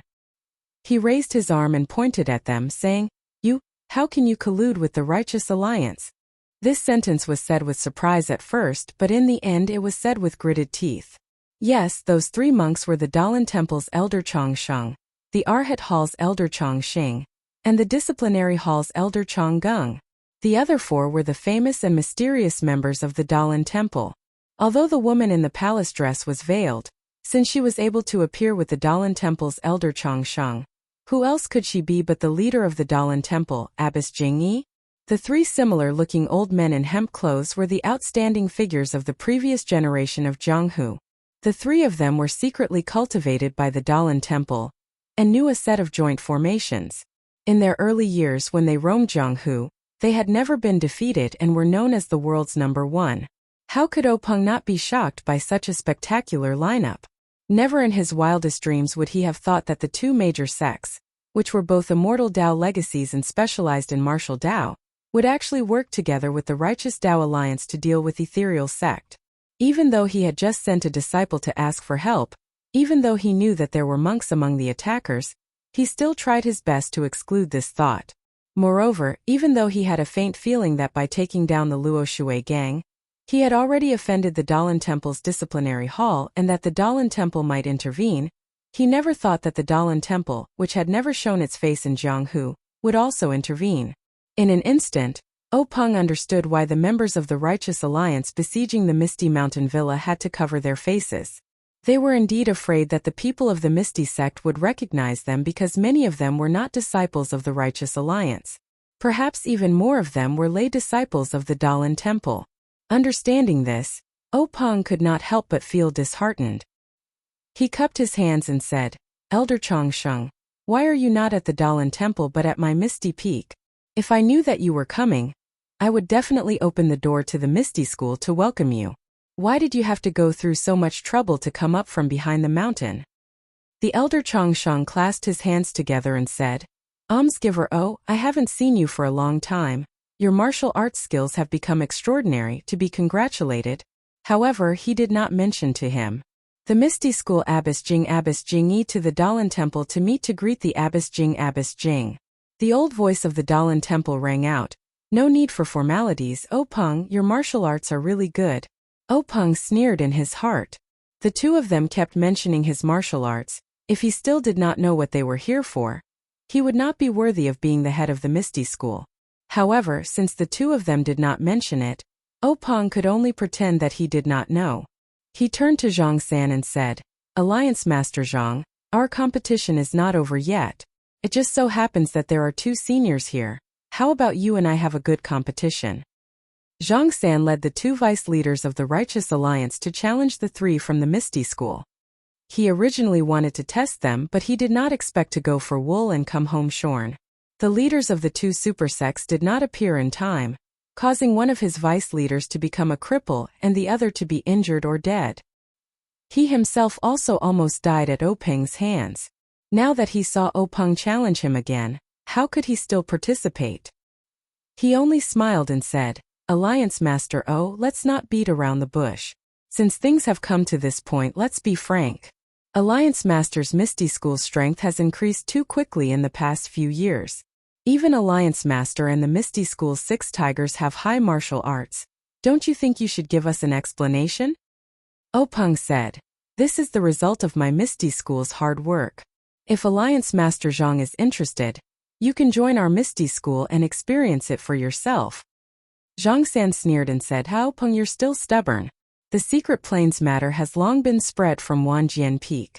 Do you know where the other vice leaders of the Righteous Alliance, the other elders of the Dalan Temple, and the other leaders of the Fragrance Cult went?" Openg sneered and said, "Could it be that they also went to Wanjian Peak to destroy the sect? A small Wanjian Peak can't afford such a big battle." That's right, Wanjian Peak alone does not need such a big battle. But what if the Tan family and Yinming Villa are also involved? Openg's face slightly changed, but immediately returned to normal. He smiled and said, "You're right. If you want to condemn someone, why worry about the pretext?" Hehe, Alliance Master, oh, do you think that the alliance of your 4 sects is very strong, and the news of the secret plane is very difficult to leak? But you never thought that it was because you were so cautious that the news was leaked. Openg said, Alliance Master Zhang, you're really boring. The other 3 sects are very close to my Misty School, but I don't know what you're talking about. Zhang San shook his head and said, Alliance Master, oh, you don't have to deny it. You still don't know that one of the people from your 4 sects who went to the secret plane for the first time fled to my righteous alliance. Otherwise, how could I persuade the elders in Jingyi Nun? Openg frowned and said, if Alliance Master Zhang has the leisure to tell me a story, I'm all ears. If you want to find out the truth from me, I can only say sorry. Zhang San ignored him and continued, Leader O, I reckon that a person of great importance has a short memory. The first time your 4 sects went to retrieve the treasure, there was an outsider. This person was the leader of the evil tiger gang, Situping. Openg's eyebrows moved slightly. Situping was brought back to the gang by Wan Jianpei's Ma Xiangyang. Originally, Situping was a meritorious person who brought you to the secret plane. He didn't covet the things in your jade bottles and only gave him some medicinal materials. In any case, you had already made an agreement. However, Wan Changzhou was stingy and went back on his word. He only used his status as a disciple to perfunctorily restrict his freedom, and sent his own disciples to seize the evil tiger gang's territory. How could he let Situping feel at ease? If it weren't for Situping sneaking out of the Myriad Sword Peak a few days ago and coincidentally joining our Righteous Tao Alliance, how would we know such details of such a secret? Alliance Master, oh, you don't need to deny it. We have already been to the secret plane, and we don't want to disturb the peace of your 4 sections. However, the secret plane is too dangerous. Without the sheepskin scroll to enter the secret plane, my Righteous Alliance has already lost a lot of disciples. We had no choice but to use this method. I hope Alliance Master O can be magnanimous enough to forgive us. When Openg heard this, he looked up to the sky and laughed. Let's not talk about whether your story is true or not. Even if it is, you killed 2 of my junior brothers, destroyed a lot of my disciples, and destroyed a lot of my branches. With just a few words, you want my Misty School to hand over some sheepskin scroll? Aren't you too naive? Then he turned his head and asked the leaders of the 2 large sects, 2 seniors, don't you think so? At this time, the masked Nun Jingyi's old voice sounded again. Openg, you have wronged me and Elder Zhang. The Righteous Alliance's attack on your Misty School was their own action. Our 2 sects didn't participate. The matter of your 2 junior brothers was just an accident. At that time, we only wanted to capture the 2 of them, and didn't have any intention of harming them. However, this Zhang San acted on his own initiative and killed them. This matter is what Elder Zhang Xing, and I just heard about it from Elder Zhang Xing. The reason why we came up the mountain so late was to let your Misty School and the Righteous Alliance resolve this enmity first. You see, now that one of the 2 vice leaders of the Righteous Alliance is dead and the other is crippled, we can be considered even with the Misty School. What do you think? Hearing Nun Jingyi's words, Openg was startled at first. Then he looked up to the sky and laughed. What do you think? What do you think? My 2 junior brothers lost their lives just like that. You all just played a trick and said that we're even. Nun, ask yourself, can we be even like this? My Misty School and Mimi's 6 Misty Tigers are no longer complete. Can we be even? Moreover, the death knot between the Misty School and the Righteous Alliance has already been formed. Only a life and death struggle can break it. Don't tell me Nun doesn't know? Nun Jingyi didn't reply. Openg asked again, Nun, please tell me. Was my senior brother also killed by the Righteous Alliance? Nun Jingyi looked at Elder Zhang Xing and said, Hu Yuni was only seriously injured. Your Misty School lost more than half of its elite disciples. The lower-level disciples were all unharmed and have already broken out of the encirclement. Yes, Nun, thank you for holding back. I think at this time no one in the Righteous Alliance has the strength to seriously injure my senior brother. Seeing that the Dalan Temple and Incense religion didn't speak, Openg turned to Zhang San and said, Alliance leader Zhang, there is one more thing I need to ask. Zhang San was expressionless and said, Leader Zhang, please speak. Openg pointed to Oyen in the distance and said, This is my younger sister. The whole Jianghu knows that she doesn't know martial arts and doesn't have the strength to truss up a chicken. But when she went south 2 years ago, she was unexpectedly attacked by people in Jianghu. I want to ask, does your Righteous Alliance still have the morals of Jianghu to attack a weak woman? Hearing this, Zhang San smiled and said, Leader O misunderstood. Although my righteous alliance isn't a great sect with a history of 10,000 years, we still follow the morals of Jianghu. We can't do something like bullying a weak woman. However, this matter about your younger sister I only recently found out. I don't know if Leader Zhang is interested in hearing about it? Peng cupped his hands and said, Leader Zhang, no matter how hostile we are now, I still admire your Jianghu morals of not bullying a weak woman. Elder Zhangxing and Nanjingyi are also here. They also heard it. I hope you can be like this as always. Zhang San didn't understand but still smiled and said, This is natural. The two sect leaders also know about this. Peng asked again, Then Leader Zhang, can you enlighten me? Who is so cruel and unscrupulous to attack a defenseless woman? Zhang San said, This person is someone you can't even think of. Chapter 339. I didn't even think about it. Peng was surprised and was about to speak when he heard a noise at the foot of the misty peak. He looked up and saw Zhang Chengyue, who was covered in blood, holding a long sword and leading disciples who were also covered in blood back to the top of the mountain. Peng glanced around and found that most of the disciples who came back were female disciples of Mingcue Hall. Shi Niu, Wen Wenhai and Lu Yueming were not among them. Even Shi Yuquan and other hall masters were not there. Peng's heart skipped a beat. Zhang Qingyue's pale and tired face was full of doubts, but when he saw the three bald monks and the woman in the palace dress, he immediately understood. He walked to Peng and whispered, Grand Master, our disciples can't fight against the three sections. Only a few hall masters are still fighting. Shi Niu's joints were broken by an unknown monk from the Dalan temple. Junior Brother Wan and Junior Brother Lu's Dantian were broken by the incense cult's incense hand. Most of the elite disciples were martyred, and the others were seriously injured. Most of the low-level disciples guarding the mountain were also killed by them. Peng nodded.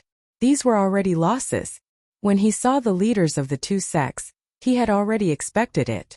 These people said that they were good, but when it came to the interests of the sect, how could they be merciful? Peng patted Zhang Chengyue on the shoulder and said, Chengyue, you've worked hard. Then he turned to Elder Chongsheng and Nanjingyi and said, Is this how the two sects treat my Misty School? Is this what you mean by, just for the secluded land? Don't the two sects care about the thousands of years of friendship between the three sects?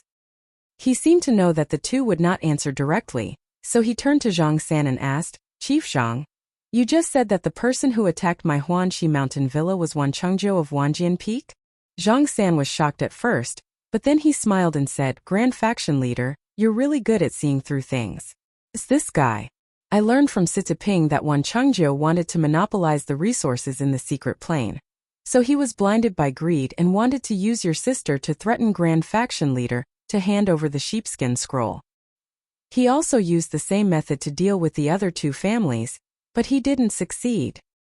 Cybrat, you're not worth my time. If it weren't for this bastard's wild ambition, how could there be today's outcome? Big Gang Leader is mistaken. There is no such thing as an impenetrable wall in this world. You can hide it for a while, but you can't hide it forever. It seems like Big Gang Leader has admitted to the existence of this secret plane.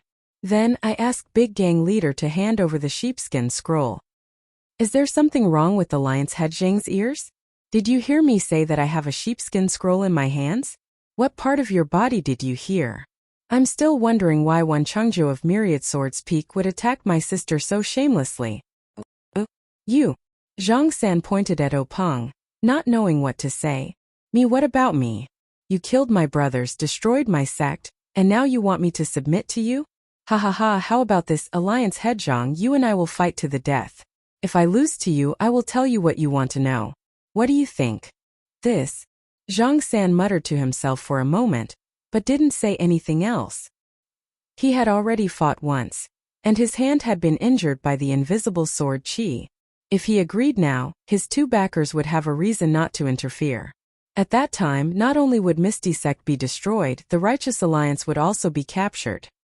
In any case, I'm not the only one who wants the sheepskin scroll. Why should I charge in front? I've been paying attention to the sheepskin scroll of Myriad Swords Peak for a long time. I've already arranged for elite men. This time, with the help of the two sects, it will be easy for me to get it. Whoever gets the last one will get it. I'll just watch the show.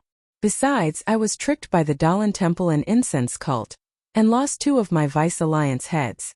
Why would I be stupid enough to charge in front? After thinking, Zhang San stood to the side with his hands crossed, quietly watching the development of the situation. At this time, the sun had already set in the west. In the distance, the sky was filled with red clouds. It was a beautiful scene. The peak of Misty Peak was whistling, the trees were trembling, and clothes were fluttering. However, no one on the peak was in the mood to look at such a scene. They all looked at the middle-aged man in white with a calm expression. Seeing Peng's roguish answer, the masked Nanjingyi said, Peng, if you answer like this, it won't be interesting. You're forcing me. Peng's expression changed slightly. He closed his eyes for a moment and smiled. None, you're thinking too much. When the nest is overturned, no egg will remain intact. How can I worry too much at this time? If Nun Rushi wants to test my martial arts, I won't dare to refuse. Nanjingyi laughed and said, Your master was no match for me when he was young. Although your invisible sword chi is powerful, it is no match for me. How can I bully the weak? Then she raised her voice and said, Ruping, come out. Ruping. As soon as the 2 words came out, the whole Misty Peak fell into silence. Everyone looked at each other, wondering what Nanjingyi was up to. However, Peng and gang leader O's faces were a little pale. Seeing that no one answered, Nanjingyi raised her voice again and said angrily, Ruping, don't you want to recognize me as your master? Then, a middle-aged beautiful woman with a pale face walked out slowly from the Misty School. She came to Nanjingyi and bowed deeply. Ruping greets master. In an instant, the whole Misty Peak fell into silence. Even people's breathing was almost inaudible. That was because everyone was astonished. This middle-aged beautiful woman was the wife of gang leader O of the Misty School. She was the wife of gang leader O who had never interfered in the affairs of the Misty School. Yan's phoenix eyes widened. Her small mouth opened and closed, as if she was calling for her sister-in-law. Li Jian and Lu Qingyang were surprised at first. Then they seemed to have realized something. Their eyes were full of complicated emotions. Zhang Chengyue and his disciples were also extremely surprised. Their eyes showed confusion, resentment, hatred, jealousy, and so on. Only Peng's eyes were clear as if he had known it all along. Nanjingyi said, Ruping, stand aside. Then she said to Peng, Gang leader O, you are the son-in-law of Fragrance Sect. How can I not know your every move? You'd better take out the sheepskin scroll and come to Fragrance Peak to be your live-in son-in-law. Ruping stood up and looked at Peng from afar. She said frankly, husband, you have to believe me. Since I married into the Misty School, I have never sent a word back to Fragrance Sect. Peng smiled and said, actually, I already knew everything before you married into the Misty School. You never asked me about the affairs of the Misty School. You never stepped into the meeting hall. How can I not know your good intentions? It's just that I always had a question that I wanted to ask you. I thought I would never have the chance, but now I can finally ask.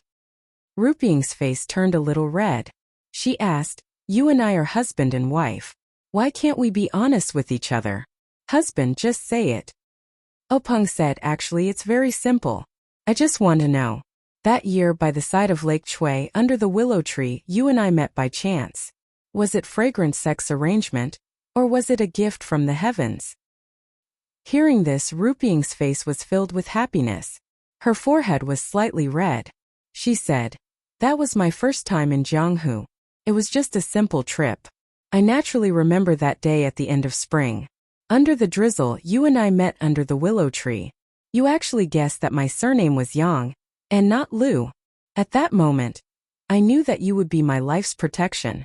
It was only after that that I told my master. If husband doesn't believe me, you can ask me face to face. Before Peng could speak, Nanjingyi snorted and said, this old woman also didn't expect that my most beloved disciple would be able to catch the rich husband of the Misty School on her first trip. However, you were only the 3rd disciple of the Misty School at that time. This old woman didn't have the ability of divination. How would I know that you would become the head of the Misty School? A married daughter is like spilled water. This saying is right. Ruping's elbow has always been towards your Misty School. Unexpectedly, You didn't even send a single message back to your sect. It's a waste of my love for you. Young Ruping whispered, Master, since I'm married to my husband, I naturally have to prioritize him. As for the matter of the sect, I've already made it clear before I left. If I know of it, I will definitely report it. If I don't know, how can I report it? You little girl. How can I not know what you're thinking? If it wasn't for this today, why would I call you out? You two are a happy couple. As your master, I'm also happy to see you too. Nanjingyi sighed. The conversation between the master and disciple wasn't hidden from anyone. At first, everyone in the Misty School was resentful of this Misty School gang leader's wife, who usually didn't show her face. However, now that they heard it, their gang leader already knew of this matter. Moreover, the gang leader's wife and the gang leader's wife also met by chance before they found out about each other's identities. This was far from a trap or a conspiracy. Moreover, when they thought about how the gang leader's wife had never said a word about the sex matters for the past few decades, they understood what the gang leader's wife was thinking. As a result, their previous disdain had long since disappeared. Instead, it was replaced by envy of the love between the two and worry about their current situation. After Openg received a satisfactory answer, a gratified smile appeared in his eyes. He bowed deeply to Nanjingyi and said, Actually, this son-in-law has always wanted to pay his respects to Nanjingyi, but he never had the chance. Today, I'll take this opportunity to formally pay my respects to you. Haha, Openg, after today our family will have plenty of opportunities to talk. There's no need to rush.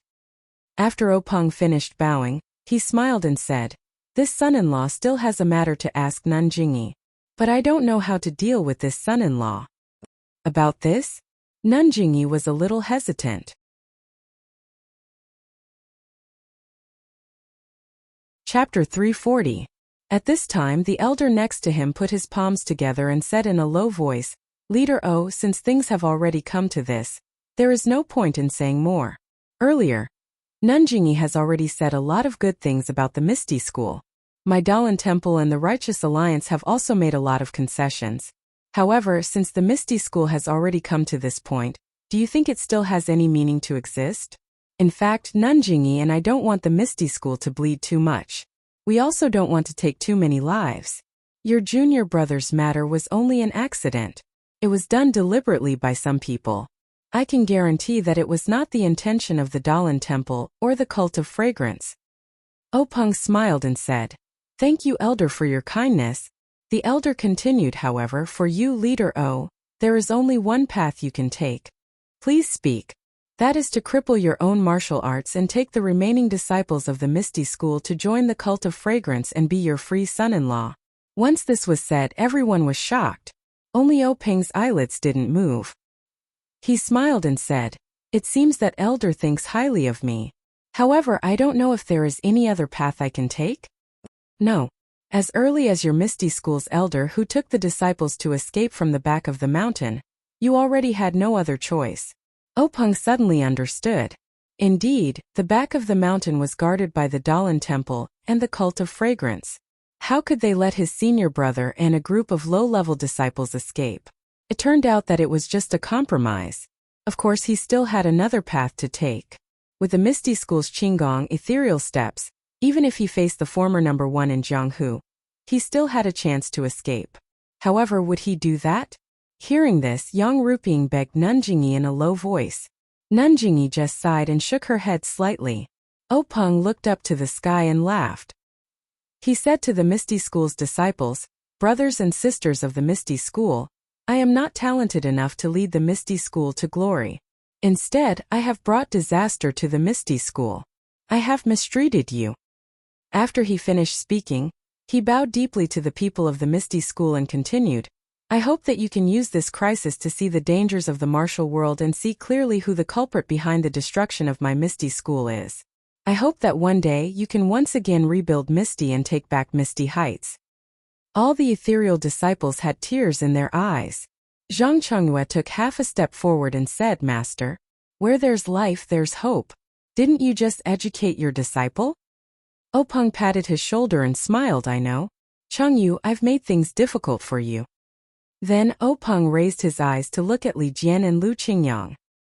He knew that he had been predetermined. How could these two outstanding martial arts brothers escape? Then, Peng looked at Yen who was standing in the distance.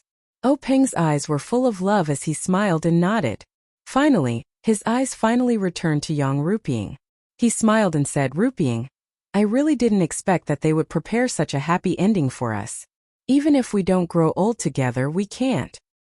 Husband, Yang Ruping cried.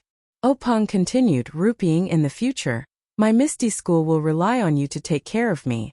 I hope you can promise me a few things. Yang Ruping nodded. Peng said, I only have one sister, Yen. You know this. We have depended on each other since childhood. I hope you will treat her well in the future. This Huanxi Manor is Yen Er's property. It does not belong to the Misty School. Please uphold justice. Yang Ruping's eyes were wet. She nodded slightly. Peng said, From now on, your husband will be a cripple. He will no longer be able to protect the disciples of the Misty School. Even if he joins the Misty School, he will be bullied. I hope you can hold up the world for them. Yang Ruping's tears fell. She nodded desperately. Peng said, One last thing. Ruping, after knowing your identity, I have been afraid of such an ending. I was afraid that we would turn against each other because of the power behind us. So I didn't dare to have children. Now it seems that this is good. You must promise me that you will take care of yourself. If there is a chance, you will find your own happiness. Yang Ruping's tears fell like rain. She shook her head desperately and shouted, Husband, don't think too much. After saying that, she rushed over recklessly. However, it was too late. Peng's mouth was already bleeding. When Yang Ruping ran to the front of Peng, she only heard Peng's last words in this world. I have guessed the process and the ending, but this ending came too early. Ruping, it's good to meet you. After that, he closed his eyes. Peng actually broke his own meridians and died. The mountain wind blew. Peng's face was serene, as if there was happiness on his face. His feet stood firmly on the high mountain peak. He stood firm. Big brother, Yen saw this scene from afar. How could she endure it? Her eyes turned black and she fainted. Master Zhang Changyue, who was the closest, screamed. He then smiled sadly and said, I know the pain in my heart. Master, wait for me. I will go with you. After that, he put the sword in his hand to his neck and killed himself. Li Jian and Lu Qingyang saw this and were shocked. They shouted, Fourth brother. Then the two of them raised their swords and axes, and attacked Zhang San in unison, saying, Old Zhang, leave your head behind. When Zhang San saw this, he hurriedly dodged. What a joke, old Fifth Lu was naturally not his opponent. In addition, there was also Li Jian who could use sword light. He could only dodge. His old life was more important. Things like face were all nonsense. Zhang San dodged and shouted, Elder, help me. Nun Jingyi, save me. Nun Jingyi waved her hand. The three consecrators beside her stood up and surrounded the two in a few moves. They began to fight. Li Jian's sword light was rare and Lu Qingyang's axe was powerful. However, they were not invincible. Not long after, they were forced to reveal many flaws by the three former Jianghu's number one. Fortunately, the two had already thrown their lives to the back of their minds. Their attacks were often suicidal. For a while, they were not defeated. The elder frowned and whispered a few words. Monk Chongxing and Monk Chonggung waved their long sleeves and also joined the fight. When the two elders of the Dalan Temple joined the fight, the situation changed immediately. Usually, the three people who were once famous in Jianghu and the two who were now famous in Jianghu would shake the whole Jianghu with a stomp of their feet. It had never been seen in Jianghu that these five people joined hands to deal with two people. The two brothers from the Misty School could be considered to have gained some face. Li Jian and Lu Qingyang had long given up their lives. Why would they be afraid of two more monks? After a few moves, under the attacks of the five people, they were almost powerless to fight back. The two looked at each other and saw the determination in each other's eyes. Haha. The two laughed. They gathered their strength in their palms and suddenly slapped their own foreheads. Unfortunately, under the joint attack of these five people, they didn't even have the chance to kill themselves.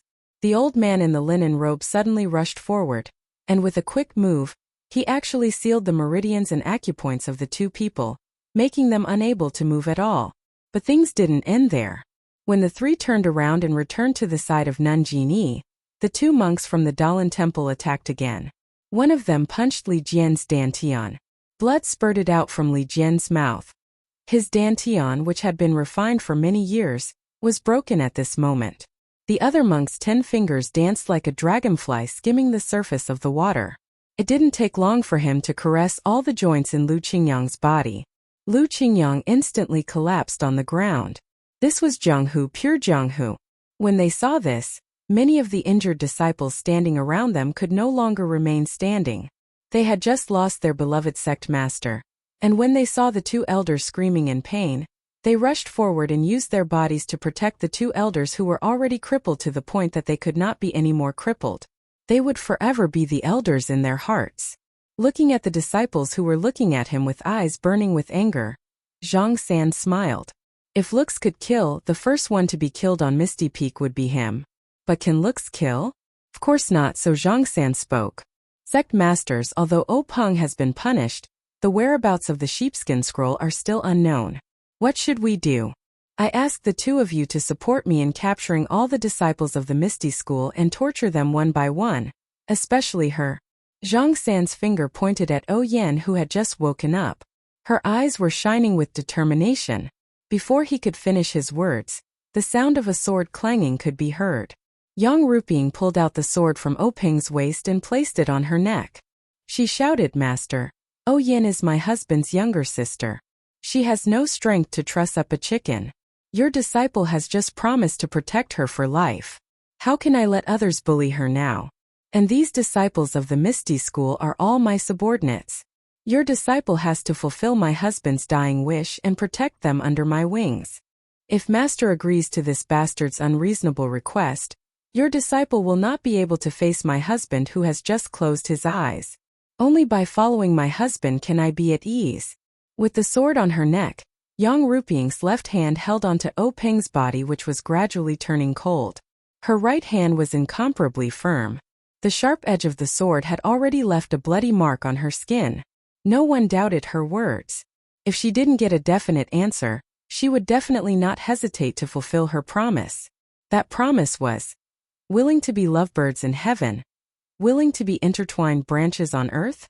That promise was hand in hand and grow old together. That promise was live on the same bed and die in the same cave. A simple sword could be fulfilled, but a simple sword, could it solve all the problems? Nanjing seemed to care a lot about her last disciple. She said hurriedly, "Ruping, don't be so impulsive. I will also listen to Peng's words. Don't worry, I will make the decision for you." Hearing this, Yang Ruping was slightly relieved. She took down the sword but did not return it to the sheath. She still held it in her hand. Zhang San was still unwilling. He asked Nanjing, "What do you think we should do?" Nanjing did not answer him directly. Instead, she asked softly, "Yan, you don't have to be afraid. Let me ask you, do you know about the sheepskin scroll in your brother's hands?"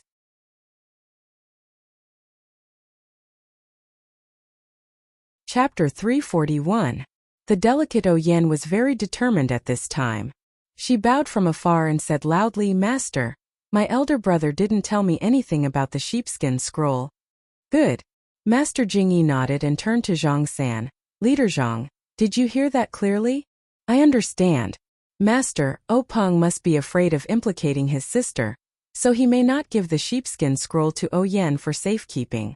However, I think Peng just said something about the Huanxi mountain villa. Do you think he will put the sheepskin scroll there?" Yang Ruping said angrily, "Leader Zhang, my husband said very clearly just now that the Huanxi mountain villa belongs to Yan, not the Misty School. I will protect my sister and won't let you harass the Huanxi mountain villa. In addition, you keep saying that the Misty School has a sheepskin scroll in their hands and that it was a message from Situping of the evil tiger gang. Where is this so-called Situping?" Zhang Sen said, "This Situping's matter is absolutely true, but she suddenly disappeared some time ago. Our righteous alliance has sent many disciples, but we haven't received any news yet." "What? Alliance Master Zhang, why didn't you inform us earlier about what we were waiting for?" Nanjing and the elders were both angry. "Please calm down. It's not that I didn't want to report it, but the arrow has already been knocked. I'm afraid. Afraid that we won't act according to the plan? Alliance head Zhang, you're too scheming. Nun Jingyi said coldly. I don't dare. Let's talk about this another time. The key now is the sheepskin scroll in the Misty School. Master, we can't guarantee that the sheepskin scroll is hidden in Peng's body. You. Yang Ruping raised her sword and pointed it at Zhang San. If there was an invisible sword chi, it would have already pierced through him. Nun Jingyi thought for a while and said, Ruping, don't let your emotions affect your decisions. I will help you. However, since the three sects came here with such great fanfare, if we don't get to the bottom of this, it will be hard to explain to anyone. I'll give you half a day's time. No matter what you find, you must evacuate.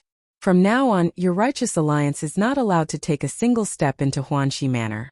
Oh right, you've heard from Peng that Huanxi Manor is not a part of the Misty School, which means it's not part of our plan.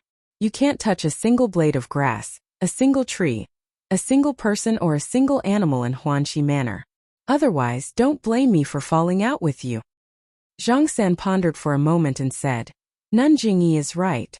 We'll do as Nun says. After saying that, he nodded at Yu Zhanfei. Yu Zhanfei turned around and went down the misty peak. On the other side, Changgung of the Dalan Temple and one of the consecrators of the incense cult also followed. Then the elder put his palms together and said in a low voice, Nun Jingyi, what Nun Zhang said makes sense. There are many disciples in the Misty School. It's hard to guarantee that someone is hiding the sheepskin scroll. Hearing the elder's words, Nun Jingyi smiled and said, Elder, you worry too much. I won't say anything about the Luo Shui gang. When your Dalan Temple takes over, please pay more attention and don't lose track of the sheepskin scroll. Since the disciples of the Misty School are accepted by my incense cult, they will naturally be under my management. When they come down from the Misty Peak, they will change into my incense cult's clothes. My disciples will inspect them one by one. If the elder is still worried, you can also send people to participate. Also, Peng's body will be changed and placed in the coffin. Elder, you can recite sutras for him. The elder smiled and said, That's good. Then he turned to Zhang San and said, Nun Zhang, you have to work even harder to take over the Misty Mountain Villa and the Misty Peak. If you find the sheepskin scroll, please inform us as soon as possible. This year's time to enter the forest is approaching. Our three sects still need to make more preparations. Zhang San's face showed unconcealable excitement. He cupped his hands and said, That's right. Master and Nun don't need to worry.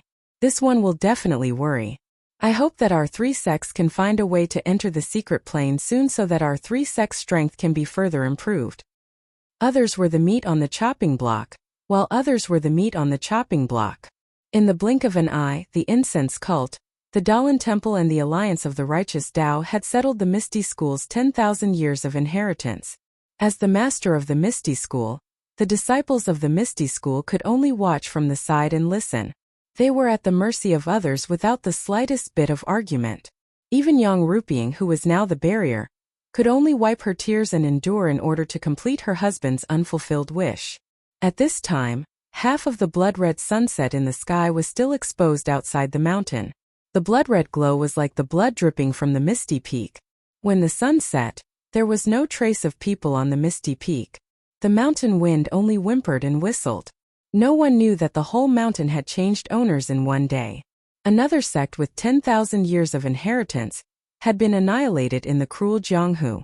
The stars have changed, mulberry fields have changed, and the sea has changed. Chu Yunfei escaped from the back of the mountain with Hu Yuni that day. He did not know the details after that. Many of the details were heard from Jianghu later. However, after Chu Yunfei finished, Zhang Xiaohua sighed and sighed again and again. She only regretted that she was not at the top of the Misty Peak that day. But he forgot that at that time, no matter how good his martial arts were now, he only knew that at that time, he could be beaten from the top to the bottom of the mountain with one punch. How could he have a chance to stand out? Everything had to be done with strength. Courage and hot-bloodedness were the only things that mattered. Under the bright moonlight, Zhang Xiaohua played with a small sword in her hand. She asked with concern, What about the surviving Misty School disciples? Chu Yunfei looked at the moon hanging in the sky and said, I heard that they went with the wife of the first sect master to the incense cult. A new misty hall was added to the incense cult. The wife of the first sect master became the hall master and protected all the misty hall disciples. Wife of the first sect master? Do you still recognize her as the wife of the first sect master? Yes, of course. She and the first sect master are in love. She did not marry into the Misty School for the benefit of the sect. She even protected the surviving disciples when the Misty School was in danger. Why don't we respect her? Even the great elder said the same thing. First elder? Oh right, it's Elder Hu. I seem to have vaguely seen him before. Is he all right? Alas, the first elder was seriously injured and almost lost his cultivation. Otherwise, how could the Dalan temple and the incense cult let him go? Now he is barely holding on. He is afraid that if something happens to him, the Misty School's disciples outside will be scattered. Alas, the Misty School is already like this. Do you still think that you are from the Misty School? Although the Misty School is no longer in the Misty Peak and the Misty Heights, the Misty School will always be in our hearts. We will always be the disciples of the Misty School. Zhang Xiaohua sighed. She also had deep feelings for the Misty School. Thinking of Peng's words, it seemed like it was only yesterday. Unfortunately, now they were separated by life and death and could never see each other again. Even Zhang Changyue, who was very good to her, had already entered the Yellow Springs. Zhang Xiaohua could not help but think of the scene when he gave her the banknotes. By the way, I forgot to ask, what's the situation in the Huanxi Villa? No one in the Huanxi Villa has moved. Even the guards are still the same. But the incense cult has taken over. Everything is the same as before. Alas, is Miss O still in the villa? How is that possible? Although the Huanxi Villa is still Miss O's, how can she establish herself in the villa without the protection of the Grand Master? She is now following the Grand Master's wife in the incense cult. Then what about Qiu Tong? Brother Zhang, it seems that you are really from the Huanxi Villa. You are so familiar with it. Nonsense. It's the real deal. I guarantee it's genuine. Except for Miss O, I don't know about the others. Qiu Tong may be in the Huanxi Villa or in the incense cult. After talking for so long, where are you hiding now? And, speaking of this, Chu Yunfei glanced at Zhang Xiaohua vigilantly. Zhang Xiaohua was stunned and then understood. She hurriedly waved her hand and said, Alas, Brother Chu, I was wrong. You don't need to answer me. I'm not the Righteous Alliance. Where you are has nothing to do with me. By the way, I want to ask you, where is the incense cult? Or where is the Misty Hall? Brother Zhang, I'm sorry. You saved my life, so I shouldn't hide anything from you. But after all, this is related to the survival of the Misty School. Please forgive me. It doesn't matter. I was just asking. Zhang Xiaohua looked up at the moon. It was getting late. She got up and said, Brother Chu, I want to ask you one last question. Chu Yunfei smiled and said, Just say it. Do you know where the incense cult is? Well, Chu Yunfei bitterly smiled and said, The incense cult has always been mysterious. They rarely appear in Jianghu. How would I know where they are? Even Zhang San of the Righteous Alliance wouldn't know. Zhang Xiaohua was surprised. Is the Misty School and the incense cult so complicated that you don't know where they are? Chu Yunfei bitterly smiled. I'm just an ordinary disciple. How would I know? Maybe the Grand Elder would know. Oh right, there's a rumor in Jianghu that the incense cult is on the moon. I don't know where this came from. On the moon. Zhang Xiaohua looked up at the moon and smiled. She was already at the 6th level of qi refining, and could be considered a member of the immortal sect. But she still couldn't fly. How could the incense cult be on the moon? However, if she wanted to find her second brother, she had to find the incense cult. The only person who might know the location of the incense cult was the Misty School's Grand Elder Hu Yuni. What should I do? If Chu Yunfei doesn't let down his guard, how can I find Grand Elder Hu? But I can't tell anyone about my background, so it's difficult. Suddenly Zhang Xiaohua's eyes lit up. She smiled and said, Senior Chu, there's something I need to trouble you with. Tell me, I'll listen first. I would like to trouble you to go back and ask Great Elder Hu if he knows the address of the fragrant religion. If he knows, can I trouble Senior Chu to tell me the address? Huh? You want to go to the incense cult? Is that Zhang Xiaohu your brother? Yes, Zhang Xiaohu is my brother. We haven't seen each other for 4 or 5 years. I want to see the incense cult with my own eyes. What if you can't find it? Chu Yunfei frowned. Zhang Xiaohua had a harmless look on his face. He shrugged his shoulders and spread out his hands. A debt of blood must be paid in blood. Please vote for me. Thank you. Qidian website welcomes all readers to read. The newest, fastest, and most popular series is Qidian's original.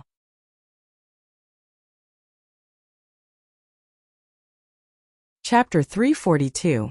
Chu Yunfei frowned when he heard this. He thought that Zhang Xiaohua would gnash his teeth or even fly into a rage, but Zhang Xiaohua's reaction was far beyond his imagination. Could it be? Chu Yunfei was a little hesitant. In fact, Zhang Xiaohua had already mentally prepared herself before Chu Yunfei spoke. After talking for so long, she already had a plan in mind. Moreover, Zhang Xiaohua had lived alone on the deserted island for 4 years, and had matured a long time ago. It would be strange if she was still so hot-blooded. Since Chu Yunfei did not want to tell Zhang Xiaohua where the Misty School was hiding, and Zhang Xiaohua did not want others to know where her home was, of course, she had to find another place. After thinking for a while, Zhang Xiaohua said, "Senior brother Chu, of course you won't go to Pingyang City. You see, not far from here there is a town called Songning Town by the sea. Do you know of it?" Chu Yunfei frowned. It seemed that this young man wanted him to go to Songning Town. Although he did not know where Songning Town was, could it be a trap? However, after thinking for a while, he felt relieved. With this young man's martial arts, it would be easy for him to take him down now. Why would he go through so much trouble? Why would he go to Songning Town to set up a trap for him? Chu Yunfei cupped his hands and said, "Little brother, please tell me. Although I don't know where Songning Town is, since it is not far from here in the east, it is extremely easy to find. Since little brother has saved my life tonight, I should be able to help little brother inquire about some information." Zhang Xiaohua said, "Then thank you, senior brother Chu. If you can get the address of the fragrant cult from Elder Hu, please go to the south of Songning Town and find a scabby boy. His family is very poor and doesn't live well. It should be easy to find him. I don't know the specific location. By the way, his name is Xiaohuaji." Xiaohuaji? Chu Yunfei was stunned. Why was there another Xiaohuaji? Was this name very popular this year? Zhang Xiaohua smiled and said, "What a coincidence. It's the next name." Oh, what else could Chu Yunfei say? "You can just say that you're my senior brother wherever you go. Just tell me the address of the fragrant religion. You don't have to tell me anything else. Is that okay?" Chu Yunfei pondered for a moment and said with a smile, "Didn't I just say that little brother saved my life? How could I forget? This isn't something that requires me to climb a mountain of swords or plunge into a sea of fire. How can I not agree? It's just that I've just come out this year, and I've already encountered so many things. This time I might not be able to come out so easily. However, little brother, you don't have to worry. It's just a message. Anyone will do. If I can't come out, I'll let the other brothers do it for me." When Zhang Xiaohua heard this, she was overjoyed and said, "Thank you, senior martial brother Chu." Chu Yunfei repeatedly said that he didn't dare. Zhang Xiaohua looked at the sky and saw that it was getting late. She cupped her hands and said, "Senior martial brother Chu, the night is still long. It's a good time to hurry up. I'm in a hurry to go home, so I can't send you off. Please forgive me." When Chu Yunfei heard this, he also agreed. He said with a smile, "I also have the same idea. Then let's part here. I don't dare to forget the kindness of saving my life. If there's a chance in the future, I'll definitely repay it." Zhang Xiaohua smiled and used her qinggong to go up the mountain. She turned around and waved her hand at Chu Yunfei. Then she jumped onto the David's deer and left. Chu Yunfei was not in a hurry. Seeing Zhang Xiaohua leave, he took his time to clean up and bandage all the wounds on his body. Then he walked to the 3 corpses that Zhang Xiaohua had just killed. Using his hands, he lifted up their stiff heads and carefully examined the sword marks on the 3 corpses. His face was once again filled with shock. He squatted on the ground and pondered for a long time before standing up with a serious face. He turned around to leave, but after taking a few steps, he hesitated and turned back. He bent down and took out the items on the 3 corpses. Then he used his uninjured hand to carry the 3 corpses to a hidden place. He took off their clothes and used the sword he picked up to stab the heads and necks of the corpses a few times. Only then did he stand up and use his qinggong to fly in another direction. At this time Zhang Xiaohua was sitting cross-legged in a tree hole in the distance. She smiled in the darkness. With her divine sense, where could she not see clearly? In her divine sense, Chu Yunfei flew for a while, looked around and listened carefully. Then he went in another direction. Zhang Xiaohua smiled again and withdrew her divine sense. She took out some primeval stones and closed her eyes to meditate. As for Chu Yunfei, after walking for a long time, he looked at the stars in the sky and determined the direction. Then he chose a new direction and went in another direction. Luckily Zhang Xiaohua did not have any thoughts of following him. Otherwise, she would have been played by this disciple of the ethereal sect that she had just saved. After a night of silence, Zhang Xiaohua woke up in the morning. She went out of the tree hole and breathed in some fresh air. Then she began her morning practice. Yes, it was naturally the Big Dipper magical fist. After 18 rounds of the fist art, the 9 streams of bone-honing energy flowed through the bones in her body.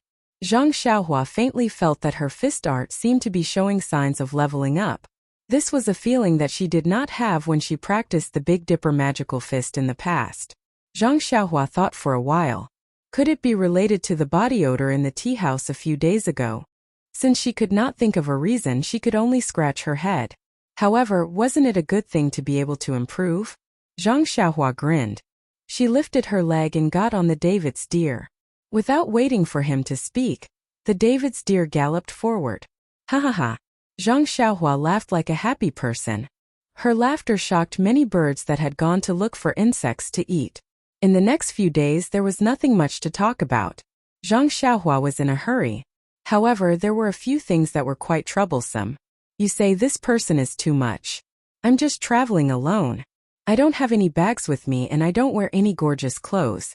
Why would someone want to take advantage of me? Zhang Xiaohua thought about this from time to time. Although the route map that Ji Xiaohua gave him was basically the official road, there were still some secluded places on the official road. There were still some unsafe factors. In Zhang Xiaohua's opinion, he was just an ordinary country boy. Yes, he was riding a mule. How could he be liked by people? However, there were still a few ignorant boorish people who actually asked him to pay for the road. They even took a fancy to Huan Huan and wanted to sell it or kill it to eat. Zhang Xiaohua did not know whether to laugh or cry. It was not worth it to smash them into meat paste. However, if he let them go like this, who knew if they would rob ordinary passers-by like him in the future? By the way, who knew if they had done such things like robbing and killing before? There were too many injustices in this world. Of course, Zhang Xiaohua could not care less about all of them. However, since they dared to bully him, how could he let them go? Therefore, whenever he encountered such a situation, Zhang Xiaohua would give them 2 tight slaps. First, he would slap the teeth out of their mouths. Regardless of whether they had any difficulties or not, would they have a reason to rob you? Then, he carefully looked at this person's face. He looked passable and seemed like a kind person. All right, brother, take out the money and other things from your pocket, and this young master will spare your life. Then make a vicious oath, and if this young master hears it, well, I will kick you away. Next time don't mess around. Even if you want to rob, find a fat head with big ears or a corrupt official or something like that. You still dare to argue saying that this person has bodyguards? You only know how to bully the weak. I will teach you a lesson. Let's see if you still dare to go down the wrong path. If you look at him, he doesn't look like a kind person. Moreover, his actions are also vicious. Well, brother, first take out the money and other things in your arms. Then, if you want me to spare your life, well, no problem. Kacha kacha, I will use a small sword to cut off your thumbs. Let's see if you have any way to raise a sword in the future. Cough cough. Although it was said that one could not judge a book by its cover, perhaps there were people who were wicked beyond redemption who had a likable face. However, I don't have the time to distinguish between them, right? Sorry, I only judge a book by its cover. Zhang Xiaohua could only comfort herself like this. When it came to judging a book by its cover, not only was Zhang Xiaohua like this, but other people were also like this. Why? Wasn't it because of the mule that Zhang Xiaohua was riding on that had a lot of its fur rotted? When it came to using a mule to carry things or drive a carriage, people had seen many of them. However, people who traveled on horseback were all riding horses. Even if a shepherd boy rode an ox, this person was just herding the ox. Moreover, the shepherd boy looked childish and cute. Riding on him would make people feel comfortable. This country boy was not young anymore. He actually rode an ugly mule on the road and swaggered through the streets with his head held high. It was as if he was riding on a handsome horse. He even waved a crutch in his hand from time to time. Yes, that's right. He was also holding a small stone in his hand. Please, he was not small anymore. Was he still playing with stones? With such an image, how could it not attract people's attention? In the beginning, Zhang Xiaohua still felt awkward. That's right. In her divine sense, all the aunties and children on the roadside were pointing at Huan Huan and laughing. Just thinking about it made her want to cover her face and run away. However, after a long time, she naturally turned a blind eye to it. Can't I withdraw my divine sense? Can't I close my eyes and rest my mind and draw the qi into my body? Just as she drew the qi from the vitality stone into her body and refined it, she heard the sound of horse hooves behind her. There was also the sound of the coachman scolding the horse. Without releasing her divine sense, Zhang Xiaohua knew that it was another group of bodyguards protecting the carriage on the official road. Zhang Xiaohua consciously patted Huan Huan. Huan Huan ran to the side of the road unwillingly. These four odd beasts were also strange. Not to mention the mountain road, as long as they walked on the main road, they had to walk in the middle. Otherwise, Zhang Xiaohua would not have the reputation of being arrogant. Zhang Xiaohua didn't know how many carriages like this in a day, so he naturally couldn't be bothered with them. When the bodyguards saw that he was tactful enough to make way for them, they also took a few more glances at his ugly Huan Huan and waved their whips to pass. However, at this moment, Zhang Xiaohua heard a bell-like laughter. Miss, quickly come and see. Quickly come and see. There's a strange kid here. He's actually riding a four odd beasts. Moreover, this kid is actually sleeping on the four odd beasts. For odd beasts? Zhang Xiaohua's heart skipped a beat. He really didn't know what Huan Huan was. He only thought that it didn't look like a cow, a deer, a horse, or a donkey. Zhang Xiaohua casually called it a four odd beasts. Now, someone actually recognized it and stopped calling Huan Huan a mule. Zhang Xiaohua couldn't help but open his eyes slightly.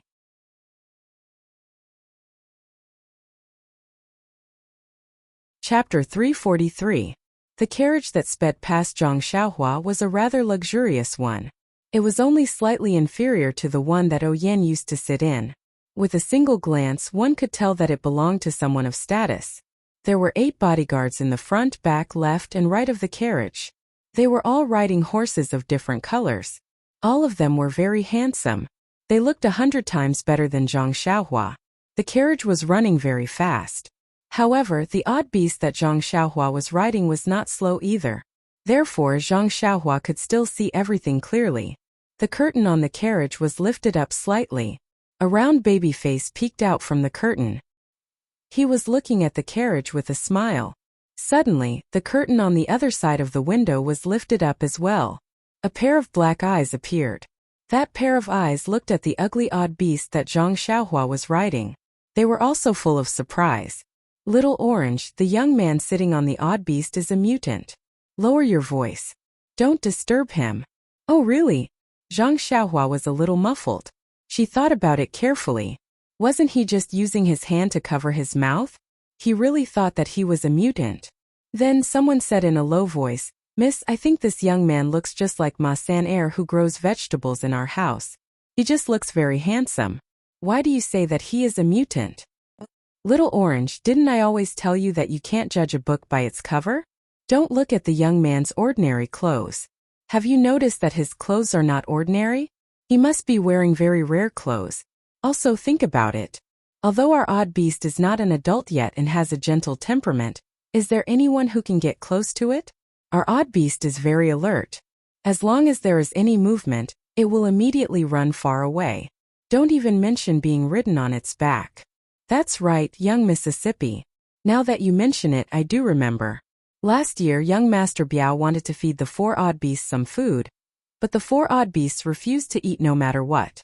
This made young Master Biao angry and he starved for a few days. It was almost starving to death. but it still refused to eat. In the end, when old Master Biao found out, he severely punished young Master Biao in front of the 4 odd beasts. Only then did the 4 odd beasts slowly walk away and start eating. The odd beast seems to be able to understand humans. This young man can actually subdue an adult odd beast. He really is a real person, does not show his true appearance. Even fooled me. I amiss. What a pity. A pity. A soft and pleasant voice sounded. She asked curiously, "What's there to pity?" "Of course it's a pity. Miss, you see, this young man's age is quite suitable for you. Moreover, his skin looks very good. It's just that his appearance is really too ordinary. He doesn't look like the handsome type. Moreover, he actually has a stick in his hand. Why isn't it a folding fan or something like that? I reckon that he doesn't even know how to recite poems or paint. Otherwise, miss, you can invite him to have a chat on the horse. Who knows? Maybe there will be some kind of marriage linked by a thread." "Bah, you little girl. You're really bold. You actually dare to say this to me. Is it because you're moved by love? If you like, I'll stop the car and ask about this young man's origin. I'll just let you marry him. With the name of our villa and the rich dowry that I'll give, this young man will definitely be very happy." As the 2 girls talked, they looked outside. At this time, they were already some distance away from Zhang Xiaohua. Presumably, they couldn't hear the soft whispers in the carriage clearly. However, Zhang Xiaohua's eyes and ears were very clear now. They were practically talking beside his ear. Hearing this, he was very depressed. He really wanted to find a ditch and see which part of him was not handsome. Then he would drown himself. Just as he was thinking, he saw that the 2 girls were looking at him. However, he didn't hear what they were saying. Zhang Xiaohua's heart was moved. He raised his hand and waved at the 2 girls. He smiled kindly, revealing his white teeth. The 2 girls were shocked. They hurriedly put down the curtain. Moreover, there was a light bang sound and the sound of someone crying out in pain. Presumably, someone hit their head. Could it be that this person actually heard us talking? The soft voice in the carriage said timidly. Behind the carriage, on the side of the official road, Zhang Xiaohua, who was riding on the odd beast, was very pleased with himself. However, not long after he was pleased with himself, he saw the carriage gradually moving away. He suddenly patted his head and shouted, "Oh, I forgot one thing." After saying that, he patted Huan's head. The odd beast immediately sped up and chased after them. Huan's feet didn't have horseshoes, so she ran very lightly. It wasn't until she was about to catch up with the carriage that the bodyguards behind them noticed. Seeing that the young man they had just seen had caught up, the bodyguards all showed vigilant expressions. When Zhang Xiaohua saw this, he called out loudly, "Miss on the carriage, greetings. I have a question to ask. Please stop for a moment and let's talk." "Oh, miss, that young man really caught up with us. How did he know that we were sitting in the carriage? Oh, he really heard us talking. It's all your fault. What should we do? Could it be that he's here to judge?" The girl was anxious. Hearing this, Zhang Xiaohua didn't know whether to laugh or cry. "Do I have to?" He really wanted to release his divine senses to take a look inside the carriage, but after all, there were 2 girls sitting in it. No matter what, he had to avoid some taboos, right? Even thieves have morals. He was also a Qi refinement warrior of the immortal Tao. How could he be so unprincipled? The girl in the carriage didn't say anything. The bodyguards slowed down their horses slowly, and the carriage naturally came to a stop. The leader, a man with extremely thick eyebrows, turned his horse over and shouted, "That brat, you, what's the matter?" Zhang Xiaohua cupped his fists and said, "Brother, I have an extremely simple question to ask the girl in the carriage.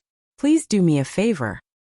The man immediately put his hand on the hilt of the knife at his waist and asked vigilantly, "How did you know that the person in the carriage is a girl?" Zhang Xiaohua smiled and said, "Just now when you passed by me, the person in the carriage opened the curtain and I accidentally saw it." At this moment, the soft and pleasant voice in the carriage said, "Young master, it was this little girl who spoke rudely and hurt you. Please forgive me. This little girl apologizes. Spoke insolently. What did you say about me? Are you scolding me?"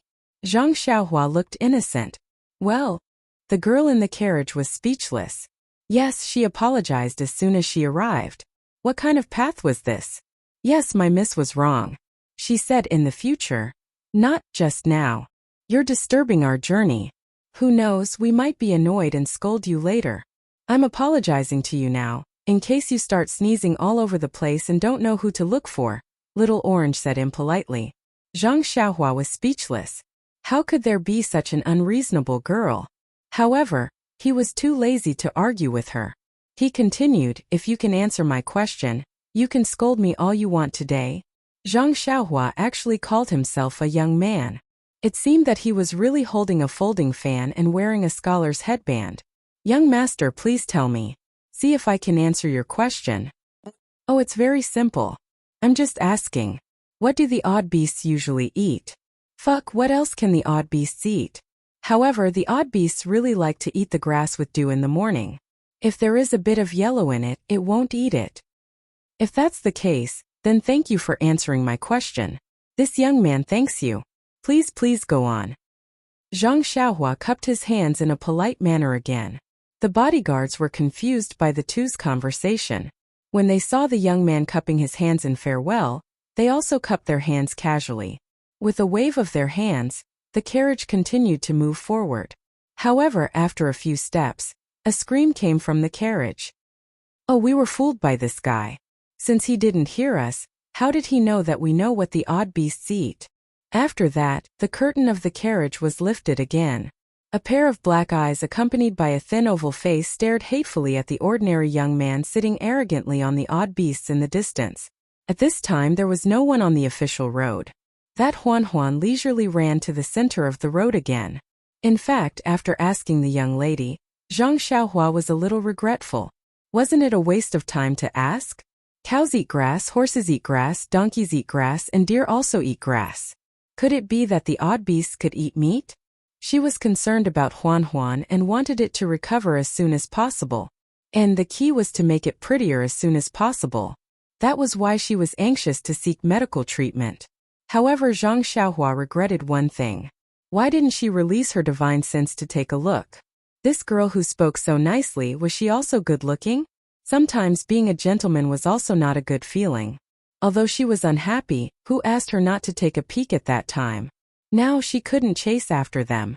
Zhang Xiaohua closed her eyes again. Holding two primordial stones in her hand, she continued to cultivate in a half-asleep state. In the afternoon, Zhang Xiaohua found a place to rest for a while. She let Huan rest and drink some water before continuing on the road. Not long after they walked along the main road, they heard the sound of hurried horse hooves behind them. It was actually louder than the sound of the carriage in the morning. This time, without Zhang Xiaohua's signal, Huan took the initiative to move to the side. Alas, this beast also knew how to bully the weak and fear the strong. Sure enough, just as Huan moved to the side, about 20 burly men dressed in the same clothes and riding horses rushed over from the main road. Zhang Xiaohua scanned with her divine sense and found that there were actually a few people with bulging temples. They were actually inner force experts. This group of people hurriedly passed by. The few people in the lead didn't look at Zhang Xiaohua, and only treated him as a youth from the countryside. The last few people stared at him fiercely for a long time, as if trying to find a flaw. However, Zhang Xiaohua closed her eyes and looked like she was sleeping. She only released her divine sense and looked at them coldly. Those few people only retracted their gazes when they saw that there was nothing unusual and left on their horses.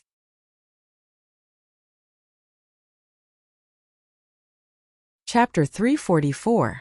Zhang Xiaohua didn't withdraw her divine sense after the group of people walked away. She just followed them from a distance, wanting to see what they wanted to do. Yeah, I just walked my own path and didn't provoke anyone. How dare you stare at me so fiercely? Do you think I'm not pleasing to your eyes and want to cut me down? Really, I just want to go home. Why is it so difficult? If I'm not being robbed, I'm being molested. How dare you guys stare at me? Is this Jianghu? A place where you have to draw your sword if you don't like it? A place where you have to kill and rob for some benefits? A place where there's blood everywhere, and where you can only protect yourself with your fists? A series of self-questioning made Zhang Xiaohua confused. Was this the Jianghu that she had painstakingly found after leaving the Guozhuang house? In fact, it was normal. It wasn't as good as the ancients said. People in the city want to go out, and people outside the city want to come in. People in the city and outside the city were always envious of each other, and desperately wanted to live the life of the other. The life that they hadn't experienced was always full of novelty and temptation.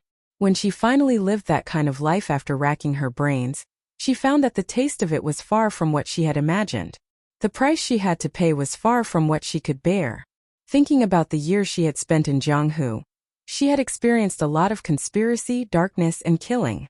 Yan's attack, the destruction of the Misty School, the evil deeds in Shitsue Mountain, and the murder of the Righteous Alliance. But there were also a lot of kinship, love, justice, and axioms. The loyal love of Aunt Qin in Mingsue Hall, and the loyalty of Master O and his wife in the Misty School all left a deep impression on her. Especially if she hadn't been in Jianghu, how could she have met her dream? Thinking about this girl made her feel sweet in her heart. Moreover, if he hadn't come out of the Guozhuang house, how could he have had these opportunities? How could he have learned the immortal Dao cultivation method and learned the mystical magic? In an instant, Zhang Xiaohua smiled. The road was under her feet, and it was up to her to decide where she wanted to go. Since she had already stepped into Jianghu, she had to get used to the rules of Jianghu.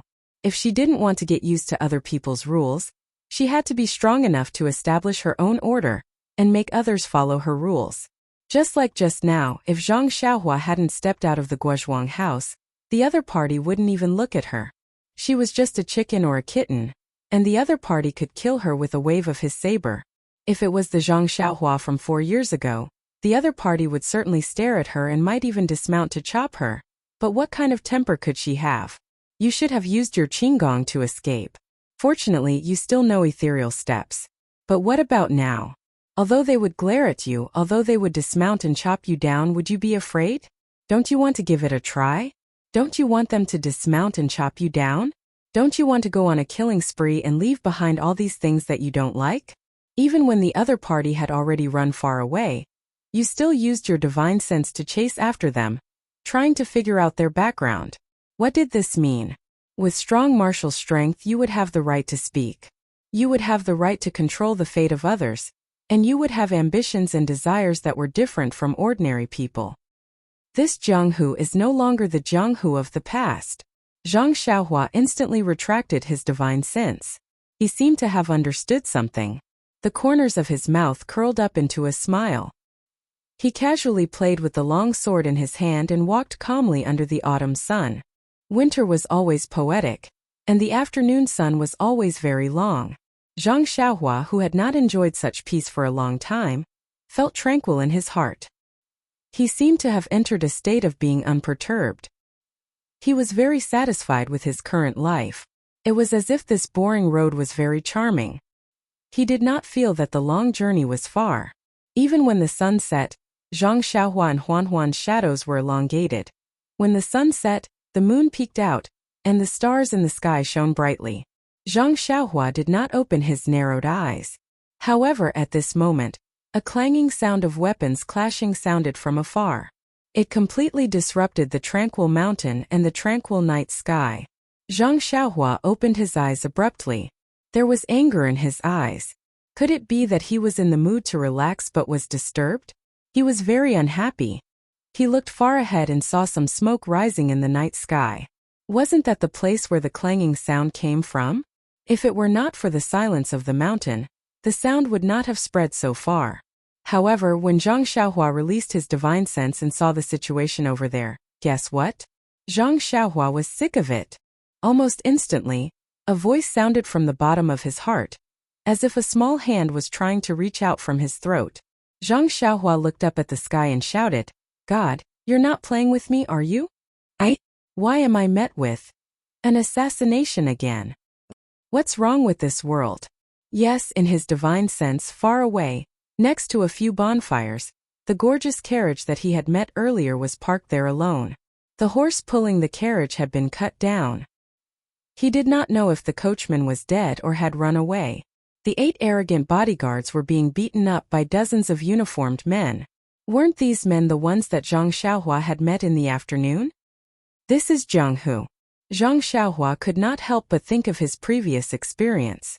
Just like Jianghu, there was no choice. Even if he did not want to participate, he would always encounter such things. Tell me, do you want to help or not? In fact, Zhang Xiaohua was a little sick of it. There would always be a time when one's hands would be soft when killing someone. However, looking at the merciless manner in front of him, if he interfered, how could it end without killing? Or rather, if he encountered it, if the other party did not kill him to silence him, how could it end? Thinking of this, Zhang Xiaohua almost wanted to turn the horse's head. Oh no, turn the mule's head and go back. I really want to go home quietly. I don't want to cause trouble. God, do I look like a naughty child? However, in front of him was the road that he had to pass. Who knew if that group of bad guys, yes, let's call them bad guys for the time being. Who knew who was right and who was wrong? Who knew which direction they would go after they finished their evil deeds? If nothing goes wrong, they will definitely turn back. At that time, won't I have to meet them head-on? Bumping into him head-on? And the direction I'm going is the direction they are killing people in. How could they let me go? Hide to the side. Hide underground? A few ideas flashed through Zhang Xiaohua's mind. However, they were immediately rejected by Zhang Xiaohua. That's right, who am I now? I am an immortal cultivator. Why would I be afraid of you martial arts clowns? Look at you guys. You guys are nothing more than trash and you still want me to hide from you guys? It's not that I don't want to care. It's just that I have met too many of such people along the way. I can't be bothered. However, if I continue to hide like this, wouldn't I be throwing the face of the immortal cultivators? If Venerable Fiery Dragon knew about this, wouldn't he jump out from the underworld and scold me? Sighing slightly, Zhang Xiaohua could only temporarily and unwillingly accept the mission given to her by the heavens. She released her divine sense and sat on the back of the four odd beasts. She continued to move forward at her original speed. It's best that you guys play your own vendetta and quickly finish it. After that, you guys can go on your own way. When I'm there, you guys will have left too. That's what Zhang Xiaohua thought. However, the 8 bodyguards were actually quite skilled in martial arts. They carried Zhang Xiaohua for a long time before they reluctantly left this world. At this moment, the curtain of the luxurious carriage had already been lifted, revealing the timid little orange who had long been frightened by the bloody scene in front of her. This lively little girl's body was trembling violently, as if she was sifting chaff. Even so, she still stood strong in front of an even weaker little girl. Her skin was also dark, and she still looked like a silly little girl. The girl behind her had a skinny oval face. Her lacquered eyes were unusually clear. There was only a slight hint of panic in her eyes. She did not have the fear and terror that little orange had. Looking at the two girls through her divine sense, Zhang Xiaohua was stunned. It seemed like this little girl was not simple. Under the watchful eyes of so many tigers and wolves, she could still be so shocked. Her background was definitely not simple. Wasn't that a little too unethical? Zhang Xiaohua smiled bitterly. She allowed Huan Huan to jog forward while she took out a small sword from her bosom. With a wave of her hand, the small sword whistled through the air like a cheerful cry and shot towards the scene.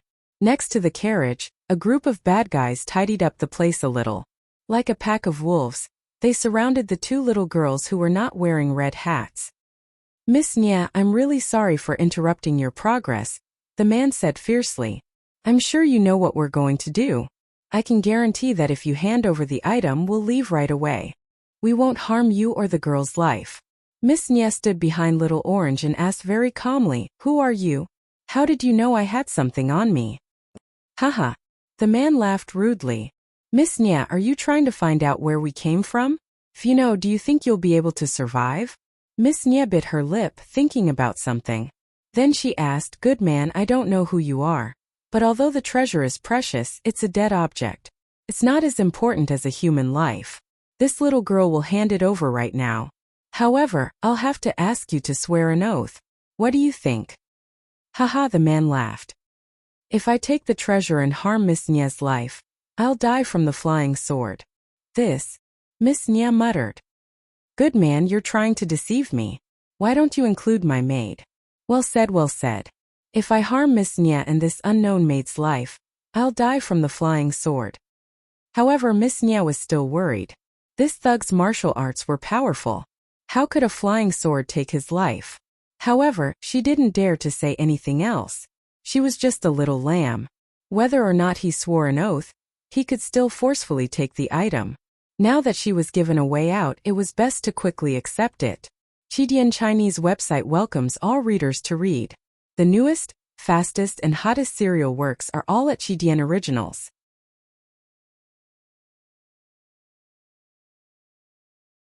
Chapter 345. With that thought, Miss Nye bit her lip and was about to walk into the carriage when Little Orange suddenly said in a trembling voice, "Miss, you mustn't trust them. These people have always been untrustworthy. If you give them the item and they go back on their word, what will we do?" Miss Nye smiled bitterly.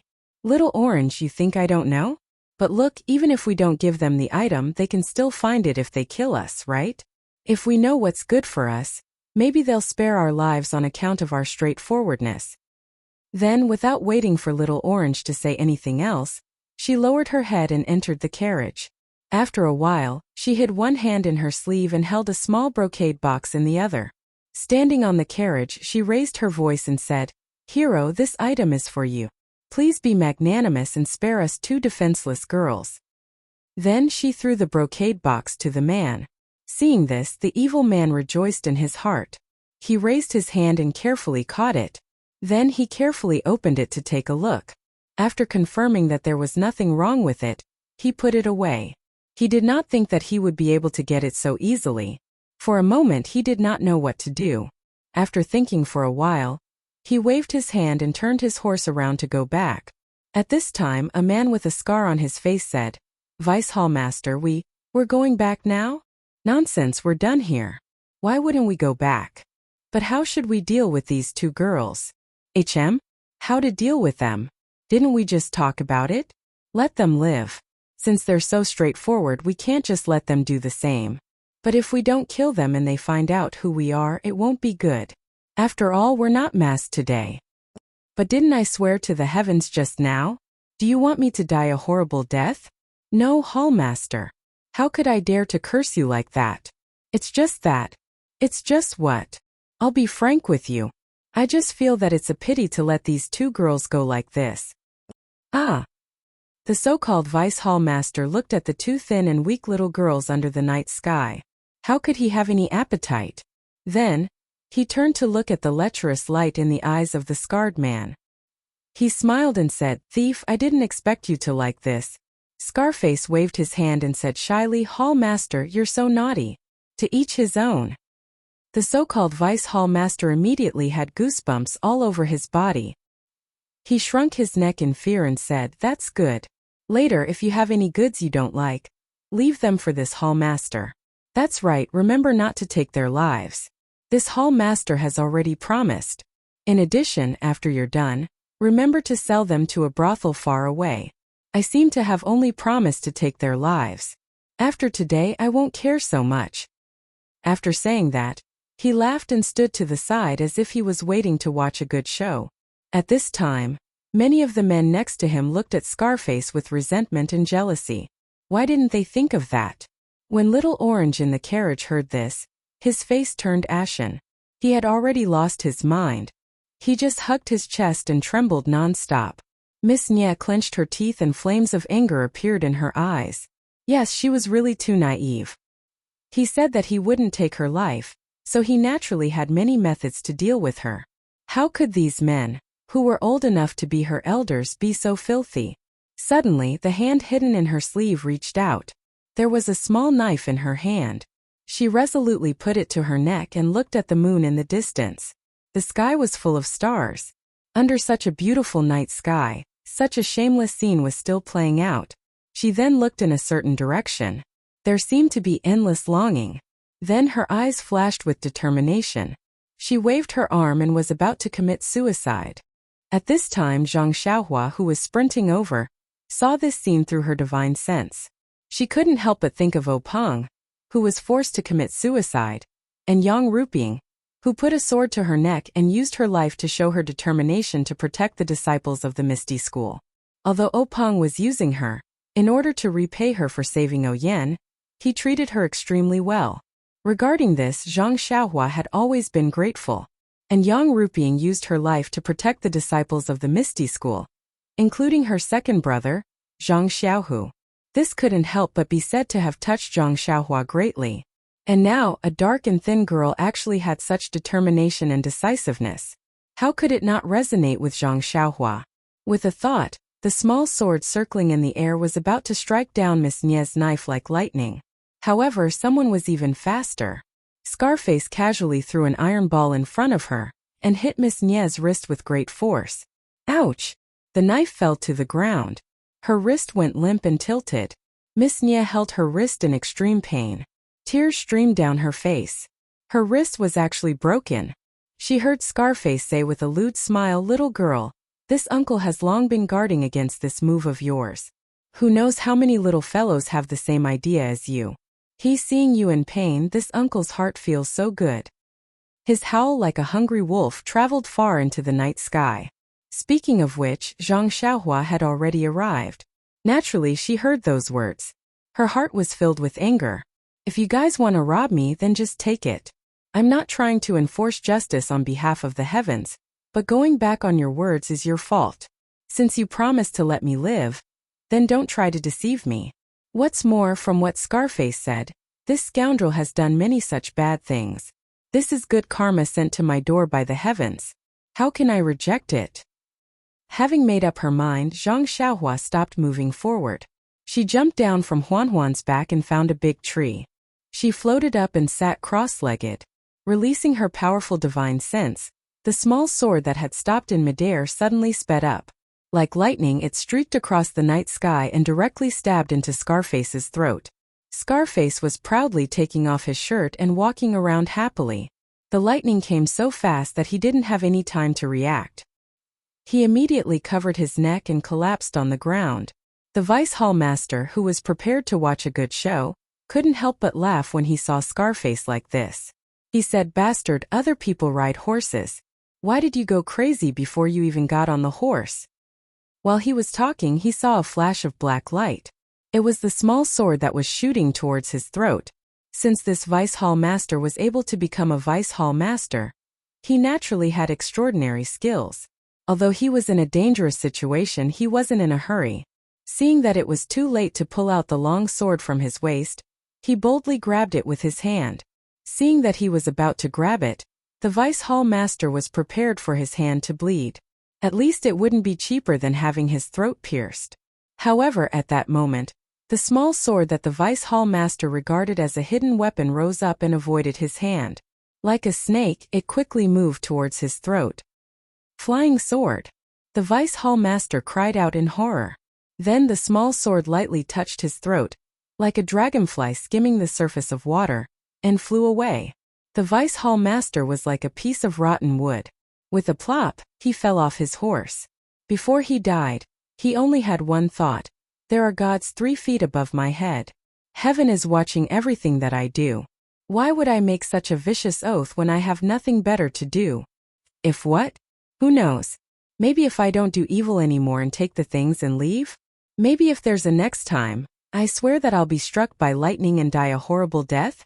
No one paid attention to Scarface's fall, but the vice hall master's fall attracted the attention of the people who were always trying to flatter him. A few people immediately jumped off their horses and rushed to help the vice hall master up. However, before they could express their loyalty, there were a series of people who fell off their horses. Someone with sharp eyes immediately saw the small sword flying in the crowd and shouted, "Be careful of hidden weapons." The rest of the people immediately drew their long swords from their waists and were carefully on guard. At this time, someone finally saw that the vice hall master was dead, and there was blood in his throat. Ah! Flying sword. The legendary flying sword. The vice hall master actually summoned the legendary flying sword. Before he could finish his sentence, another one was killed and fell off his horse with a plop. The rest of the people didn't dare to stand there in a daze. What a joke! Although the immortal Tao had been lost for 10,000 years, the legends of the immortal Tao had not been lost. The flying sword was already a magical power that people in the Jianghu dreamed of having. Now that they suddenly saw it was their own chasing sword, how could they not tremble in fear? These well-trained people actually scattered like birds and beasts, fleeing in all directions. There were originally about 20 people in this group of bad guys. In the battle with the bodyguards, a few of them had died. Just now the small sword had killed a few more, so there were only about 10 left. They all turned their horses around and fled in all directions. In an instant, there were only a few batches of horses without masters left in the field. There were also corpses on the ground and 2 dumbfounded little girls who couldn't believe their eyes. Flying sword. It was a flying sword. It was the flying sword that the bad guy who swindled her trust swore. Although her martial arts were low and she couldn't see clearly, from the moment the evil man who was about to humiliate her fell to the ground, to the moment the bad guys inexplicably fell off their horses and didn't get up again, to the moment the bad guys fled in panic while shouting, how could she not know that this really was a flying sword? Although Miss Nie's wrist hurt terribly, she endured it and put her palms together to thank the heavens. When Little Orange saw that the bad guys had scattered, her body stopped trembling and her face was no longer pale. She scolded Miss Nie. "Miss, why are you thanking the heavens? You should be thanking our Grandpa Immortal. If you want to thank the heavens, you should wait until you meet your Mr. Right." Fortunately, Zhang Xiaohua was far away and couldn't hear her. Otherwise, she would have fallen off the tree.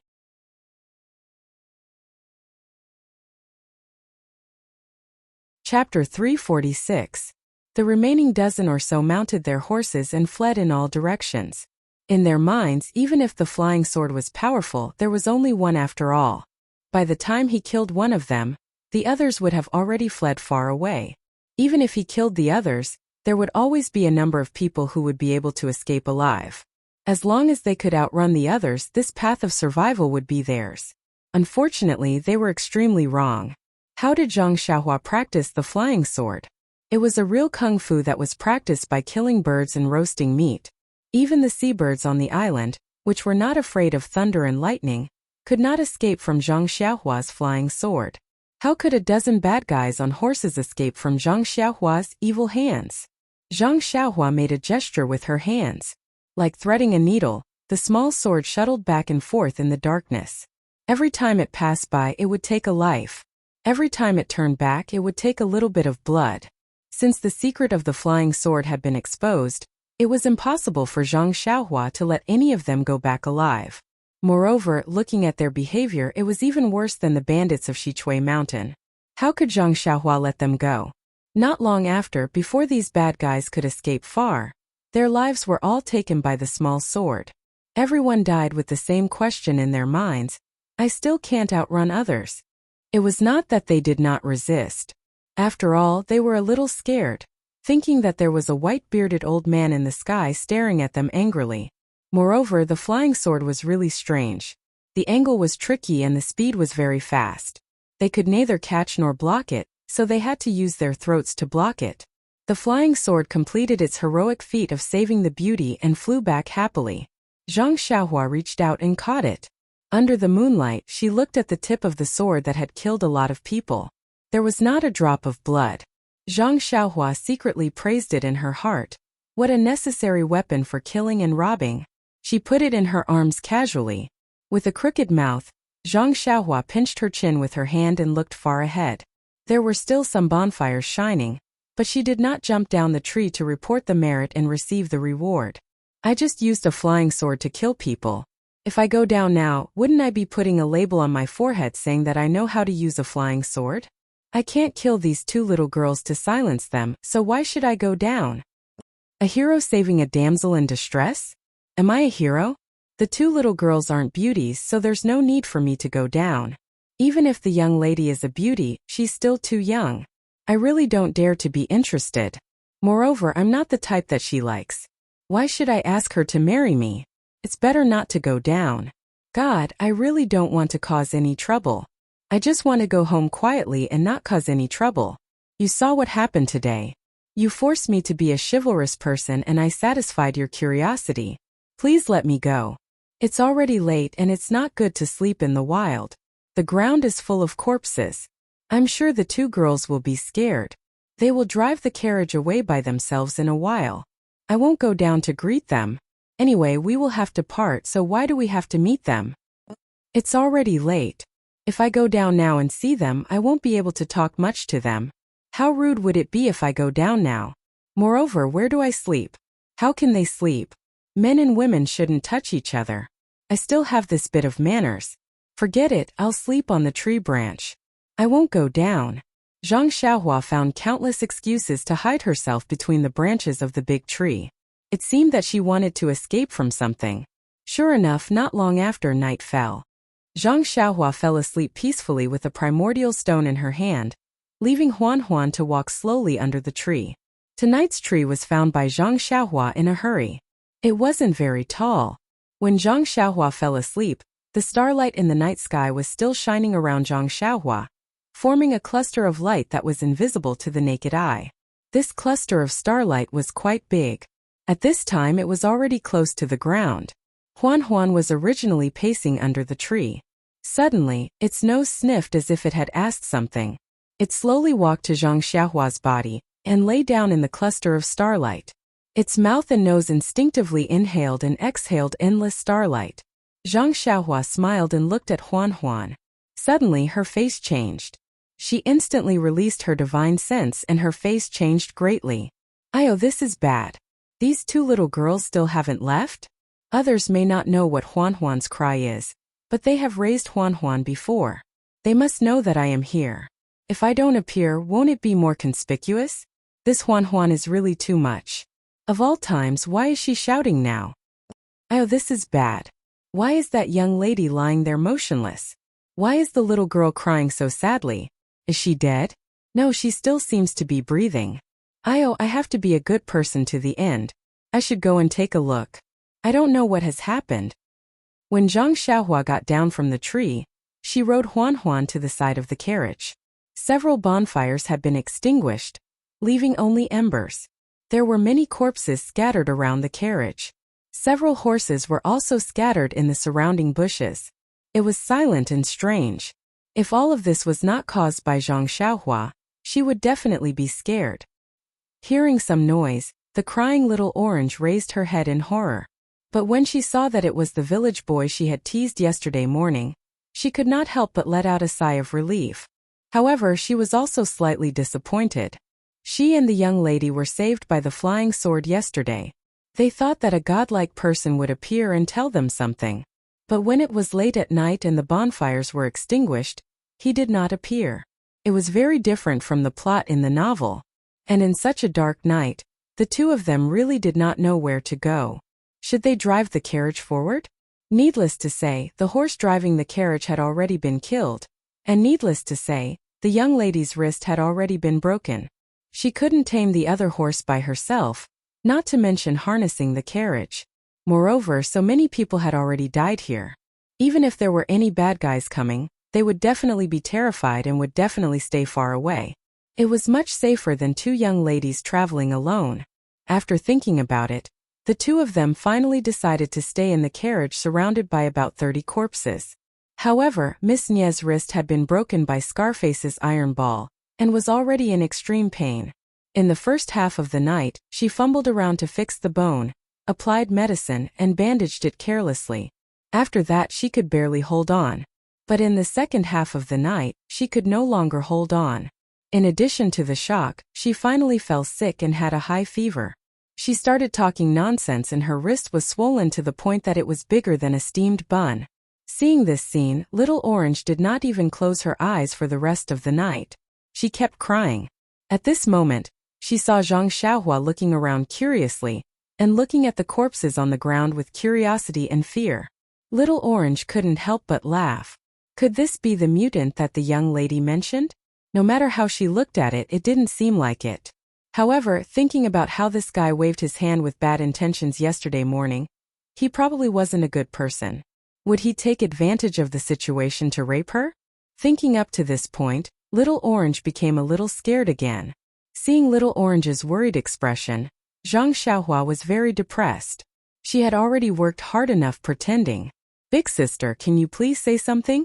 Left with no choice, Zhang Xiaohua could only timidly say, Miss, did you meet some bad people?"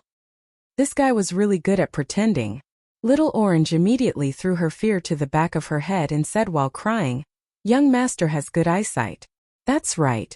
Yesterday when we came here some bad people tried to rob us. Thankfully our bodyguards were capable and killed them all. However, our bodyguards also died together with them. Only one of them survived. And he was also heavily injured. Last night he already went ahead to seek help. I believe he'll be back soon. Oh, is that so? Zhang Xiaohua blinked and said, I thought that Miss would need some help. Since that's the case, this one will take her leave. It's not proper for a man and a woman to be alone in the wilderness. After saying that, she turned to leave. However, it wasn't easy to find someone to vent her anger on. How could Little Orange let him go? She hurriedly called out, Young master, although our bodyguards will be back in a while, there is still some time. Look at us two weak girls. It's not good for us to stay in this pile of corpses. Oh, does Miss have any orders? However, this one is scared to death of these corpses. I want to leave as soon as possible. Little Orange heard this and was delighted. That's good. I wonder if young master knows how to drive a carriage? Drive a carriage? Zhang Xiaohua scratched her head. Don't you know how to drive a carriage? You don't seem to be very good at it. Do you really not know how to drive a carriage? Little Orange was a little anxious. Zhang Xiaohua smiled and said, Don't worry, Mississippi. It's not that I don't know how to drive a carriage. It's just that the teacher who taught me said that since I've already started studying, it's best to forget about the past. I naturally know how to drive a carriage. But I've already started reading the sages' books. Why do I have to go back to the past and drive a carriage? Looking at Zhang Xiaohua in front of her, Little Orange really didn't know what to say. She turned around and looked at the unconscious Mississippi. She couldn't help but feel sad and started crying loudly. Seeing this, Zhang Xiaohua asked, Miss, why are you crying? Could it be that you're moved to tears by seeing a village boy go from being ignorant to being knowledgeable? Little Orange heard this and cried even harder.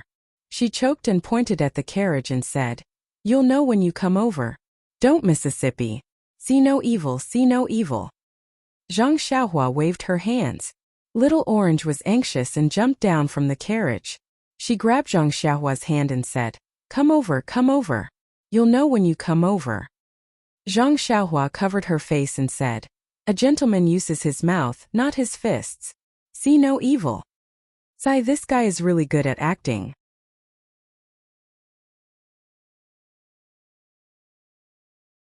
Chapter 347. Little Orange was still the generous one. She pulled off the sleeve that was covering Zhang Xiaohua's face and said with a sobbing tone, My miss is already so sick. What's there to molest? Zhang Xiaohua pursed his lips and thought to himself, She's just a silly little girl. She's not worthy of my molestation. However, when he looked at her, he really couldn't bear to do it. Miss Nie's face was flushed, and there were small blisters on her lips, which were dry and pale. Her wrists had been carefully bandaged, but they were bulging. She lay there weakly, mumbling something indiscernible. Zhang Xiaohua looked at her delirious appearance and frowned slightly. He wasn't a doctor, so he didn't know how to treat her. Even if he was full of vital energy, what could it do? He asked weakly, Miss, have you fed her water? Seeing Zhang Xiaohua acting like an amateur, Little Orange was a bit angry. She raised her arm to block his view and said, Go, go, go, don't look. It's enough to know how sick my miss is. How can you stare like that? I'm the miss's personal maid. How can I not know how to feed her some water? They all say that scholars are useless. It's true. Zhang Xiaohua defended himself. Miss, you're wrong.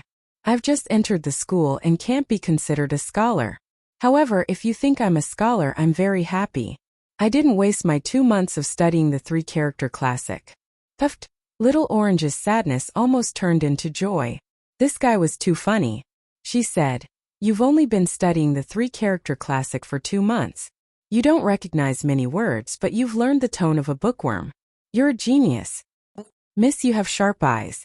My master also said the same thing. I'm very proud of you. Oh, by the way, miss, your bodyguard should be here soon. Since I'm useless, I'll take my leave now. I still have to go home and study the 3-character classic. Don't go. You're also someone who's read the books. Why don't you know that saving a life is better than building a 7-floor pagoda? Ah? Big sister, you must be joking. Didn't I just say that I'm reading the 3-character classic? Is there such a sentence in the 3-character classic? Let me count, it's about 10 words now. By the way, this sentence sounds familiar to me. It seems that an old monk in my village who always asks people to give alms often said this. Little Orange didn't know how to convince this fake scholar, but she felt that it would be a pity if she let this fake scholar go. According to this scholar, he was just from the countryside and had just become a scholar, so he must have some strength. Moreover, although his nose was a little flat and his eyes were a little small, he was honest and kind. If she asked him to help send the seriously ill young lady to the clinic, he would definitely be the most suitable person. When Zhang Xiaohua saw that the girl didn't know what to say, she was secretly happy. She cupped her hands and said, "If that's the case, Xiaoxing, I'll take my leave first. If I meet your bodyguard on the way, I'll tell him to come back quickly." After saying that, she turned around and was about to leave. In fact, the reason why Zhang Xiaohua was like this was because Little Orange said yesterday that he looked ordinary and wasn't a good match. He didn't like it when he thought about it. An 18-year-old handsome young man being belittled by someone else's appearance. No one would be happy. Secondly, Little Orange lied to him and said that there was still a bodyguard alive and that she was asking for help. This feeling of distrust made him a little unhappy.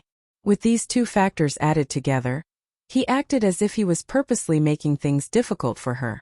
Of course, he also wanted to let this girl know that he was just an ordinary person, and that she shouldn't associate last night's violence with him. When he turned around, he saw Little Orange biting her lips and tears flowing down her eyes. She looked like she was in a difficult situation. He couldn't bear to see her like this. Forget it. What kind of act was he putting on this time? If he looked ordinary, then so be it. Why would he be afraid of others talking about him? She had just suffered a great disaster, so she naturally had to be careful. Didn't he often lie to others like this? But after all, he was a young man in his prime. Since he had already turned around, how could he put down his pride and stop? He could only pray inwardly, "Hurry and beg me to stop. Hurry and beg me to stop." However, when he turned around, he didn't hear Little Orange's pleas for help. Helpless, he had already turned around.